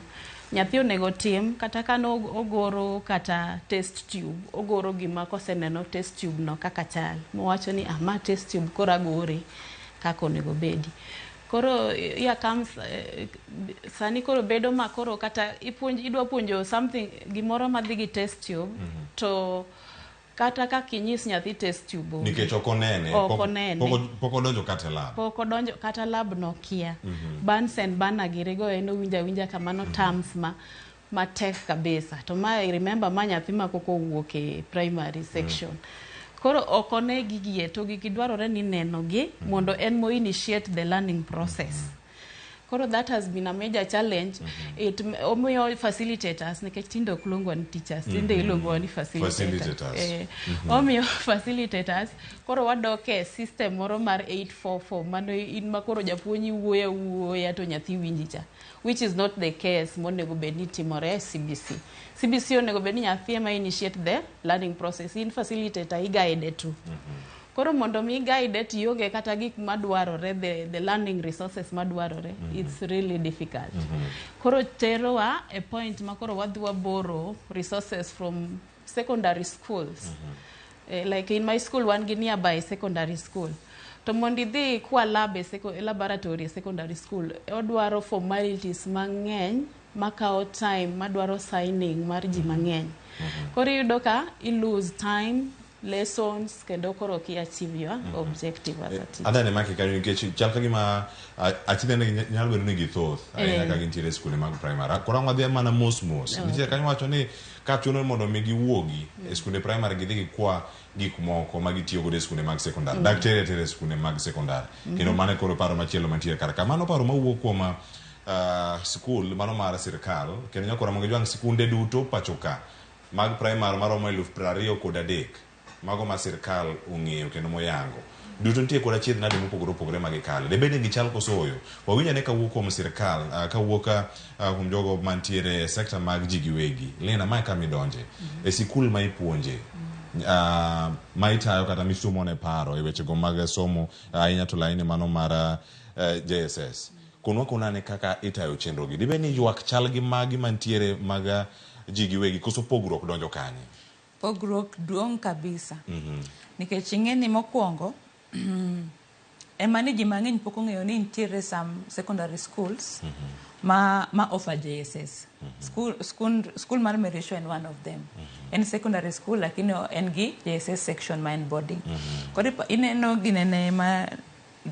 Lorino wacho challenges ma Dorino wacho go ni yudo chance mar nyithindo dhi e lab matimo practical maybe in a whole term I can't know succeed how many times for the whole year ni yudo adi to be honest okay zero tingeni ambende anja japuonj mar integrated science ang'eyo ni every week intiere practical ma nyithindo go nego beri timo timo mano nitie nyaka e curriculum design ko yudo ka school kaka marwa ni en gi laboratory just for JSS ma every time magin gi practical lesson nyithindo dhi e lab manipulate those apparatus gineno ni mae test tube kariti mekama mae thermometer kare kama endi ka kipima ng'owa temperature lakini koro ki compare gi nyithindwa manie public school neno ka nyithindwa gimedo dong chien ki compare gi mag private nikech those skills ok giyud manipulative skills ma onego bed ni giyudo e lab koro mano point Dorino wacho no it is a very big challenge nikech ing'eni awach ni kata ka dipo ni secondary schools go oyienegi mondo gidhi gi nyithindgi you consider movement ma nyithindo from the primary to the secondary when they are done coming back how much time ma nyithindo go lalo e yo ka gi transit from the primary to the secondary already secondary schools as they are the public secondary schools kaka gin sano facilities go gin strained makata nyithindo masomo e school go won bro nyisi ni wan owuon kata dhi e lab maybe wadhi once after 2 weeks kata 3 weeks koro kichako attach gi another primary school okonya bedo effective mane pogruok mantiere kar kanyo kendo koro Morino Kal ibedo kaka janyuol tipenjore ni kama sirkal osiketo jo Kenya kata kama jo Kenya oseyudore makoro sani wantiere gi lai mar CBC 844 chairo dhi karumo kochopo jogi mano timo mano duoko magi mag KCP gidhi tieko gi beche mag timo KCSE mane KCSE mogik ka gidhi mbalariany ka gichieko gi nang'wen mbalariany gitieko gi ne magitieko 844 ni bende mogik acha nitiere lai manyien madonjo karka tiwinjo pogruok maneno e sikunde mag ji giwegi kaachiel koda ka sikunde mag sirkal omi paro mane kaka janyuol ma bende nigi nyathine CBC ka iwacho ni bende nitie geno mbele kae jonyuol osebedo ka golo paro mopogore opogore ka gisiro moko bende kwedo chenro mar CBC koro ka kori diwacha ang'o kotende kod ywaruok ma koro nitie ka adwoko erokamano Mr. Cleophas wan kaka jonyuol adiera makende ni wan gi midhiero wan gi midhiero kendo wawuoro ni to sirikal ochomo kodwa kama chalo nadi nikech iwinjo ka jolony osewacho kama ber pogruok manitiere maduong'no to kawacho adiera makende iyudo ni jotendwa ma gin onego bed ni magi gik machandogi ing'eni kata nyithindegi ok some gi skundegi koro bedo ni nyithindgi ok some skundegi omiyo gionge gi connection mar chandruok manitiere e skundegi eki to mae at the end of the day biro to hinyo janyuol gi nyathine rachna nikech asebedo ka paro ni to ang'o momiyo nyithindwa itimo kama wang'eyo ni iwacho ne nitiere ngero moro ni kidwaro pando ng'eyo knowledge donge from an African then write it in the books koro yudo ka gi pacha moro aneno kaka janyuol awach ni kaka japiny aneno ni ne jok ma nyithindegi ok som kata kuondegi, iyudo ka we akwonga clarify a point. Ing'eni somo mar piny obedo ga under political management. Yes. Koro politically, education bedo ga controlled. Koro political interference ni kinoni matut ene miyudo ka okelo interference kochakre kata mana gi migawo mar curriculum development. Koro tugo bete mang'eny ma miya thuolo mar wacho ni ipando rieko ne nyathi ma kawaida. To chon ni wacho ni rieko no nego bed ni ndike e buk. Koro kineka koro kata mana bugno bende koro ok dwa nondike nikech sama koro nyathi onge gi laboratory kata monyalo timo godo integrated sciences gi. Donge in ng'amo pando buk. Ok iketo gini ayanga mondo mi nyathini oyud kaka konyore.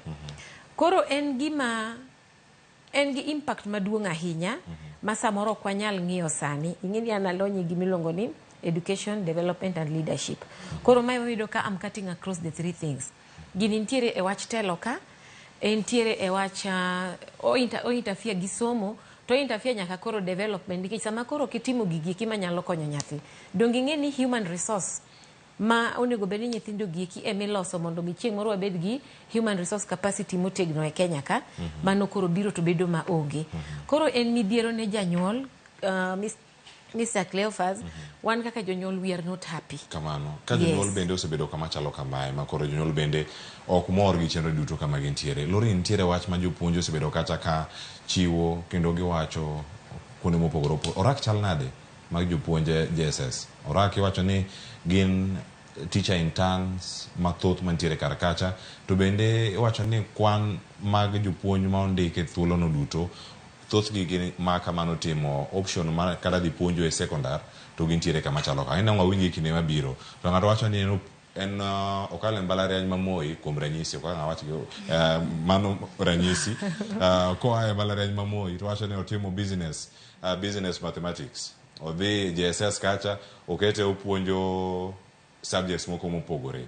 Pogruok machalo kama gi jopuonje ma pod ntiere gi jopuonje interns e ofis wa kaka wa tij fwambo wacho gi jok ma puonjore tij fwambo e yo makare. Ka gin jopuonje ma koro ntiere kar ka chalo ng'ama duogo e tipi koso itimo gima chal nade e kinde ma gibende timore ka orak mag jopuonje gi chal nade mago mantie JSS. Erokamano kuom penjo no. Orak mar jopuonje JSS kae ka ng'iyo on the ground kaka situation chal, inya yudo ni in a staff of JSS teachers makata watch kata ni 5 staff, yudo ni 3 to 4 of them near internship. Achiel kende mondiki in permanent and pensionable basis. Koro wan mondi kaka jopuonj an kiwacho adieri en gimoro ma confuse wa. Nikech koro wakia nikech kane watiegore mbalariany ne chopo kono ichopo third year tidhi timo gimiluongo ni teaching practice ma other profession luongo ni internship kata attachment. Koro kane wasetimo mano kendo koro isetieko ba TSC otiegi momi certificate ni ma ilony iromo bedo japuonj, ichaki yudo ni indiki kendo internship. Koro ok wa understand gani to internship ni koro wachak wasomo kendo to waseyudo all gim papers te koso watime nang'o. To lakini entie kendo ng'eny jopuonj staff mag JSS only 1% ma permanent and pensionable. 99% gin under internship. Kendo mano is a challenge kabisa. Kamano. Nyalo bedo ni mano bende gimoro ma timore sikunde mamoko nikech komachadiri ywak ma jopuonj ntiere godo en ni mondo ndik gi e tich moro ma ongirore. Ka iwacho ni ntiere kaka japuonj mano mar primary, japuonj mar sekondar, idwaro rak moro makata nyalo rito jogi kama gidake, kaka gidak, ngima gi bende kama gintiere karka. To koro sikul mag jigiwegi jopuonj bedo ni ichulo kigin mana kama gintiere karkacha. To poni somo mar JSS idarange mondo mione ane kata sekta mar sirkal bende oting'ore malo mondo chope rang'iny mag jigiwegi. Jogi nego bende timo nikech wano ka jonyuol mathoth dhi wacho kaka Morino Kal wacho ni ero agolo nyathina e public atere e private. To ponono kata Morin bende japuonj. En bende onge trust mare kod ang'o public sector ka nigi JSS e primary school. Okele secondary kama gin gi JSS mano moting'o kanyo grade 7, grade 8 nyaka grade 9. Gidhi time yo machal nade. Ineno rak mantie ka, ok en rak moro ma japuonj nyalo wacho ni my teach matimo kendo my nyama bedo na moro. Ka kwanyigi kanyo gima Lorino wacho en gima lit sana. Kineno ni un gi qualifications machal but ngato ndike permanent to ndike kaka intern and demoralizing. Lakini apart from that, I'm also ang'iyo kendo nyathi ma jogi handle nikech ing'eni kaka kor private learning area ka learning area nitie japuonj mondiki ma ochung' ne learning area no.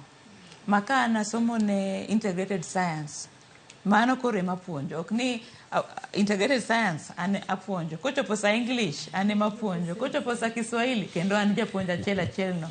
Mano wamiyo nyithindwa gigi miluongo ni road deal. Nikech ok anyal bedo a jack of all trades ni ang'eyo everything, gimoro amora ang'eyo. Koro kanye gima meneno ka koro private schools gi, nyithindo manie e private schools gi yudo advantage no.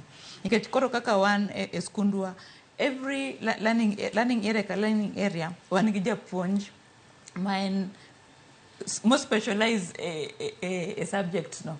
Ok ni koro waka ni japuonj mora mora nyalo puonjo any other subject. To koro kaka Lorino wacho ni kendo kaka Cleophas wacho ni nyalo ka japuonj osomo business maths okete one class mas JSS ochopo sa kwano en japuonj. Kocho pom science koro ok en japuonj kwano, en japuonj om science. Otwengo kendo orundo chapat. For example, an dunga senyisina japuonj sciences, maths gi sciences. Tiyudo ka puonj nyaka home science ma I've never been, pok na bede class home science nyaka ne nyuola. To intie kata koro japuonj ipuonje. Okatime primary, okatime secondary, okatime mbalariany, lakini koro keta kanya puonjo home science. Koro inyalo imagine ni in japuonj puonjo tibi somo nikech ikia gimi puonjo. Koro ena challenge kabisa. To mane gima timore, inya yudo kata japuonj mopuonjo masomo history, manosomo history religion e mbalariany. Obiro puonjo kwano mabiyo kuti. Ero. Niketonge ng'ato. Mane kama jopuonjo sendo. Ngi ng'ama inyore. Ng'ama inyore ne ng'awa. En nyathi. Ika japuonj ni donge omiye teach. Kore no bro kochopo sa English onyise ni nyaki puonjo. Sa kwano nyako puonji. Lakini ok en confident gi content mo nyathi. Koro ng'ama bro inyore in the long run. Ika japuonj ni kata kose mislead nyathini for 1 term 2 terms oyudo private school moro manyalo chuli maber dongo ringo we nyathino kan. Koro anaparo ni wach mar JSS ni serikal onego ng'ie matut. Onego ng'ie matut kendo kaka Lorino wacho ni kanyalo reni JSS ni okele secondary school nikech secondary tayari lab nitiere. Science lab nitie, computer lab nitie. Koro challenges mag practicals masani wa experience gi ok ginyal bedo. Otherwise nyithindwa mani public school gi gibedo kaka walongo ni half baked. Yani ka ok gi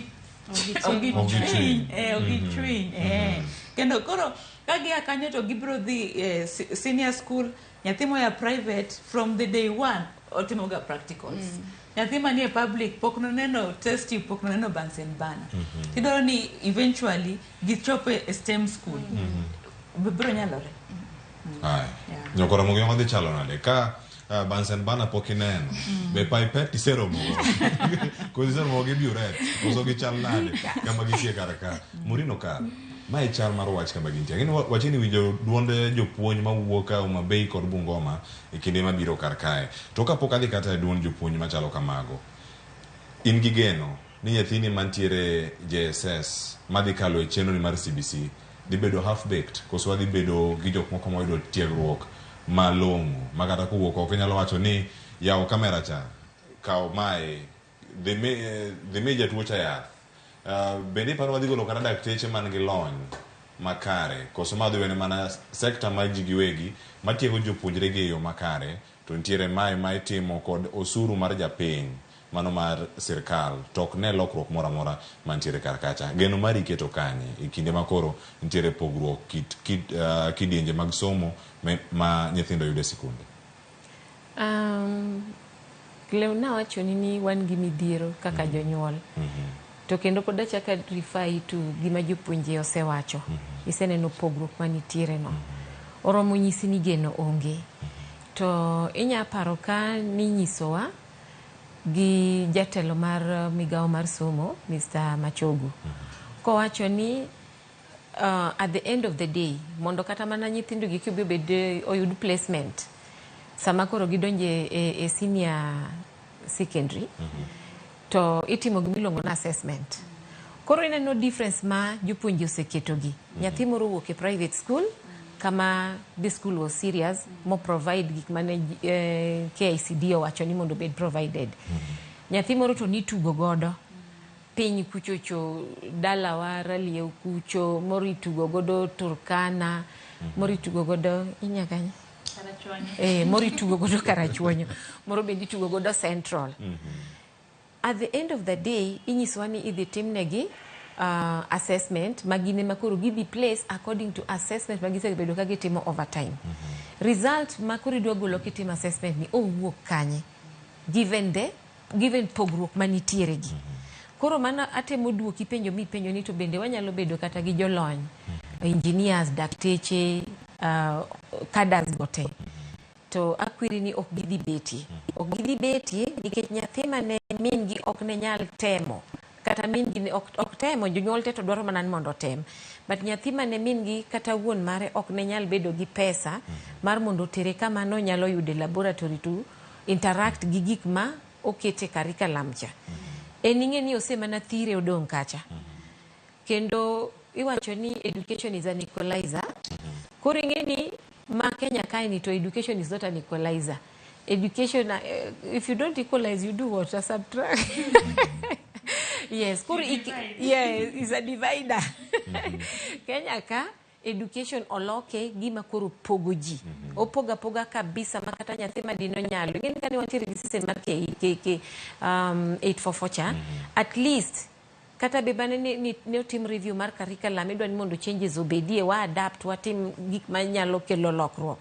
Tiyudo kani nitiere opportunity makata by the time nyathi otimo class 8 to udhi turomo kamoro to uyudo ka gik mano nyisuka ne gichalre almost everywhere. Then ukwanyo gi kanyo to songo mbele. To koro ma kineno bedo ni resources oge gik matimre giki, nyisa ni kata nyathi madine dwaro bedo japuonj, odhi bedo japuonj gi rieko mane, odwa bedo daktari gi rieko mane. Koro jonyuol ong'e maber ni nyithindwa ithiro Kenya ka, kendo nitiere division education ka imitimo maduong' kabisa ma kokwaneno mana matut, nikech jo Kenya ing'eno hero tugo gi gik moko. Kendo pok ayudo piny ma ji ochaye gik moko ka Kenya kama gik moko gina gik tugo makata gima serious madhi inyo the next generation and the generations to come, ji tugo ga tuga, jotendwa tugo ga tuga, bora no yudo a way out mar yudo gima nodwaro. But we are killing a lot of things in Kenya ka.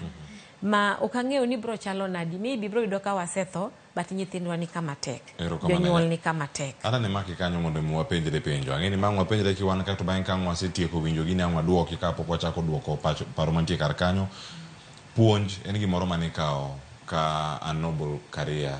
Ka wadonge kor gweng' iwinjo ni dhi ka japuonj Otieno, idhi ka japuonj Onyango, idhi ka japuonj Mrs. Ukwiri. Japuonj makineno utiwacho ni ma en gimoro madaera mondo mi abed maduong' adhi achopi.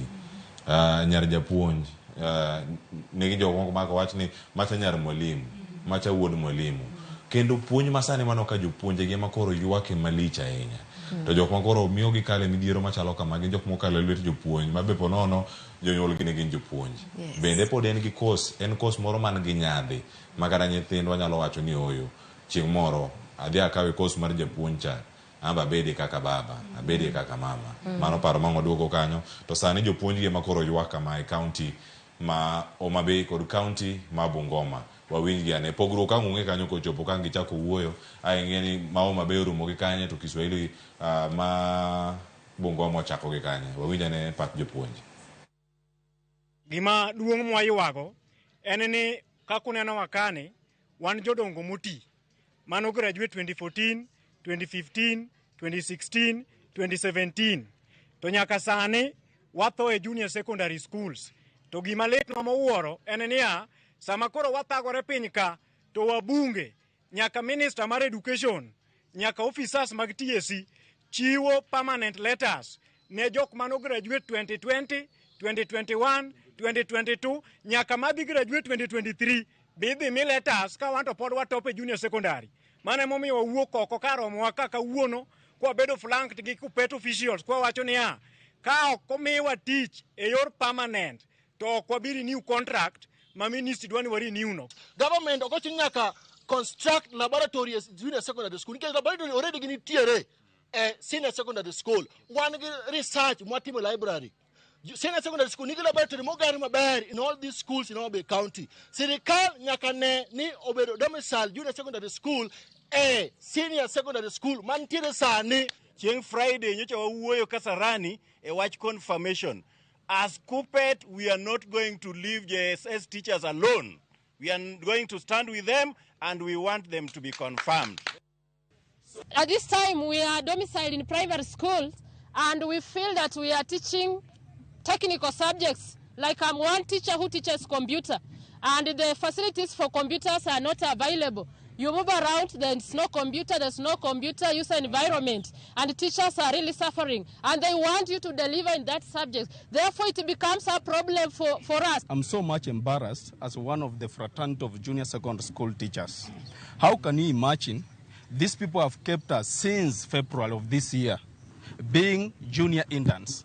You imagine a learner whom you've taught, like let's say has graduated, like let's say 2022. Someone has been offered a job.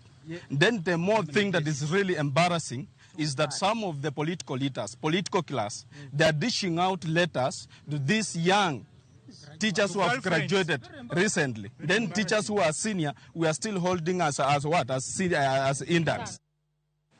Lorin, jopunje wetegi, ero, yua karakanyo, kendi winjogi, my county Mauma Bay. Jomano graduate 2020, wacho ni class wage ni ero yoseyudo oboke. Jomani tieko go moko podi, kata mage makoro bene koro ntiere ma JSS. Paro kaluwore kod un jopuonjre wachano. Jopuonjgo ni kare, to gino ok timre kata Homabay County kende, gino timore almost Kenya mzima. Nikech wan waluongore ni fossils, nikech en graduate chon kabisa. Kwa kwano ni igni mwasetieko oko tinya urumia wa nikech ipenjo ni to be nitiere nyadhi e teaching profession ka koro nyadhi be koro dong'ie. Adwa nyisi ni nyadhi onge kama kata kiwinjo ni nyathini dwa dhi timo education janyuol in gi stress nikech nyadhi mane moro mane jopuonj oluor cha jopuonj nodak mabecha norumo e Kenya ka. Kakoro ma in fossil tiene ni graduate gimoro 2015 2016 kanyo mago higni karibu 7 kata 6 kanyo pok iyudo tich to ma sirikal ondiki ni omi tich. Pesa ma sirikal miye e internship momini giluoro kata luongo ni salary, giluonge ni stipend mimini. Then ne gibiro gi system moro mar ndiko ji e gweng'u cha. Akeni ilonge nang'o nitie tam moro kae mamis delocalization. Koro indiki e gweng'u. Koro stipend momini gi ng'ama miyo ka an ing'eni niche kana bang' graduation of course idonje keny. To en keny matin mapoki officialize yudo marriage certificate timo wedding gi machal kamago. Koro ondiki e gweng'u ng'ama nyako mosekendi. Ondiki e gweng'u ka wat ji te notho makata ka midwa dhi so e wiyi onge. Chuni ni dhi rent e gweng'u gi stipend momini idwa poge ne rent. Nyithindo be in godo. Kuma idwa dhi e puonje no be wat seche moko itiyo ga piko kidonje iye kiya e ndara kata 50 bob kadhi mbele. Chopo point makata koro japuonj kata chiemo mionge go midwa chamo. Koro onge nyadhi ena late kabisa. To kiwinjo ni joma no graduate to kwan 2020 ka 2021 2022 ka imiyo permanent and pensionable terms. En wach malate nekech isomo chon iga be dhi kodi marach, iki dhi ka medore mang'eny, tich botamruok mima ma permanent, to iyudo ka nyathi mosomo toki, mobe nigi the same qualification as you, mobe ike pod bere, imiyo these terms. Timiyo these terms nikech in otweyie that contract mani sign mar internship. Ma idwa ni be renew kati dagi kati yie. Koro jopuonj winjo matek. Jopuonj winjo matek. To sirkal bende kore siamo karaka. Kendo nitiere penjo madonjo karaka mopogore. To mokwongo mana kama nwaweyo karaka cha Lena, puonj po nitie gi nyadhi. Kata ka nitie kaka pod isomo rieko weche gi mag JSS ne sikuno mano mar Merisho. Kendo kama intiere karakacha nitiere thuolo makiyudo mar chiwo paro. Jopuonj mendeko, jopuonj mendeko gi jok machalo kamagi. Kaluwore kod paro mijo ka wukum jopuonj ma Bungoma kod Homa Bay gi nyadhi mar puonjo kapod entie. Mana mapiyo kato bang'e waranga ne ka nitiere okang' mar yweyo kata ka wadhi nyime kotwak.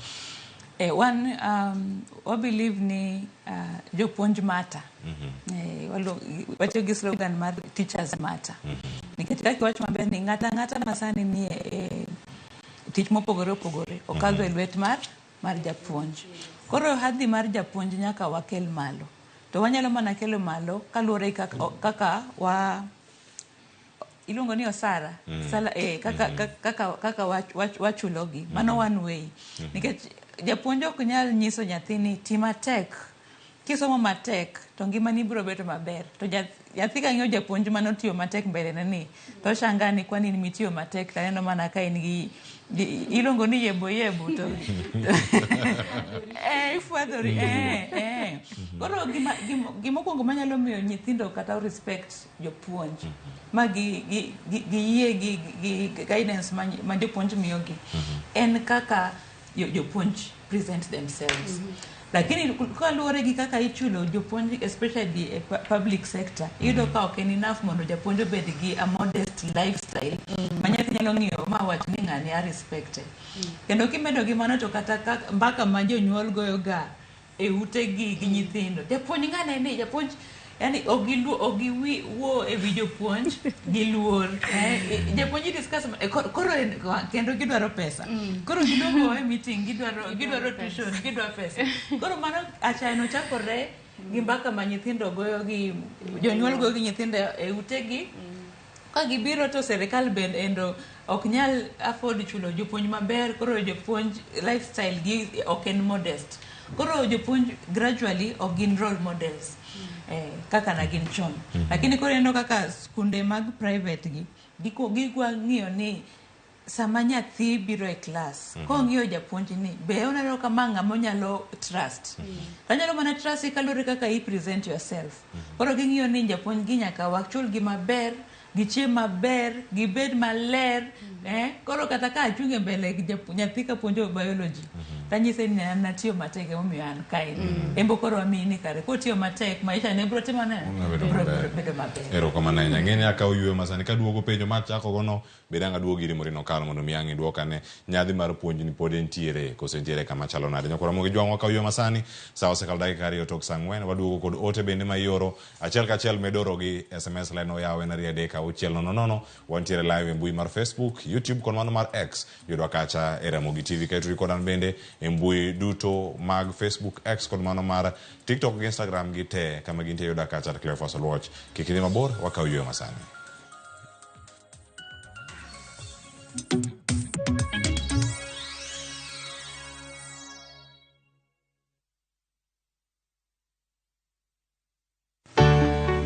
Pur mar maua, pidho jamni, magi te gin yore mag pur. Be inyagori kod kute e puodho? Mchele nigi value addition. E pur gi ohala, walimo jopur ma opogore. Challenges ng'eny e pur generally. Egome jopur iluongo ne janeko. Ka wafwenyo ni yore makare mag pur kendo waduoko penjo mora. Pogruok mane malich kata maduong' kind dhiang' mar ring'o gi dhiang' mar chak. Motenore kod weche mag pur kod japur. Kwaseketo manyiwa to sama wapitho cha be nyaka wapith gi DAP. Wan nyaka gi kanuna ma nyathi kamongo. Riwri kod alori nyaka Black e chenro mar pur gi ohala. Tich adek ka tich adek, saa 1:45 otieno.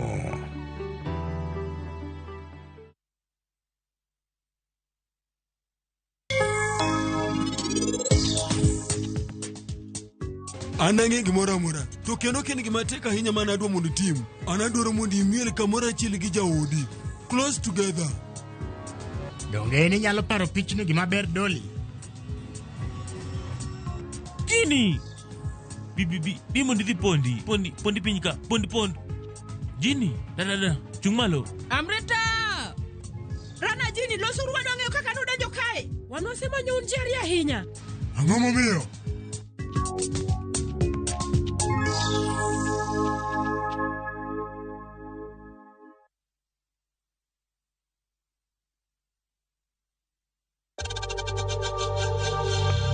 We know times are tough, so save money by buying airtime from M-Pesa to any network with zero transaction fees. Dial *487*2# and get your airtime PAP with zero transaction costs. Sasa kwa tao moja tu unaweza pata third party cover for your private motor vehicle valid for 30 days. Say goodbye to expensive motor vehicle insurance. Pata bima kutoka Direct Line Assurance. Kujisajili bonyeza *487#. Weka namba plate ya gari yako, ID namba yako, email address yako na ulipe thao moja tu. And your digital cover will be sent to you instantly. Collect your sticker at your nearest Total service station. Dial *487# upate third party motor insurance valid for 30 days. Pap, ni thao tu.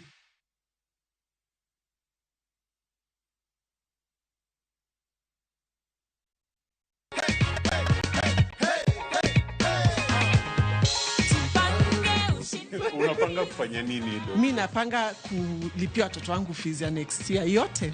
Yes, Nyambura and Shiko. This is your check. Akisiamini Mokaya, I'm so grateful to Visasa. I love how excited so you grateful. are. I love how excited you are. Visasa wametusort na Wakenya wote tafadhali tujipange na Visasa. It's a real deal. I have this goodie bag that usually tell people at home tujipanga with. Hii ni ya Nyambura, hii ni ya Asanti, Nyambu. asanti. This is yours. Asanti sana.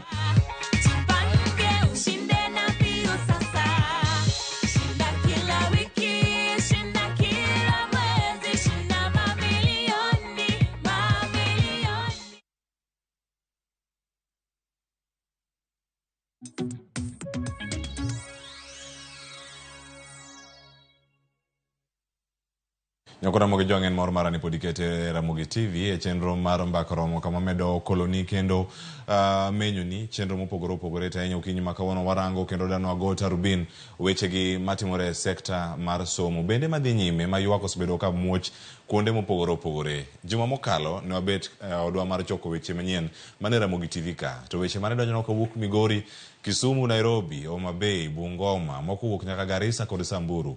Yuak en mag jopuonj mag JSS. Awoni chieng'no ni wabeda piny to wapenja ni en ang'o manyalo bedo kane timore. Jopuonj gi yuak ahinya. Kae to bang'e NAT odonje.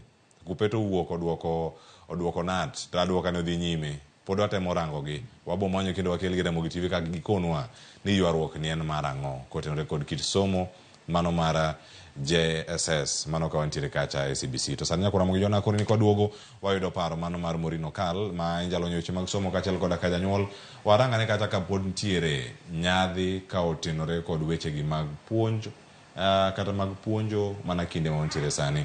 Morino Kal gino minyalo wacho kaluwore kod pach jo Mabei mane winjo jopuonj ma Mabei kod mago mag Bungoma. Paro mantie kar kanyo jopuonj kale chiedh nade kaluwore kod lony mane gisomo gi gigo magitimo. Leo nyadhi to pod nitiere kuom japuonj. Nikech adiera makende en ni an gi in gi wan duto te nyaka gi president ma e piny ka kata pinje mamoko. Wan duto te wabedo nikech ng'at ma japuonj.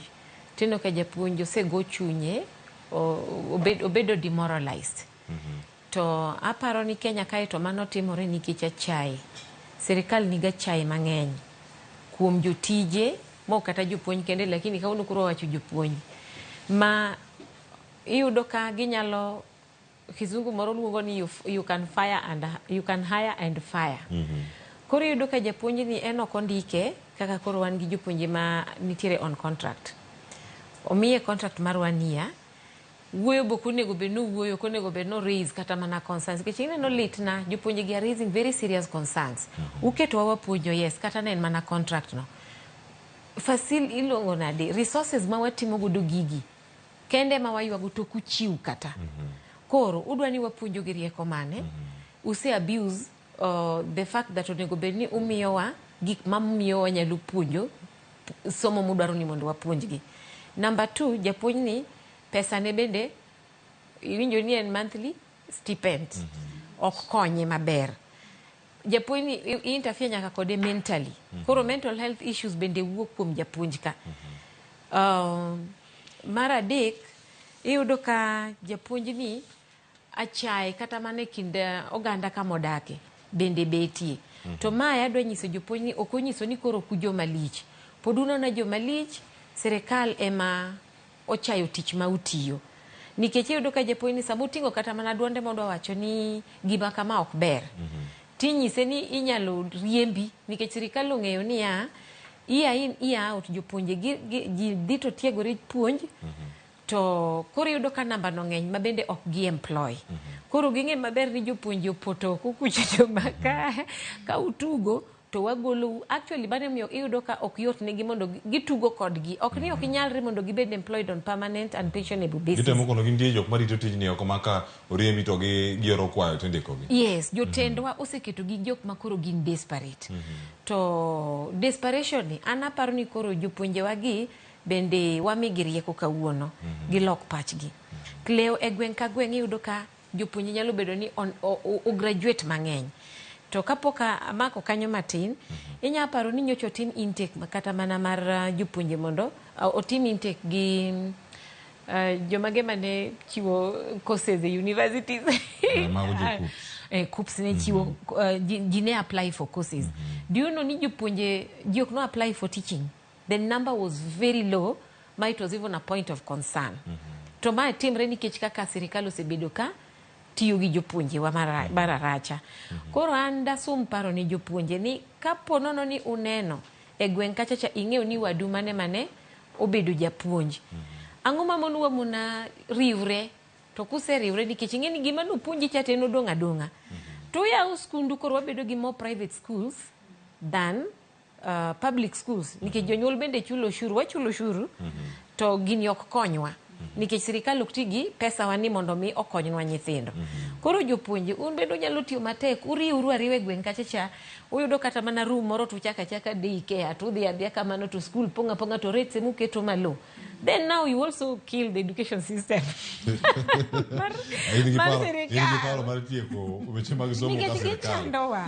Yes, ingene mondo mi ng'ato som constitution wacho ni nyathi ka nyathi nigi right mar mondo mi osom. Tiyudo ka right ni ituono godo awach ni live.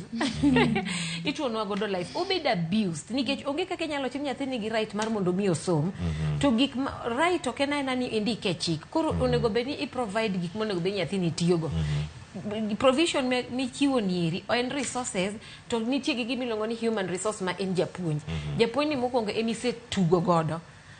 Resources mamoko ka bendo kichiwo. What do you expect? Jopuonje koro un chokre uru to yawnwa skunde. I think that will help. Penjo maduong' mantie kar ka jonyuol ubotero gi sikul. Aya, gero giseweyo tij andika gi yaw sikunde maro kama gintiere paro maliw migo no kanyo kod Morino Kal mabedo wadhi nyime kod twak nyakora mo jonoko ne telo mar ariyo ni wayaw lainde waduto mondo mioro SMS kachel kodaka e mbui maro mag Facebook kod mano mara X kod YouTube wantiere live. Mokwongo wayudo ne ote mantiere karka. Ote madonjo kawuok e mbui mar Facebook X kod mano mara YouTube.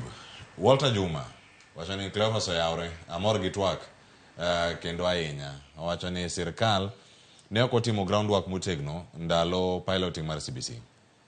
Private schools nokawo CBC kamargi kendo ne gidhiro e yo makare. Gimarach ni thoth nyithindo nitiere e public schools masomgi othirore kabisa. Tabu biro sama national assessment mare school based mane kama tabu biro. Ero kama japuonj Walter Jomo odhi mbele kwacho ni koro jopuonj mag public ndiko negi andika marks e portal mar NEC nikech practical work magitimo e sikunde go be onge. Lori nangu kuno kama adier mutimo. To nyithindo konjore nade. Owacho ni sa osechopo mondo jonyuol, jopuonj kod sirkal oyaw wang'gi kendo oket serious professionals molony e weche somo e ministry kod migao mamoko mag somo mondo CBC olu yo maler, winje yo makare. Ang' wachiw paro bende kotenre kod pach joneno. Erokamano ahinya. Onunga Senior wacho ni onge kaka nyalo puonjo learning areas 14 to an atiegora puonjo business studies kod mathematics only. Wacho ni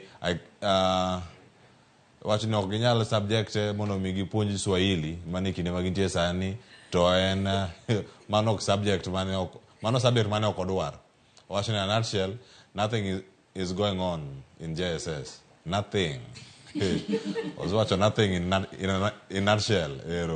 Stephen Ogenga, governor, wacho ni gino ng'eyo kore gatache tek maratari.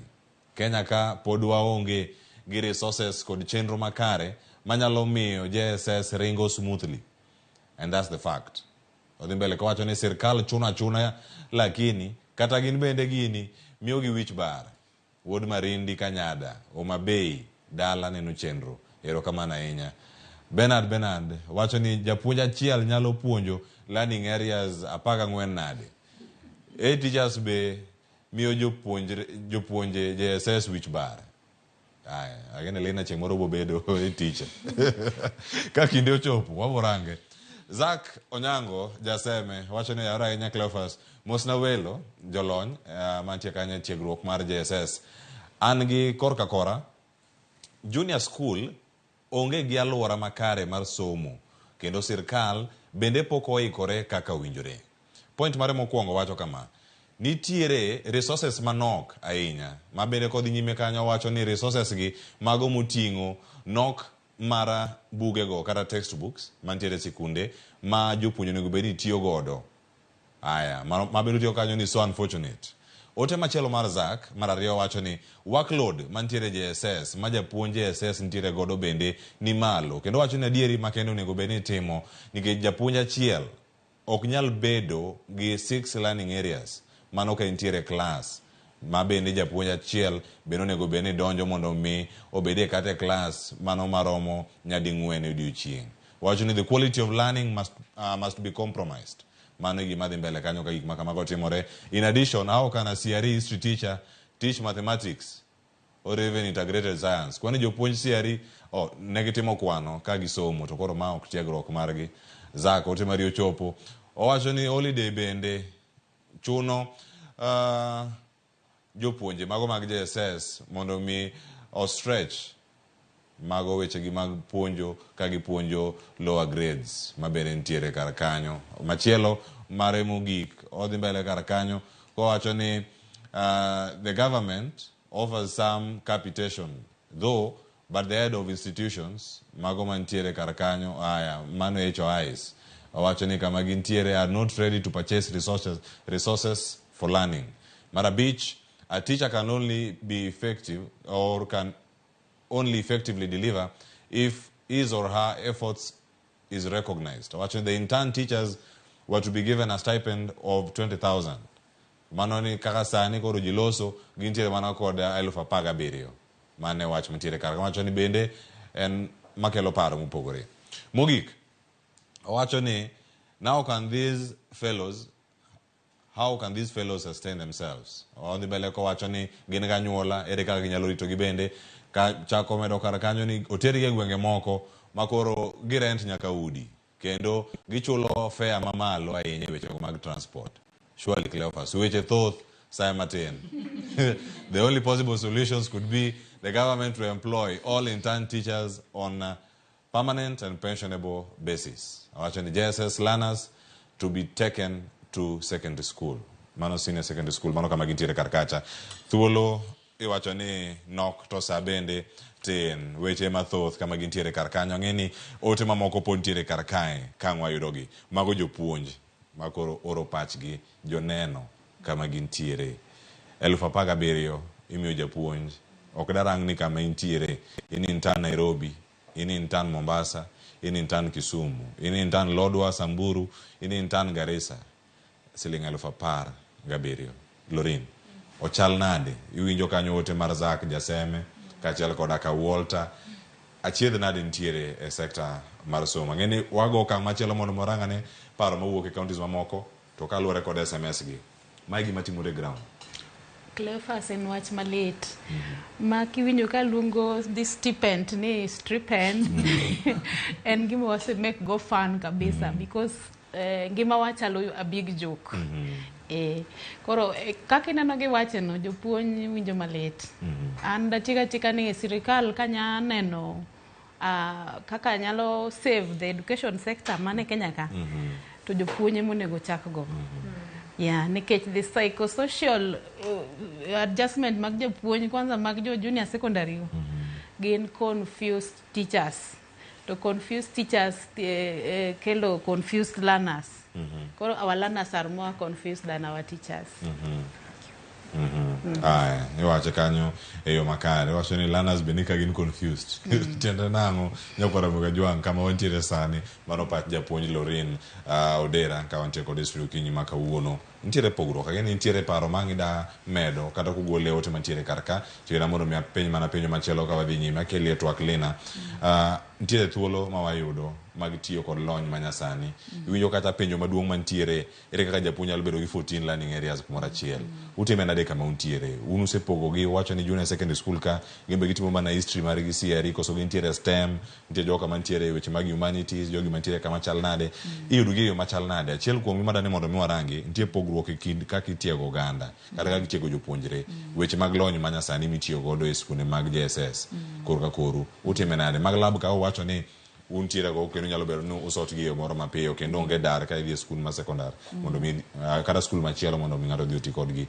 Weche mag tiyo kod mbui kata bero kaka oganda tiyo kod lony manyasani kit somo ahinya e laini mar CBC e JSS. Erokamano. Koro kachako ting'eni nitiere competence miluongo ni digital literacy ma en very clear e CBC.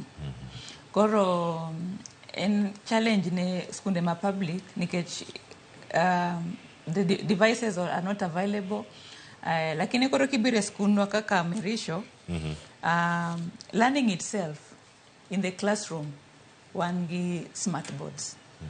Koro smart board no tineni sama aponjo biology cha ta I explain ne nyithindo kaka remo ringo e heart to kane ka giwinjo maber.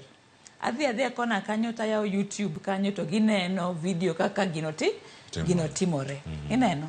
Ma ok ni gimoro ni nyaka abed gi computer kando, a download video. En mana gima timo real time. Kata ka nyathi openja penjo during the lesson. Ni to atigi example mane kendo. Awach kata process matek kaka mitosis meiosis moko mana kwa winj ka. Koro ingeni en gima very abstract ne nyathi. Lakini ko penji to ok inyal explain kitiyo gi words. Tidhi e mbui kanyo ti itap to video biro kanyo to koro oneno in 3D. Ntie animations. Animations manitie kanyo. Koro mano mana during class time. To apart from that, yudo ka wan gi well equipped computer lab. Ma during free time, nyithindo go there for further research. One gi very strong STEM club. Ma just last week, nyithindwa nodhi nyaka Panama. Nyithindo grade 7. Nyithindo grade 7. Nagiduogo go kombe. Nagibedo number 1 Kenya, gidhi South Africa, gidhi nyaka Panama. So kore inyalo compare nyathi grade 7 manie private school kaka mano to nyathi grade 7 manie skund gi Lorin makata computer no poko biro machiegni ne. Koro neno kamano mago some of the things manyithindwa lack nikech maybe the government is not able to provide kata even the teachers themselves pogibedo capacity built on how to integrate technology a classroom. Koro at Merisho School wakao wach mar computer literacy very key. Nikech sani tij mora kimanyo actually computer literacy okonego beda among qualification employer assume ni mano gima iseng'eyo koro what else do you know Machine basic basic en kidonjo to imi computer to nyisi ni chak tich oko kidwa nyisa ni to wadi type nango mago gima nyathi onego bed oyud ka pode in school koro at our school wasetemo mi wang'eyo ni facilities go they are not only there but gintiere moromo ma ok ni nyithindo larore ni koro sani en tan mara ero kama na enya Murino Kal ma en pogruok kaluwore kod kaka ikeyo wechegi mag mbui kata kok gin weche mag mbui teko mar mbui e gwengewa mopogore opogore wan adier ni wantiere Kenya nyaka sani nitie gwenge moko maonge kod sitima kata kod ok ni sirkal osebedo kacha koyawo thuolo ma iwacho kata ni rural electrification project ma iwacho ni gweng ka gweng nyaka yud sitima gwenge moko kama uwe sani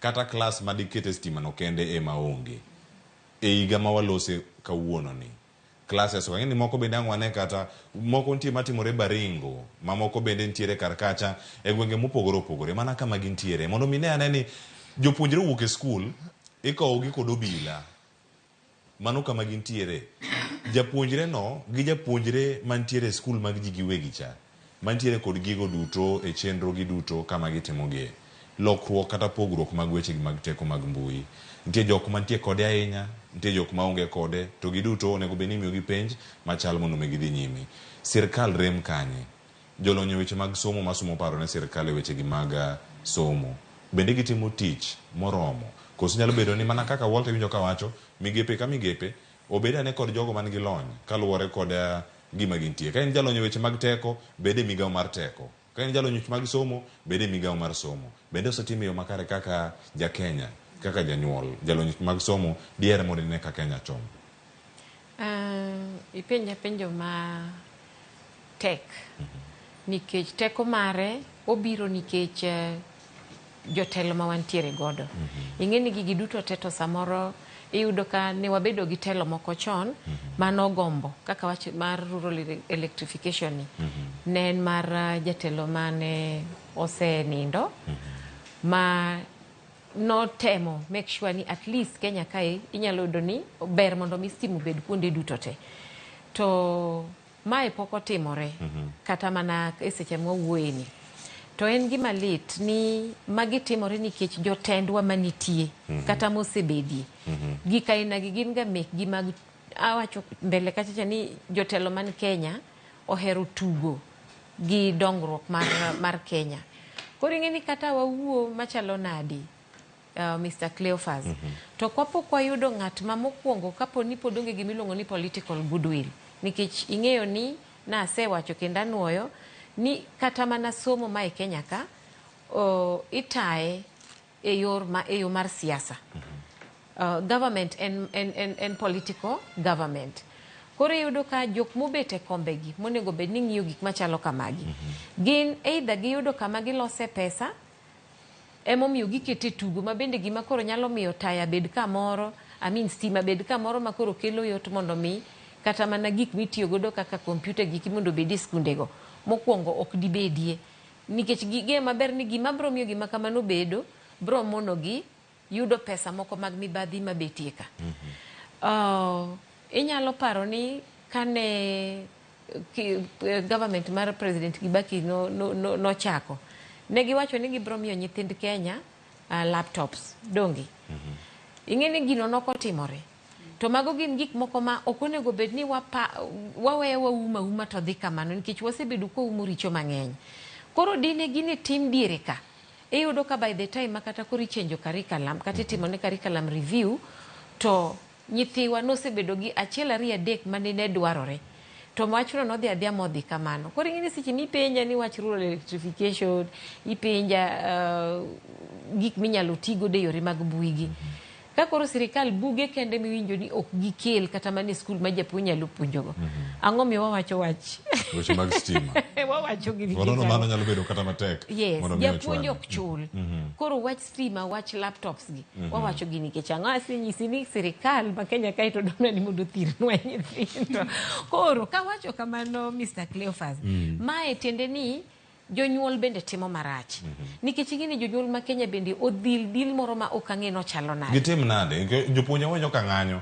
Jonyuol otim nade koro? Gidhi ir ng'ama giring gidhi ire e kinde ma koro weche tek. Seyo tero koro ibiro ne gero e chako. Moscow ng'adi dhi mbele kama ni chopi. Cleo. Iwacho ni onge ng'ama jonyuol dhi ire. Seche ma kata koro ne jo Kenya owuok ni gidwaro mogo. Ang'o mane gitimo? Ji nowuok oko, donge? Duok noru bei mag gik moko piny. Ing'e na adiera ma Nyasaye en ni ka jonyuol oketa wengegi ni ging'iya ni we hope ni it will be better, we hope ni it will be better. Iyudo ka gigieki gimedo ga mana njawre to gikethra ketha. So gima atemo wacho kae en ni nitiere riwruok mar jonyuol e piny ka. To another thing ma bende chako timre kapok aduoki ni jonyuol odhi ir ng'awa. Riwruoge gi bende iyudo ka ng'enyne gin ga riwruoge ma samoro ong'iyo kaka piny chalo. Ong'iyo ni where support sirikal. Ing'e ni kosedhi support sirikal ok ochung' kar kende mondo mi ogol duonde. To mane ma koro iyudo ka dhi to ketho piny. Ina kaka koro wach ni sani. Abuwewa mang'eny akatemo kelo ka gi kacha. Nat gi kupet nigi lweny. To kani somo lweny manitiere ni en ni ging'iyo ni pesa di mawuoga kuom jopuonje gi mondo binwa e union ka. Onge gi interest mar kaka nyathi onego bed ni yudo konyruok mondo som. To ing'e ni janyuol ling'aling'a. Koro ng'at manigi teko ka madwa pako sirikal makata sirikal hinyo nyithindo to hinyo jonyuol. Ema ang' no yud his or her way out. Right? Koro mago gin gik ma ka janyuol nyalo amalo mondo jonyuol oriwre ginyalo biro ira to wagolo duondo to wacho ni apana wan kaka janyuol waneno ka sirikal udwa tugonwa gi nyithindo tutugonwa gi jopuonje to wachulo ushuru nikech ushuru ni okumba na mar nyiso sirikal ni kamae kaka dwani mondo utimango uta chokruok gieki to mano gimok timre ng'ato ka ng'ato ni mana gi gire modwaro. Yes. Then at the end of the day ng'ama hinyore Cleo en nyathi ma ja Kenya. Nyathi moro mana nyisi ni central piny kuchocho tarakanisi. Nyathi manitiere dala usangu mage nyithindo ma hinyore. Koro ken gima ber kata matin maka jonyuol nyalo bedo motegno. To aparo ni wanyalo chuno sirikal mondo tim gik ma gitugo godo mok gidwa timogi. Koro jonyuol nyalo manya. Jonyuol nyalo manya. Jonyuol winjo. Ka winjo wero matek. Winjo ka ongo ile moino kala. Ongo ka nyalo yude. Kade weche mathoth ma pontiere karakato. Koro sani nyako Ramogi Jwang nitiere paro mopogore mag jopuonje SS Podi mago mawuok e county ma Kisumu. Ang'ora mawuok e boma ma Kisumu kod mago bende mawuok Nyakach. Ne giloso kod Ramogi TV e kinde mokalo kendo kamae e kaka ne waiku ni weche gi bende ka otenore kod paro ma bende gimedo chwalo mano kotenore kod pek mar ngima mag jopuonj bende kale e kinde mag intiere kacha kaka gin jopuonje manyaka sani yuago mondo mi omigi ane osara moro malongo yo weche mag ng'anyo bende kiwacho ni Nat kende mosebedo ka luonge ang'o ane pach jopuonj mantiere kacha e county ma Kisumu. Wawacho ni skul ni ok bi yaw Januar ka jopuonj miluongo ni intern ok oket gi permanent and pensionable ok gibedo confirmed. Ok wanyal wacho ni onge omuom ichulo go jopuonj yet CAC gi government osebet ka miyo barupe mek ndiko jopuonj to MPs gi jomoko manie sirikal. Wadwaro ni sani jopuonj manie interns duto obed employed on permanent and pensionable. Kochopo Januar kik gi report e skunde gigo. Parents kata jonyuol be kik ter nyithindo e skunde go. The students who are in JSS, January, they go to the nearest secondary school. Yeah. We are trying our level best. We have tried our level best, but you cannot teach with anger. You cannot teach while you are angry. You cannot teach while you cannot put food on the table. You cannot teach while you have not paid fees for your children. And we also have other people who are depending on us. What happened with the TSC strategic plan that was launched in July this year? Yes. According to that strategic plan, TSC was to employ 22,000 teachers yearly until 2028. Yes. What has happened? Madam Macharia, you are shifting goalpost. Is that fair? Japuonjo ok nyapuonjo kodenyo, japuonjo ok nyapuonjo ka ok odak kama kare, obiro timo gik mathoth ka entiere lwasi moro ma ok ni kare. Adieri mar wach nyalo bedo ni en mane. Nyako Ramogi Jwang kidienje mochope kendo mwamedo mana luwo. Gin ywak mag jopuonj. Lena, iwinjo ywak mag yawuot luo nyio nagi mabende nitie karka magin jopuonj mana kama gintiere to JSS en gima koro ntiere karka oganda ok berengo mondo mi oweye sirkal otimang'o mondo mi obere nikech kata ka en chenro mopogore opogore lai ma sirkal keto ni ema kata un jok mantiere e skunde mag ji giwegi pod ema oluwo ka odhi makare ne jok moko un korka koru sirkal mondo mi ober thuolo nikech ji duto ok nyalo thuolo mondo mi obi e skunde mag ji giwegi to ka gido thuolo mar mondo mi gibed e skunde mag sirkal olosnegi lwasi machal nade ka giwinjo ywak ma kamano.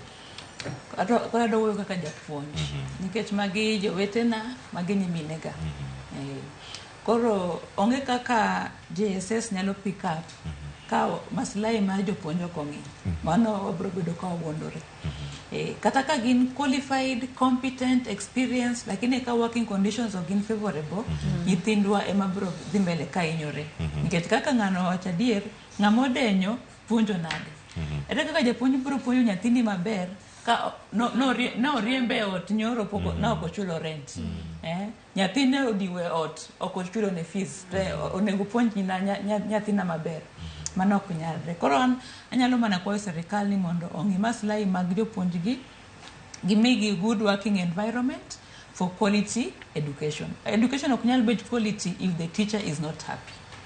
Yes, so the teacher japuonj center mar quality education to koro ka sirkal dwaro miyo nyithindwa quality education nyaka ging'i jopuonj otherwise wabiro bedo ka wacho ni bora elimu koro wadwaro nyithindwa bed gi bora elimu koso elimu bora mane paro mantie kar kanyo Lorin magi jopuonj mantiere kar ka kendo ywak mantiere achiel kachiel en ni ere kaka ginyalo yudo lwasi makare mar tich winjo nitie sirkal kata jo od bura kata jotelo machiwo obokgi mago mag puonj kata mag puonjo kata mag ndiko jopuonj e tich jotelo moko ema koro chiwo ne jopuonj mamoko kaluwore kod ng'eruok e gik mantie kar ka mondo mi oganda ochop e yo moro makare sirkal otimang'o kaachiel koda ka jotelo mamoko mantiere kar ka to winjo ni giseyo jatend TSC mano jatatije kasi TSC Nancy Macharia mondo mi owe shift goal post gin gik mage mantiere kar ka makoro bende nyaka bed ni jopuonj rango matut kata kodoko ni pod gikale midhiero. An aneno ni ting' ni kuom sirkal te kata kiwe TSC kende ting' ni tie kuom sirkal mangima koro gima an dane mondo sirkal de tim sirkal kadwa neno mondo CBC kik fail gik moko ariyo onego timre gimokuongo en ni facilitation gi mag facilities gi infrastructure mane obedo designed to target meeting the intention mar CBC onego bed achieved mano gik moko ka classroom laboratories gik moko ka electricity and all that mondo achieve the core competencies mag CBC go mago nyaka timre to sirkal ema nyaka tim mago mar ariyo jopuonj nyaka ng'i maslahi gi nikech jopuonj kaka madam osewacho ni jopuonj they are the center of a quality of education koro kidwaro quality education e Kenya waka ywak jopuonj gi ok gin ywak moko magiwacha ni gin jomochiewo madong' mana nowuo gin gik matimore to kidhi e ground gitimore moloyo kata kaka wawache koro ka sirkal dwaro quality education for our ne nyithindwa ma future to mago nyaka gitim sani tugo moro ma madam Morin wacho ni sirkal osefelo wacho kendo gitugo ka gidwaro ni future mar Kenya bed maber to mago nyaka gilu.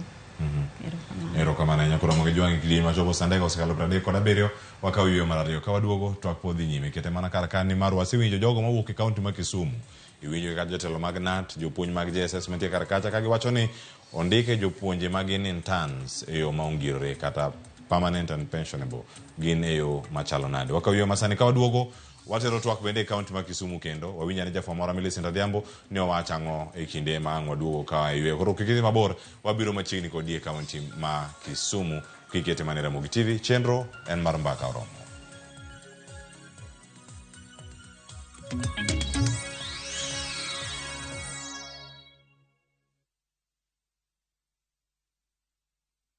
Jipange na View sasa iko hapa sasa.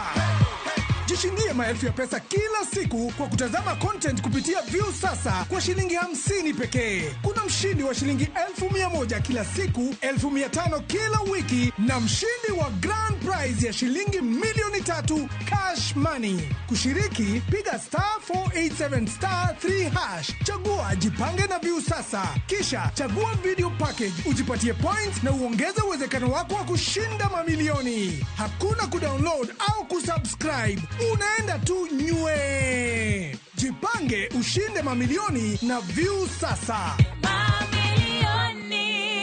Sheria na masharti kutumika. Imeidhinishwa na BCLB number 2978.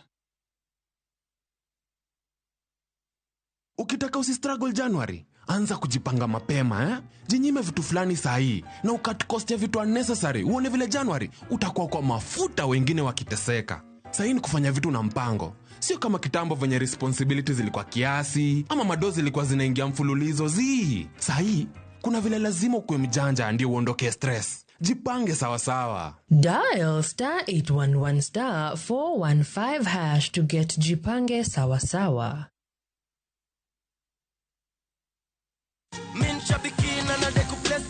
Mambo sasa ni super. Mkiongea tunasikiza. Mlisema tulete jackpot ingine? Tumeileta 10 times bigger. Introducing Shabiki Super Jackpot. Hii sasa ni jackpot ya 5 million shillings. Unashinda ukipredict correctly games 15. Na usiposhinda inaenda kiongezeka kila wiki. Yani ni progressive. Bonuses nazo ni no. Kuanzia 12, 13 and 14 correct predictions. Unacheza na 99 bob tu. Chukua simu yako. Ingia www.shabiki.com. Fungua jackpots. Click on Super Jackpots. Chambua games zako safi. Review bit slip yako. Ukiona iko sawa, place bet. Alafu sasa unategea games zichezwe. 5 million shillings inakungojea. Shabiki Super Jackpot. Ni time yako. Minadai wote twenda hivi. Not for persons under the age of 18. Shabiki.com is authorized and regulated by BCLB license number 587. Chieng' tich adek en oketho piny to pod ogoku. Ji dhinyore te kanyo kar jopiny. Magi duto yudore mana Ramogi TV. Yani ene ubiroga bora ne ubiro to otengo abiro timo numa gima abiro timo okono timo jo Kenya bu usaul gi wund ma pile Buch jopiny. Tuntie kunde moko bere japiny mano gololo unalosgo kembe gi eki nisa ni koro kembe go eki ibro usi maduonde japiny okuwinji e od bura miluongo ni parliament. Nyinga Trevor Ombija jandingo panga jo nyakach dendo nombija tai nyakwar guok kocha pesa. Tich adek saa 3 otieno. Kik bai.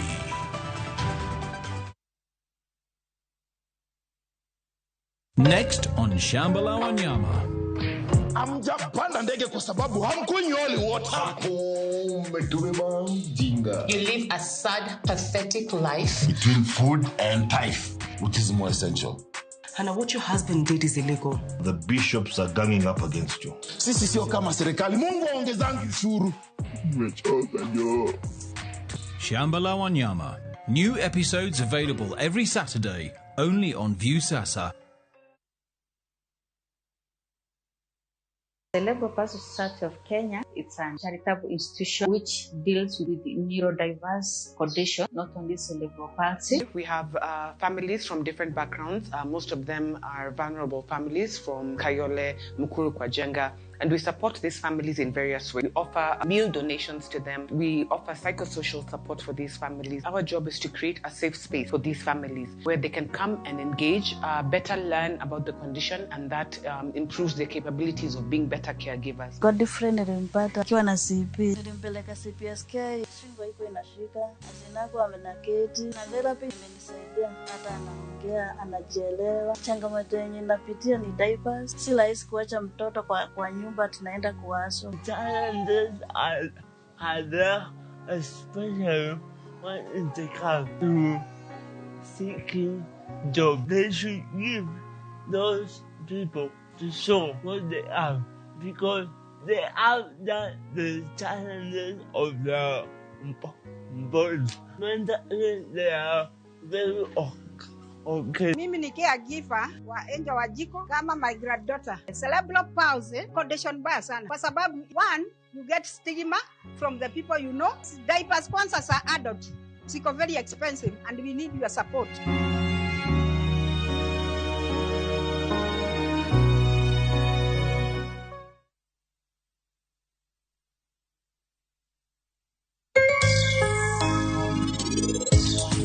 Wangi kote mopogore opogore mag kahawa. E nasari waka wangi K7, wangi Ruiru 11, wangi Batian, wangi SL 28. Mago kahawa temwa pidho ka.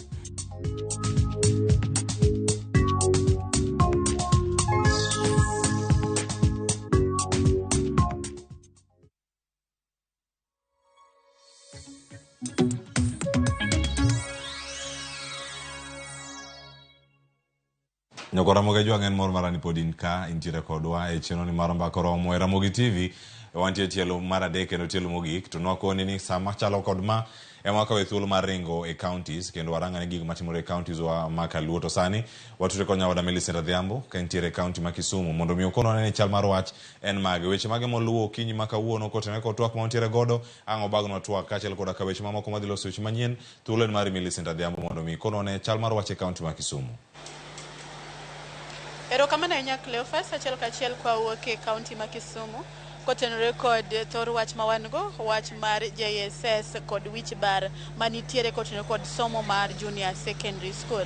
An kandi gi jonyuol no bende nyocha wakadho kanyo waneno ka jopuonj mag junior secondary school nyocha obago ng'anyo gi moro mamuol ka gikwedo gigo magisebedo kata midhiero magisebedo ka gikale e chwalo somo makamano ma bende nyaka sani ne giyango ni gidwani somo makamano gol ka bende riwruok mar NAT bende dwani pok mag omenda omed malo ne jopuonjre mabiro puonjo jo secondary, primary kod jo JSS kata somo mar junior secondary school. Wawinyani to jonyuol ginto giwacho ang'o kotenore kod wachni bende giriwore kod jopuonj kod riwruok mar NAT kotenore kod dwarogi magisepedho e nyim sirikal kata migawo mar somo akoso gin pachgi chalo nade. Machiegni abo chako kodi JSS nochako kaendi kamana kane CBC odonjo to waseneno kaka osetero ji nitie nyithindo mabende somo e tielo mokwongo to waneno ka chal ka gima somo ni endi nigo inga ahinya to jopuonj mapuonjo owuok oko kawacho ni gikadhe midhiero mopogore opogore aka jonyuol ne giyango ni somo no gidwa nogol kumachielo bende riwruok mar NAT dwani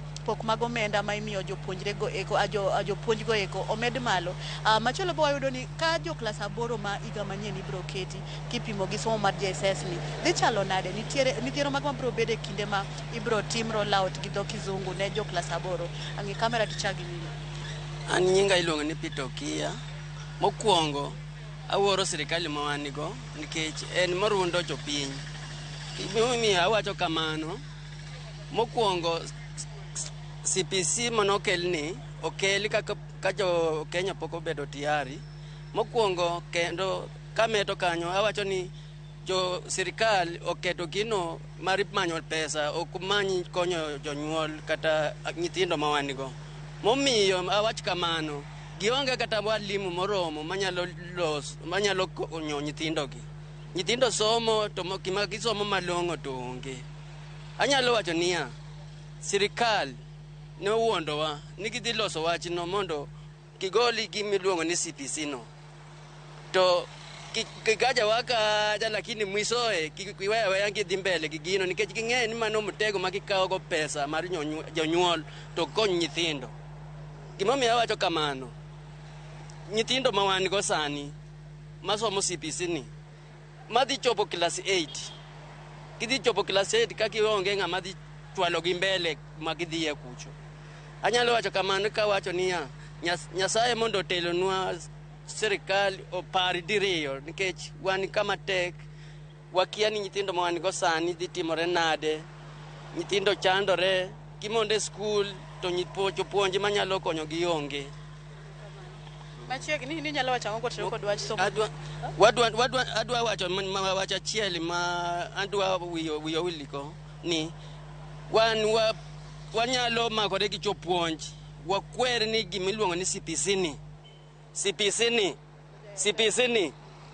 JSS ni okwadwar ka sirikal ok onyalo keto kino malong'o okwadwar gino gigol kokamano wagolo nyithindo e skul mondo sirikal okeliwa bunge gi MCA mondo opuonjgi ke CPC no.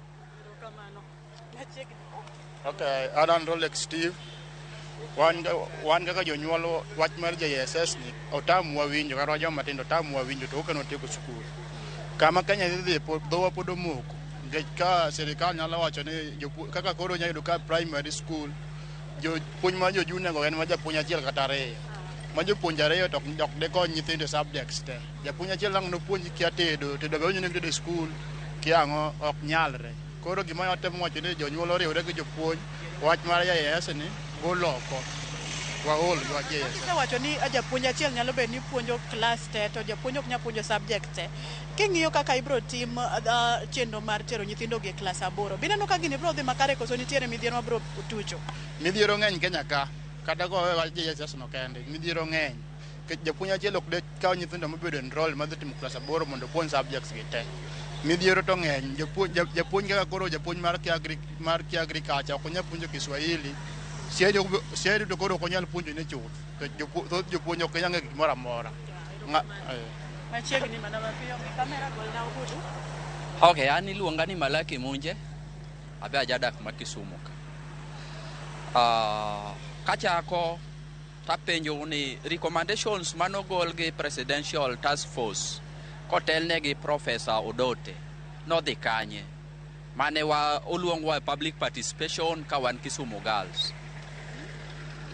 Nikech nyoja recently awinjo ka jopuonj ywak ni japuonj moro nodhi osomo siari okete gi timo kwano. Batiene ni watimo wafambol gi life mag nyithindwa.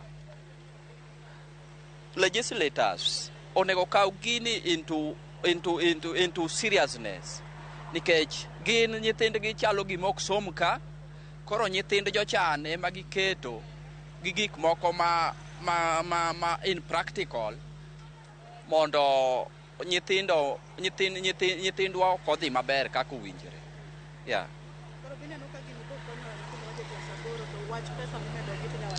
Gini dhinyo nyithindwa nikech CBC from the look of it onego bed gimoro ma so practical. Gima practical. Ok gimoro ma gifambol go ni kotime kama to dhi timo kama, otime kama to dhi timo kama.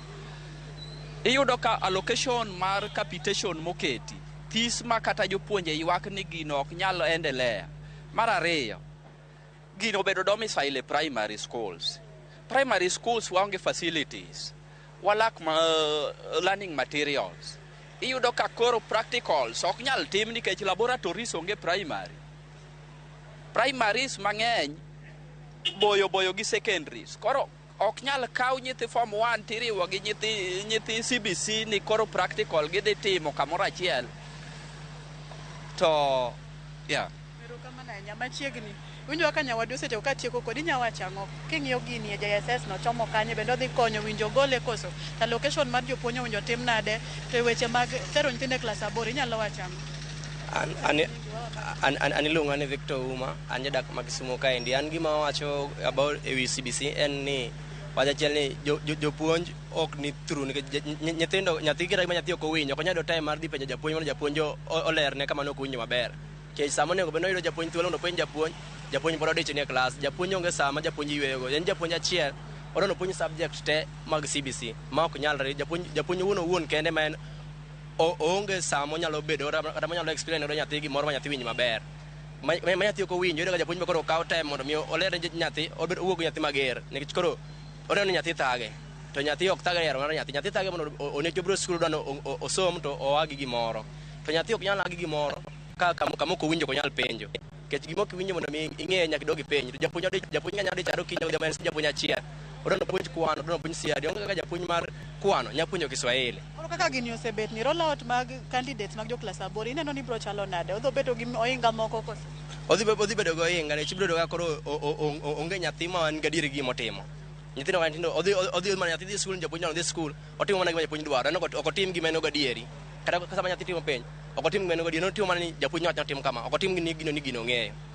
Pok mar omenda miwacho na location ne jopuonj ma jonat dwano med jopuonj mag secondary primary kod JSS go in kaka janyuol nyawacha pesa menego beni medo kimedo kum jopuonj to ikwongo med jopuonj mane opuonjo CBC ka jopuonj CBC okelera jopuonj ko bedo abich kare skul achiel mag CBC koro kimedo pesa to salo onge tiende omed pesa to japuonj mapuonjo to onge malong'o mano onge.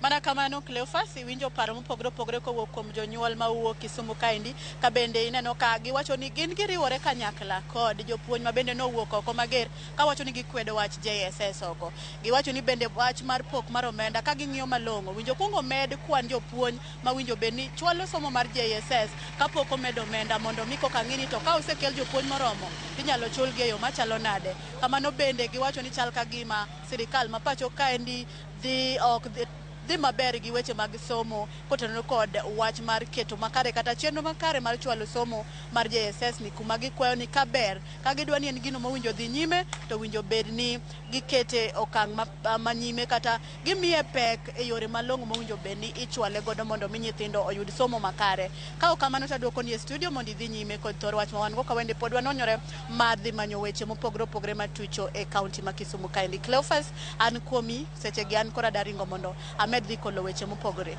Millicent renga guoko ka sani agoni erokamano ahinya e bage twak yo makare. Kisumu wich bar nitie wawinjo jonyuol jopuonjre kachal koda jopuonj mantie kanye kaunti ma Kisumu nyakoro Ramogi Jwang dakika osekalo 54 watieko chenro wach mogik kantiere kar ka paro ka wuok e kaunti ma Kisumu kod paro mantiere godo wach mogik ang'ami wenda man kawuono nyakoro Ramogi Jwang koni antiere kod jasom rieko kod paro mano e skul e wechego mago mag JSS skul mano ma Merisho Lina Anyango mano ka achiel koda ka Murino Kal jalonyo weche mag somo ka achiel koda ka janyuol wantiere kode ka kod Lorin Oruko Odera ma bende en japuonj ma JSS skuno mano mar sirkal ang'o kono bende wach mare mogik. Achako kodi Murino Kal wach mare mogik okinyi ma kaunen mane in gi nyiriri 30 mano 30 seconds kanyo nikech wacheni koro dok ka watieko. An kwayo mara ni mondo jonyuol owe siro sirkal tugo gi ngima nyithiwa. Jonyuol mondo owuog oko motegno mondo wachne sirkal ni gidwa neno ni oshuru ma gichulo okelo klese ochulo jopuonje onyiew resources ma nyithindwa dwaro nikech wachulo pesa wamiyo sirkal ushuru. Koro atieke ka wacho ni jonyuol mondo onena anyalo tayo chenro no. Erokamano ahinya Murino Kal kuom jotulo bende mar biro Ramogi TV mondo mi som paro kodwa kanyachiel. Lorin wach mari mogik. Wach mara mogik Cleophas en ni sirikal onegi ting' ma is deserved on them mondo ginene gitiek gima ne gichako. Gine mane gichako CBC gikel gimoro ni pesa onge kata nang'o pesa to dwarore CBC ka but they can do it. Sirikal nyalo timo. Koro gitima their part mondo CBC ochop kare no to CBC dhi lwar mana kaka 844 kamano. Erokamano Lorin. Lina an komi wach mogik Marian man. Wach mogik en ni waseneno changamoto ma nyithindwa manie public school pitia. Koro anyalo mana kwayo jonyuol ni ka Nyasaye ogwedhi ma in gi nyalo ting'eni nyathini at the end of it all obro duoge e dhodi ka sirikal ni oseya machielo osebiro isebedo gi nyathi ma half baked obro duoge e dhodi. Koro ka Nyasaye ogwedhi minyalo yudo ne nyathini kama nitie resources ma yudore moromo kama nyalo yudo good CBC education timany school no kaka mar Merisho.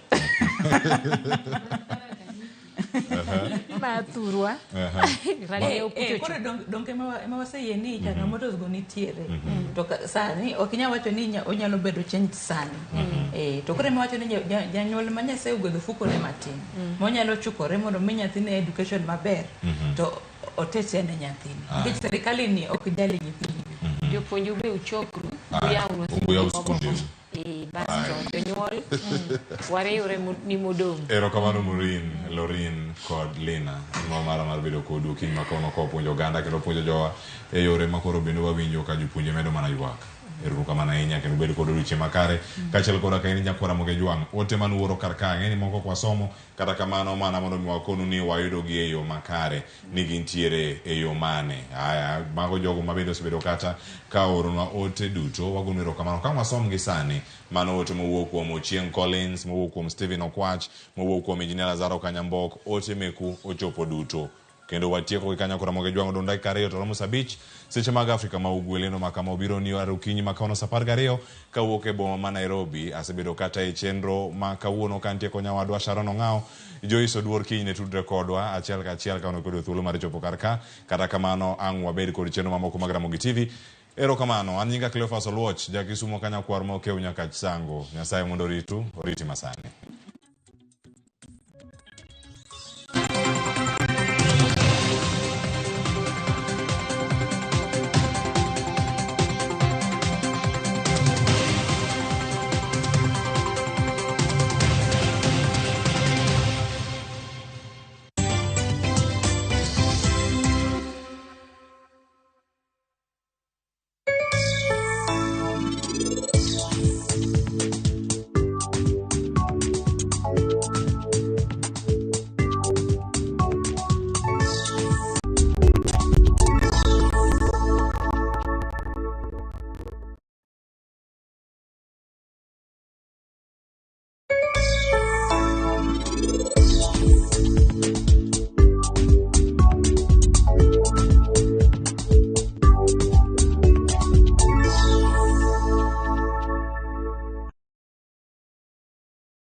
Obed paw siasa, ohala, telo, thieth, jiwo ratich oganda kata mana somo. Ka onge jiwruok e kindwa to ok wabibet. Ng'ama miyo, duonde kata tekone nyisore e okang' mamalo. Dhowa ni can do so much. Wuo gi ng'ama nyalo wuoyo go many network ni. Kamora mora ma intie pacho ka. Mine osekelo dongruok mathoth e pewe magimako kendo lony margi kelo lokruok mathoth. Asementa ji moromo kendo I'm very proud of that. Winj lony, jip kod puonj magichiwo. Gimoro amora midwa timo tim gi tekoni te gi chunyi te nikech mano kende e yo minyalo dongori godo motegno. Ngeso ka ngeso e chenro mar Mine Wacho kod Jaelieta. Pato, chikiwale mamdenge wako washaseti. Tano mwere na madamu. Acheza chini. Alright. Hi. Unakaa msemu nice. Na umunga fiti pia. But kwa game pia uko big. Because when it's playtime, I want big rewards. I want big bonuses. Alafu maitha ya game tuwa wekelea na Shabiki ina give. Chonjo? Shabiki.com tuko big on bonuses, big on payouts na offers mikibao. Wekelea na Shabiki.com. Shabiki ina give. Na kukoja magizani kabla kaka Ivana.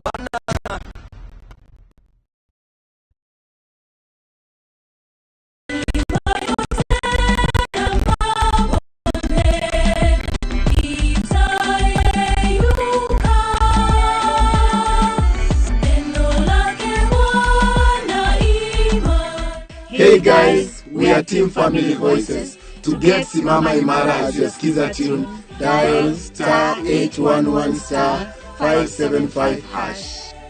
Kumbuka, skiza na Citizen ndio nyumbani kwa wasanii wote.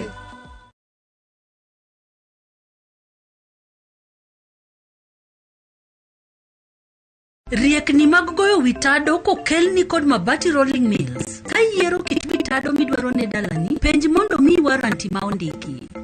Odak ndalo buora kapok oloko rangi kendo en kod waranti. Seche mibiro ikori ne gedo, abotiri kum dila mar MRM. En ka isetiyo kode to weche mag gedo iloro choth.